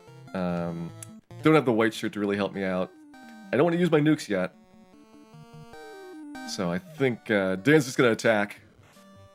Dan! Stay alive, Dan. Stay alive, Dan. Dan is going to drink. I don't think Dan can beat out the Tiamat damage now. 29 on the dot. Alright, it's Bill solo versus Chaos. I think this is not going to work. Not going to work, but all Bill can do is his best. We wouldn't have survived Dan for long on that. We needed Tiamat to either use spells or skills or punch Bill. And I don't even know if I get purple worms here or not. I think I might. So I gotta be cautious. Oh yeah. No, that's rock all. We might have the steps to get purple worms free. We'll find out now, and that'll be useful information for next time. Well, it is Bill versus a very, very immovable object. Bill could actually bail out here, but there's no point keeping the XP.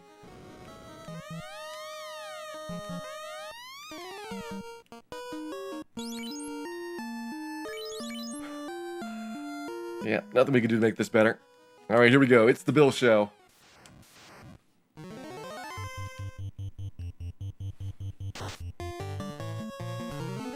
Fast versus Chaos. 243, alright. Oh, that's a lot of damage. A lot of damage here. We're in a damage loop. This is bad. I need to let go. And 71, we're not making it through, so yeah. It's Bane time. Go for it, Bill. Bane that chaos. Ineffective. One more try at it. Come on, Bill. You can do this. 3 and 256. Ineffective again. There's the slow 2. So Cure 4 is actually good for us here. Want to see that Cure 4? Yes. Saves me another round. Bill with the Bane spell. Ineffective. Possibly last try. Nope. Doesn't get it in there. Alright, we got our best effort on it. Let's see. I think it's worth giving another crack at these levels. I don't think it's going to be much different to do the grind there. So back to the start we go. That was the very first try, Maelstrom.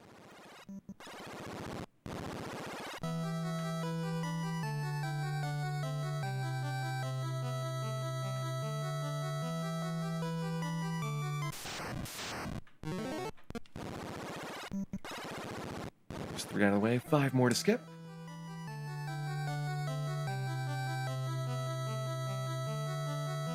Certainly you couldn't ask much more for Bill. For leveling up, I don't know if you get much more damage. So we're looking at like 250 for the Masmune Fast It. That is more than I'm going to get with the nukes, but not by much.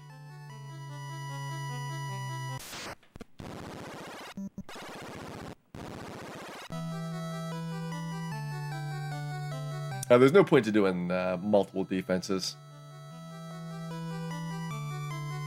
Chaos is not frequently going to hit you with physical attacks enough to pay off on that.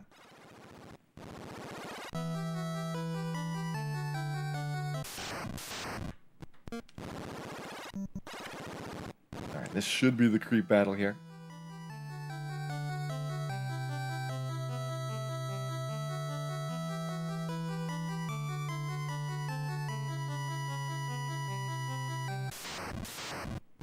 Yep, alright. In for another try. To the left, to the right. Back and then forward into adventure. Oh no, we're full of bats. Full of bats. Oh yeah, if you could do one boss at a time, it'd be so easy to get through this. Because the regular encounters are not bad at all. They are very, very easy for the trip through. It is almost entirely the late bosses that have a big chance of killing you. We got a bit unlucky with the Phantom Death, but that is well within plan.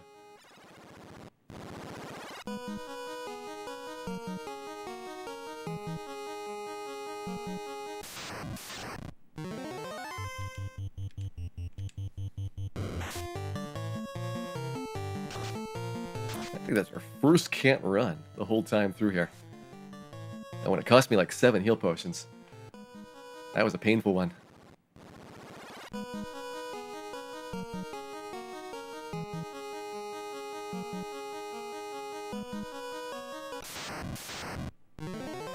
Okay, 6 bad man, not too bad. 5 to 9 on this encounter. Another can't run by Cal. Cal needs to go to running class. Either that or unbreak his legs.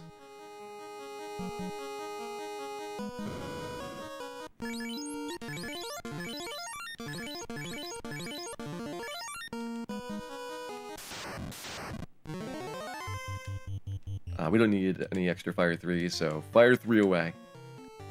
I think Fire 3 does more damage to the Masmune will on average.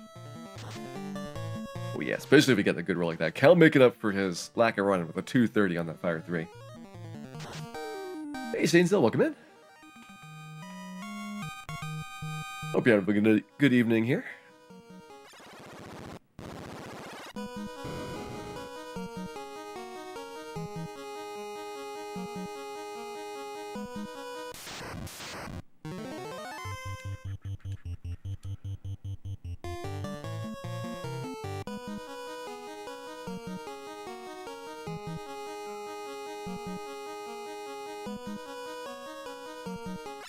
Alright, so purple worms here, which Mazmoon was just cutting through like butter. So we're going to go for a similar setup there. So we get the fast on you, heal staff, just to get some extra free healing in as we do this. Let's see, do we get good turn order or not? We get Ace being punched in the face a lot. And we get good turn order.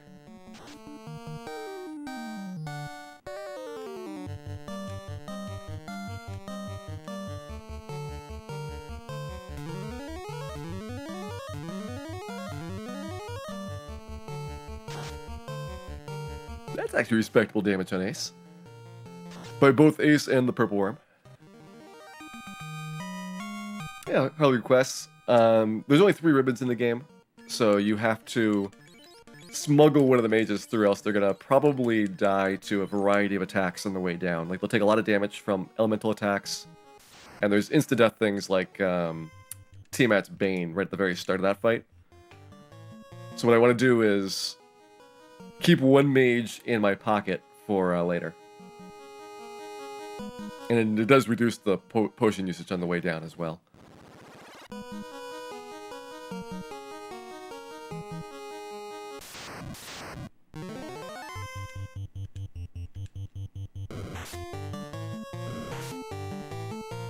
Alright, looks good there. Let's see if we can get everybody doing... Nah, I probably don't want to risk the extra damage from having the heal helmet up front. Was thinking about maybe doing that as a way to get some more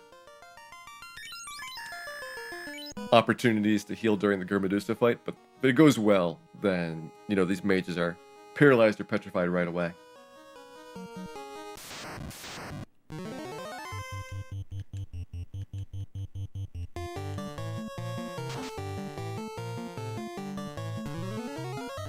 What are the unrunnable encounters? We're going to have purple worms and fire elementals on the way down.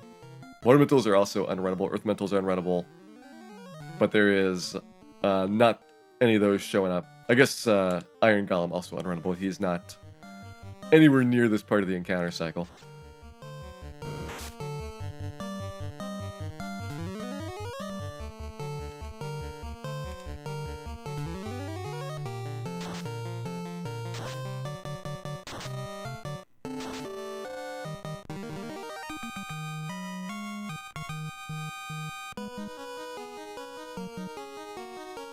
Okay, everybody else petrified. Let's go take out a Lich here.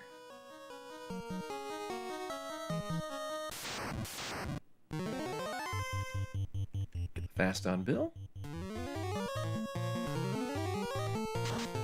Not nukeless, but 200 is either the best possible resistant nuke or the worst possible unresisted nuke. Either way, we got a good nuke for our advantage here. And there we go. Lich is down.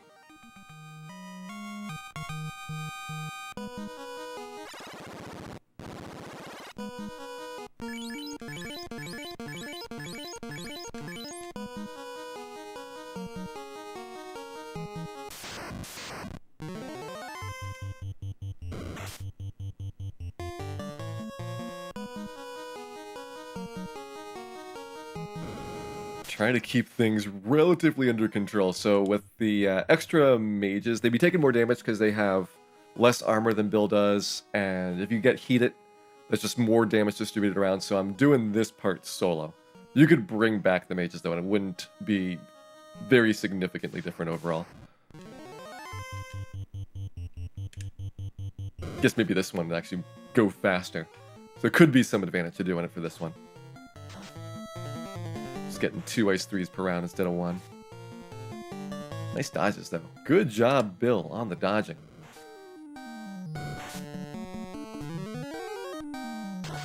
Is running harder very slightly, but not to a significant amount.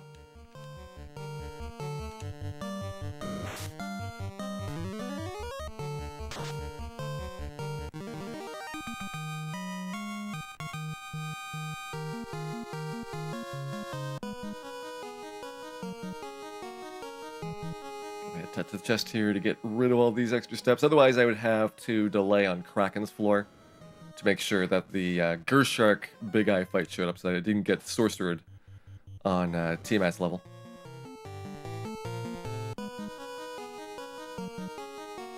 Alright, let's get this set up again. So we need to get ribbon on you guys. You two are getting softed.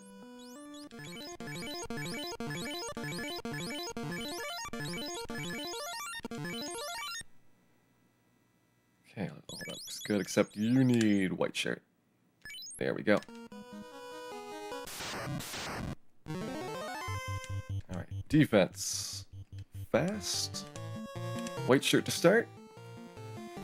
Hopefully not going to get whacked really hard by Carrie. Okay, that was survivable.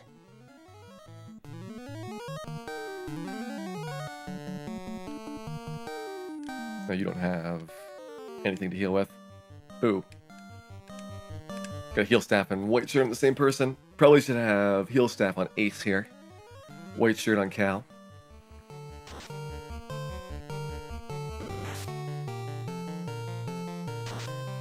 Now we really need Ace to not get Fire 3'd here. Come on, some defense. Okay, we made it. We made it.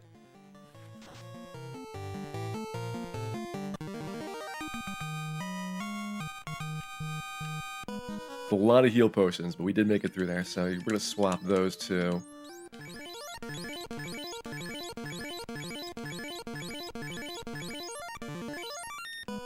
$54 left to go. The good news is that if somebody dies, you're not out a whole bunch of heal potions. Just bring Dan up, and he needs 4 to get to his full potential.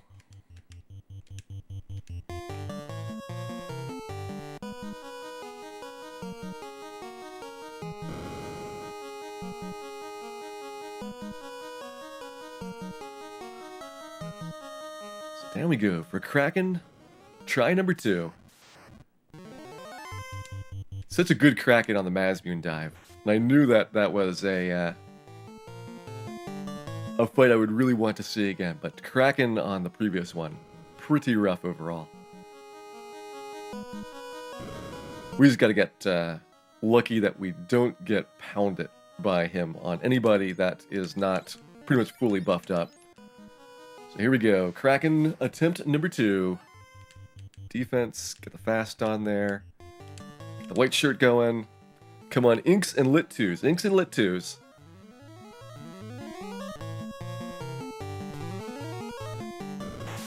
Ice goes down again.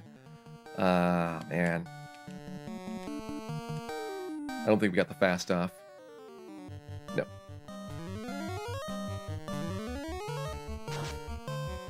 When does he use physical hits? Whenever he feels like it.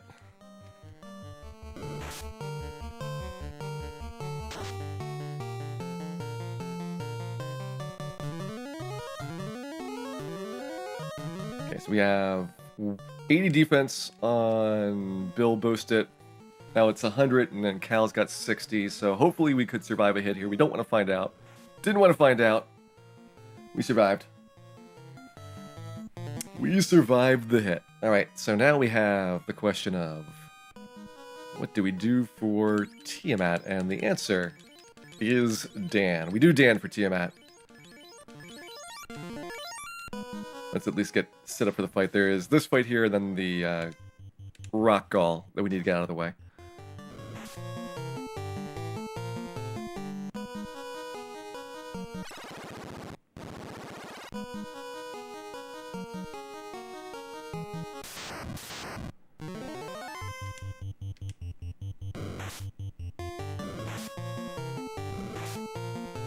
Of course, the rock gall after Tiamat. I'll get really close and do my heal. Yeah, I think rock gall's after Tiamat. Okay, so Dan soft it.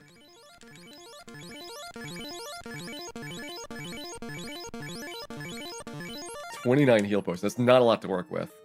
So we need to get Pro Cape and Ribbon up to you. That looks good all around. We can get the heal staff now. We're gonna move Cal in the back to reduce the odds of anybody besides Bill getting targeted here.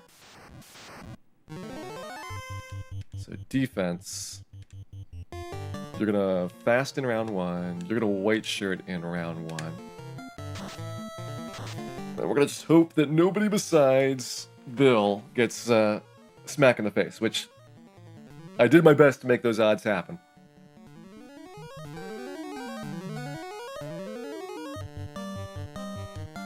Alright, so you're fast it. You got the heal staff going. You're gonna keep white shirting. Bane should not kill anybody here.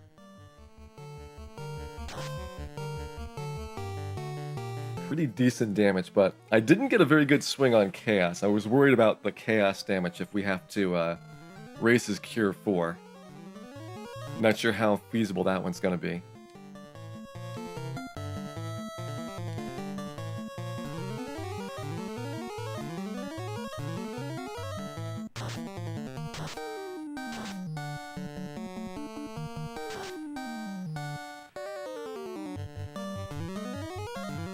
These are some weak Mazmunes. We're gonna keep at it. We're gonna keep at it. Is Bill in the back for Chaos? Yeah, Bill's gonna be in the back for Chaos. I have to decide whether I want to go for healing or for nukes in the Chaos fight. Nuke certainly makes it better going for pre-Cure 4. Healing is if I'm trying to get post-Cure 4. I'm not even sure if that is realistic to get through enough things that we are talking about a post-Cure 4 Chaos.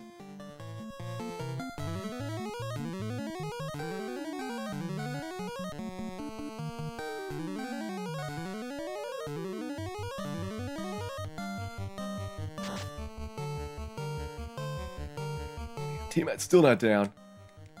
Just try to save some heal potions. This should do it. Alright.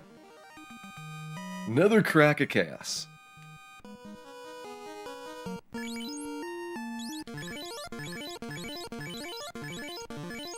23 heal potions. We should be good. Should be good. We got Rock Owl fight here, and we're just gonna run.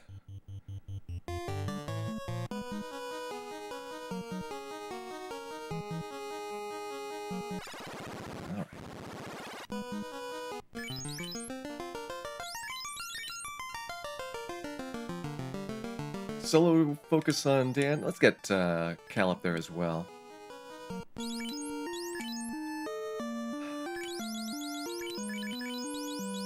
We'll give Dan better offense here. You're gonna get heal helmet. The rest of our healing up.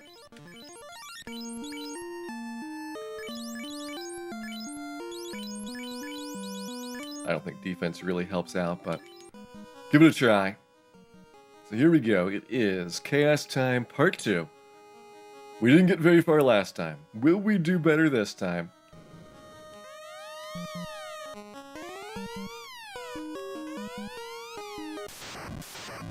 It is time to get it done. So we're going to start off with Nuke on Dan. Get you fasted, Bill. Start attacking. Dan's nukes.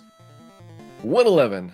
Chaos is going to resist a lot of these. Mazmune 214 is really good for not fasted, so we're at 325 so far. Punchin' Cal, though, that is not what we want to see. We want these mages to be up and running as long as possible. 90 damage! Oh, man. Okay, Crack is really good. That's a wasted round for him.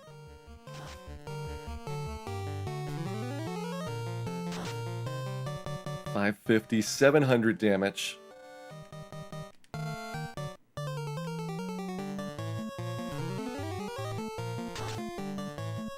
$850. Inferno, so he's staying away from his spell line, which is really good for us. 1100. 1350. That's Dan's last nuke. Cal's got one more, but he might not live long enough to get it off. He does not live long enough, but Chaos still has not gone in with the spells. 1500. 1850. We are close. We are very, very close. Dan's out of nukes. Just going for the Ice 3. Bill, can you finish it off? Got him. 947.32 on Chaos. The Black Mages have reigned supreme.